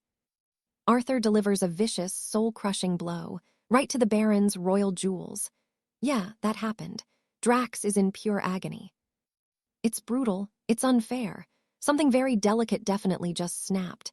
Drax is screaming, cursing Arthur with every breath he has. In a fit of pure, high-pitched rage, Drax blasts Arthur away. He's completely lost it. Honor is officially out the window. Our boy Arthur finally loses consciousness, but Drax, he's still hunched over, crippled by that legendary low blow. His voice is now 2 octaves higher, and he's seeing stars. But he's determined to kill Arthur with his next move. Suddenly, whoosh, Lady Alara steps in. She blocks the killing blow, saving her student just in the nick of time. She hands the unconscious Arthur to Barnaby. "Round 1 is over," she says coldly. "Now you're dealing with me." She mocks him, asking the mighty knight to show a little mercy. Drax just smirks, his sword glowing with dark intent. He's done. Having 1 ball left is the final straw. He won't be bullied by these lower-class trash anymore. His arms erupt with energy. His sword grows to a massive size. He's tapping into every ounce of his arch-knight power. He starts screaming like some legendary golden-haired warrior with a tail. The sheer pressure of his energy is suffocating everyone. He's fully charged, hand on the hilt for a final draw. Alara just watches him, looking completely and utterly bored. Drax takes his stance. He looks down on them like a god about to deliver a divine, final judgment. Barnaby panics, yelling that Drax is the kingdom's top swordsman. Alara doesn't have a chance, or does she? They tried to stop her to spare Lady Alara the trouble, but she knew this was her moment. Facing a legend, she was still just a master. He was a feared challenger, while she was a mere master. But things had changed. After the blood pact, her power was absolutely surging. The sovereign's crest on her brow burned whenever her lord's own power grew. It reminded her of Lady Guinevere and the sting of jealousy. She craved to know the true depth of her master's power, but more than that, she wanted to see how far she could go. It was finally her turn to gauge her lord's true reach before this brute could. Alara unleashed her aura, a tidal wave of energy. The bald knight drew his blade, pointing it to the heavens. Suddenly, bolts of pure destruction rained toward her without a hint of mercy. 𝒅𝒅 danced through the chaos. To her, those lethal strikes were nothing more than a child's game. She didn't even break her stride. The more he swung, the more effortlessly she slipped past. Not a single drop of sweat fell as she closed the distance on him. Infuriated, the knight let out a roar and swung a massive, bone-chilling arc. The blade was inches from her. Death was knocking. Suddenly, her iconic crimson mana flared up, wrapping around her like a protective cocoon. The heavy strike hit, but it didn't do anything. 𝒅𝒅 stood there, completely untouched. This drove the knight into a blind rage, and he unleashed a flurry that shattered the very earth. With a blur of speed, she appeared behind him, but the veteran knight was ready, swinging his steel to catch her in midair. Growing tired of this dance, he launched a final, lethal thrust aimed straight at 𝒅𝒅. He wanted this over, right now. The Grey Elder watched in horror as the blow connected. 𝒅𝒅's mask cracked and fell away, but she simply let out a sigh. The knight was stunned. "Are you enjoying this?" he hissed. 𝒅𝒅 just smiled. Honestly, she was having the absolute time of her life. It had been ages since she'd actually had to try this hard, and the rush of adrenaline felt better than anything she'd known. She started laughing, a sound of pure, unadulterated joy. The bald knight's face turned purple. "Shut your mouth!" he screamed, lunging again. He unleashed a mountain-shattering strike. Down below, the Grey Elder had to conjure a magical shield just to survive the massive shockwave. The protection crumbled instantly. The knight's raw power was vaporizing everything in sight, leaving nothing but a wasteland in its wake. Trembling, he looked up with his one good eye. High above, a blinding crimson light burned like a dying star. It was terrifying. From that red glow, phantom blades of energy began to form. Before he could react, one of them grazed his shoulder. A sharp sting shot through his body. Blood began to soak his armor. He gripped his hilt tight, realizing he was the prey. 𝒅𝒅's power was still climbing. The crest on her forehead shone like a beacon of ancient, forbidden magic, and she wasn't done yet. Behind her, a massive celestial formation appeared, shimmering like a constellation of war. The knight couldn't believe his own eyes. That mark, it was the ancestral sigil of the First Lords. Only the high royalty of the old blood should possess such power. There was no way a commoner should have this. Shaking with genuine fear, he choked out a single question. "Who are you?" Below them, the elder gasped. This wasn't a fight anymore. It was a beast cornering an herbivore. He could barely even breathe. 𝒅𝒅 grinned, her eyes glowing. "Legendary, isn't it?" she mused. Now the only question left was if she'd let him survive. This was 𝑨𝒅𝒅, the legendary first sword of the Crestwood Kingdom. The man was supposed to be invincible in battle. But now, her strength had doubled. They were on equal footing. Realizing the risk, the knight steeled himself for one last gamble. "I like men who talk big," she teased. "Let's see if your steel is as sturdy as your ego, shall we?" The pressure was suffocating. Under the weight of her aura, his legendary blade actually began to spiderweb with deep cracks. He tried to play it cool. That sigil was impressive, sure, but he was betting she couldn't stay on his level for long. "I'm done holding back," she whispered. Her mana shifted, becoming fluid and sharp, lengthening like a whip made of pure blood. He barely managed to parry her strikes. 𝒅𝒅 beamed. The gift her master had bestowed upon her was truly incredible. She was completely dominating him now. She wondered, if she pushed harder, could she manifest even more of these deadly rings? The knight tried to find an opening for a counter, but he was too busy just trying to keep his head on. She gave him a wicked little smile. Suddenly, snap, his masterwork sword couldn't take the strain and shattered into 1,000 pieces. "Kneel," she commanded. Even with his weapon gone, she wouldn't mock him, but his hands were shaking with pure, unbridled fury. In a desperate move, he plunged the broken shards into his own flesh. Crestwood's greatest warrior refused to accept a shameful defeat. The elder realized it was a suicide move. He was going to detonate his life force. 𝒅𝒅 frowned. This wasn't fun anymore. He'd been pushed to the limit. Smiling like a lunatic, he prayed King Roderick would honor his loyalty before he exploded. But just as he was about to blow, a massive surge of dark energy erupted. Something was very, very wrong here. It was the king's forbidden ritual. The king was in danger. Distracted by the threat to his lord, the knight froze. "My king!" he roared, his eyes wide with panic. But in that split second of hesitation, a dark tentacle tore through him. They're dragging 𝒅𝒅𝒊𝒄𝒕𝒆𝒅 back to the royal keep, screaming in pure agony as his body is literally crushed. He can't believe this is happening. A loyal general, reduced to begging for mercy on the cold stone floor while everyone else runs for their lives. It's absolute chaos. Lord Thorn, the one-eyed veteran, knows the truth. This attack is coming straight from King Alaric himself. But wait, why now? The king must be wounded, but what kind of monster is he fighting to need a recharge like that? 𝒅𝒊𝒄𝒕𝒆𝒅 is breaking into a cold sweat. She's completely spent, barely able to move as she collapses onto Arthur's lap. Thorn turns to her, desperate for news about the princess. 𝒅𝒊𝒄𝒕𝒆𝒅 just smiles, a dark, knowing look. She knows exactly who the king is about to face, and trust me, he's not ready. Suddenly, a massive figure with shimmering white tails appears. Thorn realizes it. That's Lady Genevieve. She's unleashed the ancient spirit power to kill the king. She's not just fighting, she's loving every second of it. Finally, she can avenge her mother and make that monster pay. This tentacled beast the king summoned lunges forward, maw wide open and ready to kill, but Genevieve, she doesn't even flinch. 3 hours ago, 𝒅𝒊𝒄𝒕𝒆𝒅 asked her what the plan was. She'd unleashed 8 tails of power already. She couldn't just throw her life away. All she wanted was to look her father in the eye and demand the truth. But deep down, she already knew the outcome. It wasn't about answers.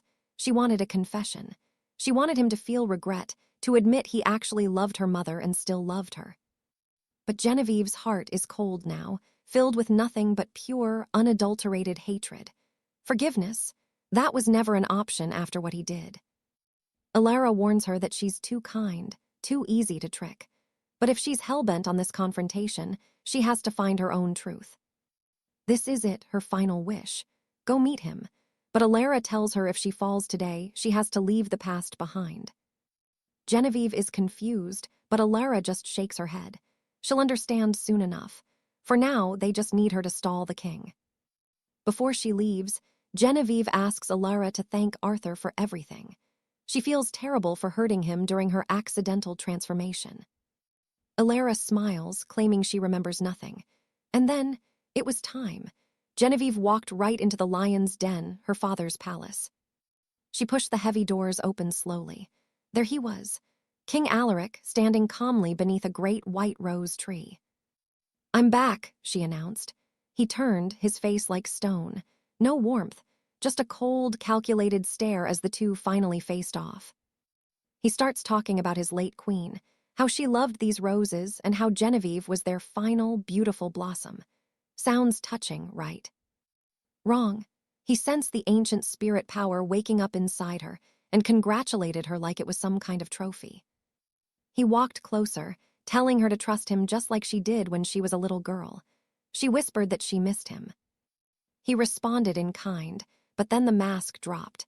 Her transformation is still incomplete. Once it's done, she becomes a mindless, immortal war beast. He's been waiting for this moment since the very day she was born. Talk about the worst Father of the Year award. Genevieve realized the horrifying truth as he attacked. He didn't even care. He just asked for forgiveness while trying to break her. Apparently, the royal blood is too thin now. He needs to consume the spirit's essence to become a true noble among the high kingdoms.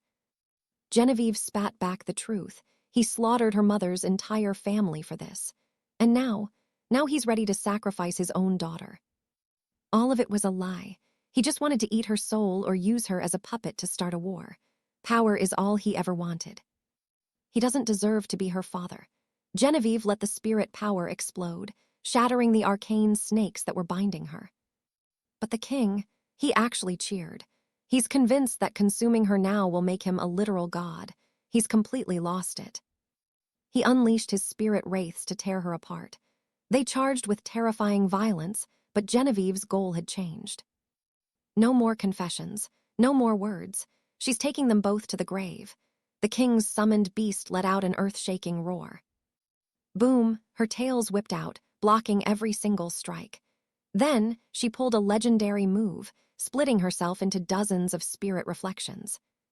The king's monsters hissed in frustration. They couldn't lay a finger on her.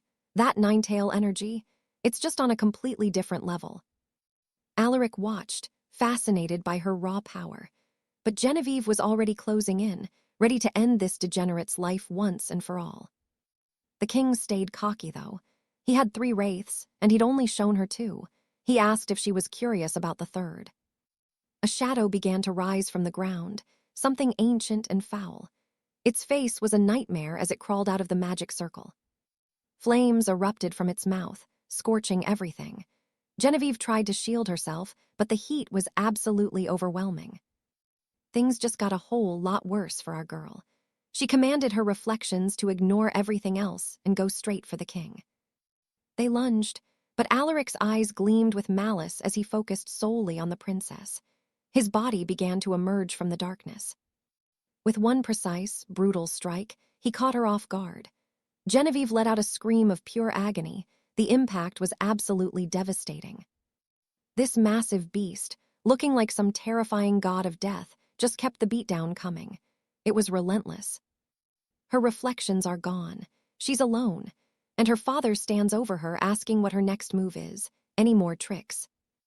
Because if not, it's time for the princess to become nothing more than a snack for the king's ambition. Game over. Lady Catherine is done holding back. She commands the beast within to unleash everything it has, her body erupting in a blinding light as that legendary 9th tail finally begins to show itself.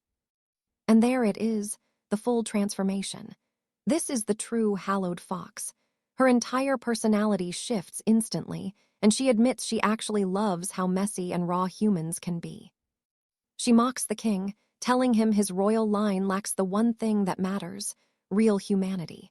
King Alaric just stares at her, completely intoxicated by her lethal beauty.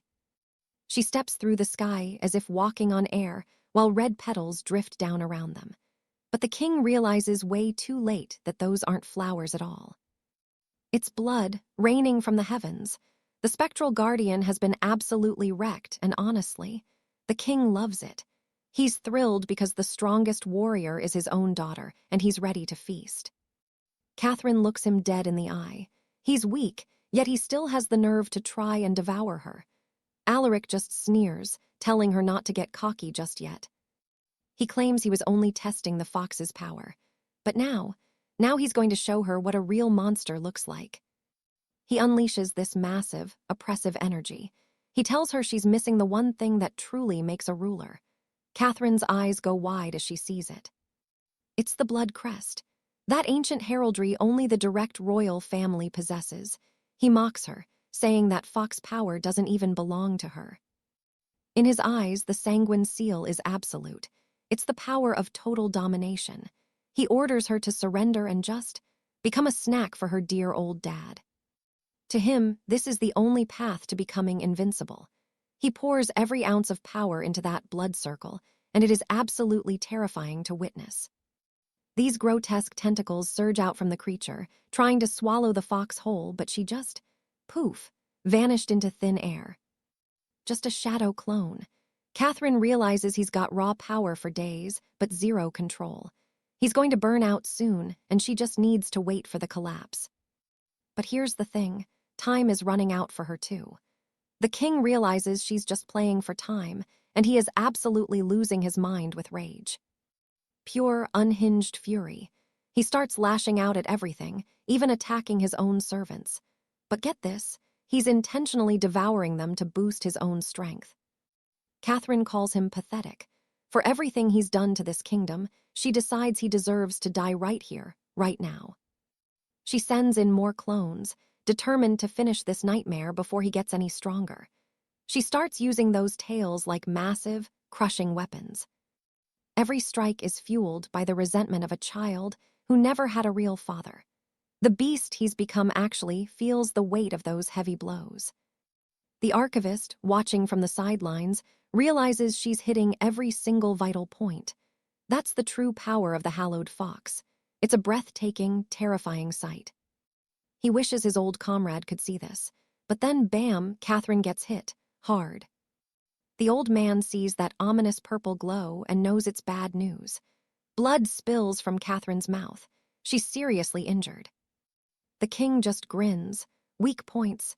He doesn't have any. He's eaten enough souls that her strength just doesn't match his anymore. Half the city is in ruins, but he doesn't care. He says the poor will always breed more. He's got her trapped, ready to savor his prize. Catherine is fading out, nearly unconscious. But she's not letting him win. Determined to stop him, she triggers a desperate self-destruction move. She shatters into a cloud of petals and vanishes from his grasp. Alaric is livid. He just lost his chance to ascend to godhood. He's back on the warpath instantly. Throughout the capital, people are screaming, trying to escape his mindless onslaught. He's gone full madman. He's determined to devour every living soul because, in his head, he is the only king that matters. On the ground, Master Thorn is broken. He's on his knees, weeping because he can't believe the princess is gone just like that. Alara is running on empty, desperate for a plan. One of those massive hands is closing in on them, and the archivist just closes his eyes, ready for the end. But wait, inside the mind of the unconscious Sir Alistair, things are changing. A single glowing petal begins to shift and grow. It's Catherine. A portion of her spirit was hidden inside that blossom she gave him. Now, she's materialized deep inside Alistair's inner world. She looks around and realizes this isn't just a mind. It's an enormous celestial palace, and sitting on a throne is him. She thought he was just some talented subordinate, but this aura, it's insane. He's not just strong, he's way more powerful than she ever imagined. Suddenly, she's startled as the fox spirit within her starts losing control, overwhelmed by the pressure of Alistair's presence. But then Alistair approaches her, and the beastly spirit just disappears like it was nothing. This guy is a total monster, and Catherine is actually feeling afraid. He tells her straight up, this little spirit fragment of hers won't last long. And meanwhile, her people are being slaughtered out there. She doesn't even know how to respond. Deep down, she knows she's powerless to do anything on her own. But then Alistair drops a proposal. He needs her strength, and he's willing to make a deal. He wants her to become his familiar, his dependent. Catherine is instantly embarrassed. I mean, that's a huge request, right? But if she says yes, she lives. She can actually save the innocent lives back in the city. Alistair pushes her for an answer, now. Her face is bright red, sweating, totally nervous. But she bows before him. She gives in and agrees to be his. Alistair reaches out and points a finger at her forehead. Immediately, the contract mark appears, the same crest all his followers carry. Back in reality, Master Thorn has given up all hope. But then, a brilliant pink light starts erupting from Alistair's body. Thousands of cherry blossom petals fill the air, swirling with intense energy. The king is absolutely stunned. Because Catherine has reappeared. She's back, and the look of shock on the king's face is absolutely priceless. The princess didn't flinch at that sanguine sigil. Without a single word, she lunged at King Alaric, hammering him with a barrage of brutal strikes. It was a total beatdown. In a literal heartbeat, she turned the tyrant into a punching bag, ending the round with pure, unadulterated violence. Sir Cedric, who was just wallowing in misery, is suddenly cheering like his life depends on it. Alaric, he's looking pathetic and drained. But the monster isn't done. He starts devouring his own subjects to patch himself up, convinced his full strength is just a snack away. Seeing this, Cedric's hope shatters again. He groans that they're all doomed to be Alaric's lunch since that sigil makes him immortal. Seraphina just scoffs. If he's so self-centered, she decides she'll just have to consume him instead. Now that is a total power move. Alaric laughs it off until the great spirit fox actually starts tearing into his soul. His face, absolute, wide-eyed terror at the unexpected outcome. If the king wore trousers, he'd have sold them by now. Seraphina's power is skyrocketing, leaving the old tyrant trembling in his boots. Desperate, Alaric screams that the royal crest only chooses the most noble host, claiming a mongrel like her stands zero chance. He thinks he's got the edge with 3 spirit guardians against her one. But Seraphina, she's locked in and ready to take it all. Then reality hits him like a freight train. The sanguine sigil chooses her. She's not just fighting, she's obliterating everything in her path. Cedric's jaw hits the floor as the darkness lifts. He watches the phantom knights kneel, hailing Seraphina as their true, eternal queen. It's game over for Alaric. He's got nothing left. Seraphina realizes her master's power makes even her father's legend look small. The king rants about how he won't lose, but all he gets is one final, soul-crushing round of punishment. Talk about a bad exit. Boom, his body detonates in midair, leaving nothing but drifting cherry blossoms where a tyrant once stood. Absolute cinematic perfection. The survivors look up, realizing their princess did it. One of the 7 high kings has finally been wiped off the map. Peace starts flooding back. Seraphina begins pouring her mana back into the citizens, who bow in genuine, tearful gratitude before her. Cedric is stunned. She actually pulled off the impossible. Surrounded by the 4 united guardians, she hovers like a literal goddess of war. With the foxes' fire blazing, Cedric whispers that Lady Alara can finally sleep easy. The nightmare is finally over for his people. Below her, the entire city erupts. Long live the queen! Thousands of voices chanting in unison, shaking the very foundations of Avalon. Standing atop the ruins of Duke Thorne's manor, she turns to her servants. Her first order: end the invasion of Eldoria immediately. They scramble for the Farsight stones. The command ripples through the monowaves, straight to the front lines where the general waits. But the general is a hardhead. He growls that he only answers to the king. To him, this queen is just a ghost. The messenger drops the bomb. The king is dead, and his daughter has his crown. The general loses it, choosing suicidal loyalty instead. Seraphina doesn't blink. She sends peace envoys to the eastern realms, vowing to personally handle the chaos at the border situation. Her men move out instantly. By tomorrow's sunrise, the olive branch will reach the gates, if they can stop the fighting first. Meanwhile, Lord Valerius is still out cold. In the depths of his mindscape, things are happening as he finally opens his eyes. He blinks, realizing what's in front of him. He's in a place he doesn't recognize, and things are looking very intimate right now. No clothes, bodies tangled. The passion is real. While he's busy there, an entire army is gathering for blood on the border. The Iron Legion is fuming. These bald warriors are charging their mana for a massive strike, aiming right at the kingdom's shield. The barrier groans. Cracks start spreading like spiderwebs, and the defenders, they're starting to feel the pressure as things fall apart. A cold observer watches the chaos. This combined technique from an entire army of elite mages. It's basically a magical nuke.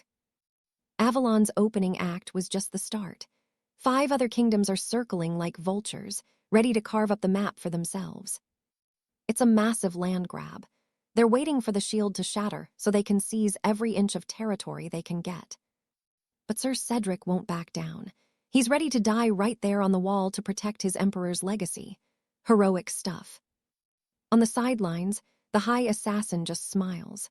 She's curious. How long can these desperate fools actually hold out against the inevitable? Cedric pushes himself to the limit, but then, kaboom! A massive blast sends him flying like a ragdoll across the ramparts. But wait, the impact was intercepted. A massive shockwave ripples out, and for a second, Cedric thinks the Emperor himself saved them. The dust clears to reveal a decimated landscape and a scattered army. The Legion is freaking out. Who the hell just did that? Everyone is paralyzed with shock. Blocking an attack that powerful, that's not just strength, that's top-tier, god-level power right there. In the center of the crater stands a masked man. He looks exactly like Lord Valerius. Honestly, this is getting absolutely insane. Cedric's eyes widen. He feels a surge of overwhelming power. This man is Valerius, elite follower, and he didn't come alone. Next to him, the great spirit Fox herself. The mages in the back are losing their minds. The Rose Princess is still alive. She ascends into the sky like a phoenix. The general stares, unable to believe his eyes. Her aura, it's completely off the charts. Up on the wall, Cedric is still frozen.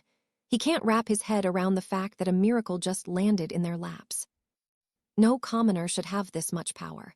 She announces King Alaric is dead, declaring herself the new queen and ordering the Iron Vanguard to retreat immediately. But the Knight Commander isn't moving. He serves the king alone, and he's ready to stand by his side until his very last breath. No switching sides. Looking down from above, she watches them like tiny ants. Fine then. She'll let them prove that loyalty as her magic begins to lift their bodies into the air. Even the holy abbot is trapped, unable to move. The High Prince is shocked. How does a small kingdom like Valoria have someone this powerful backing them? Suddenly, her summoned shadow Drake roars with pure fury. Magic bolts erupt from its maw, tearing through everyone who swore to die for the fallen king. It's a complete massacre. Watching from the sidelines, everyone is paralyzed with fear as the queen declares that the war ends today. Now she wants a peace treaty, a pact of friendship between the nations. Hearing this, the Lord Chancellor is left staring in utter confusion. Prince Julian isn't having it. He calls her out. Her kingdom started this bloodshed, and now she thinks she can just end it on a whim. The abbot backs him up. It is not her place to make a call like that. Then, the Shadow Blade steps forward with a lethal threat. He warns her that withdrawing now makes her kingdom the next target, but she doesn't flinch, not even a little. With total confidence, she mocks them. Are they really threatening her kingdom? They must think there are no real monsters left in Valoria. And that's where we're leaving things for today. If you don't want to miss what happens next, hit that notification bell right now. Subscribe and stay tuned for the next update. See you next time on the channel.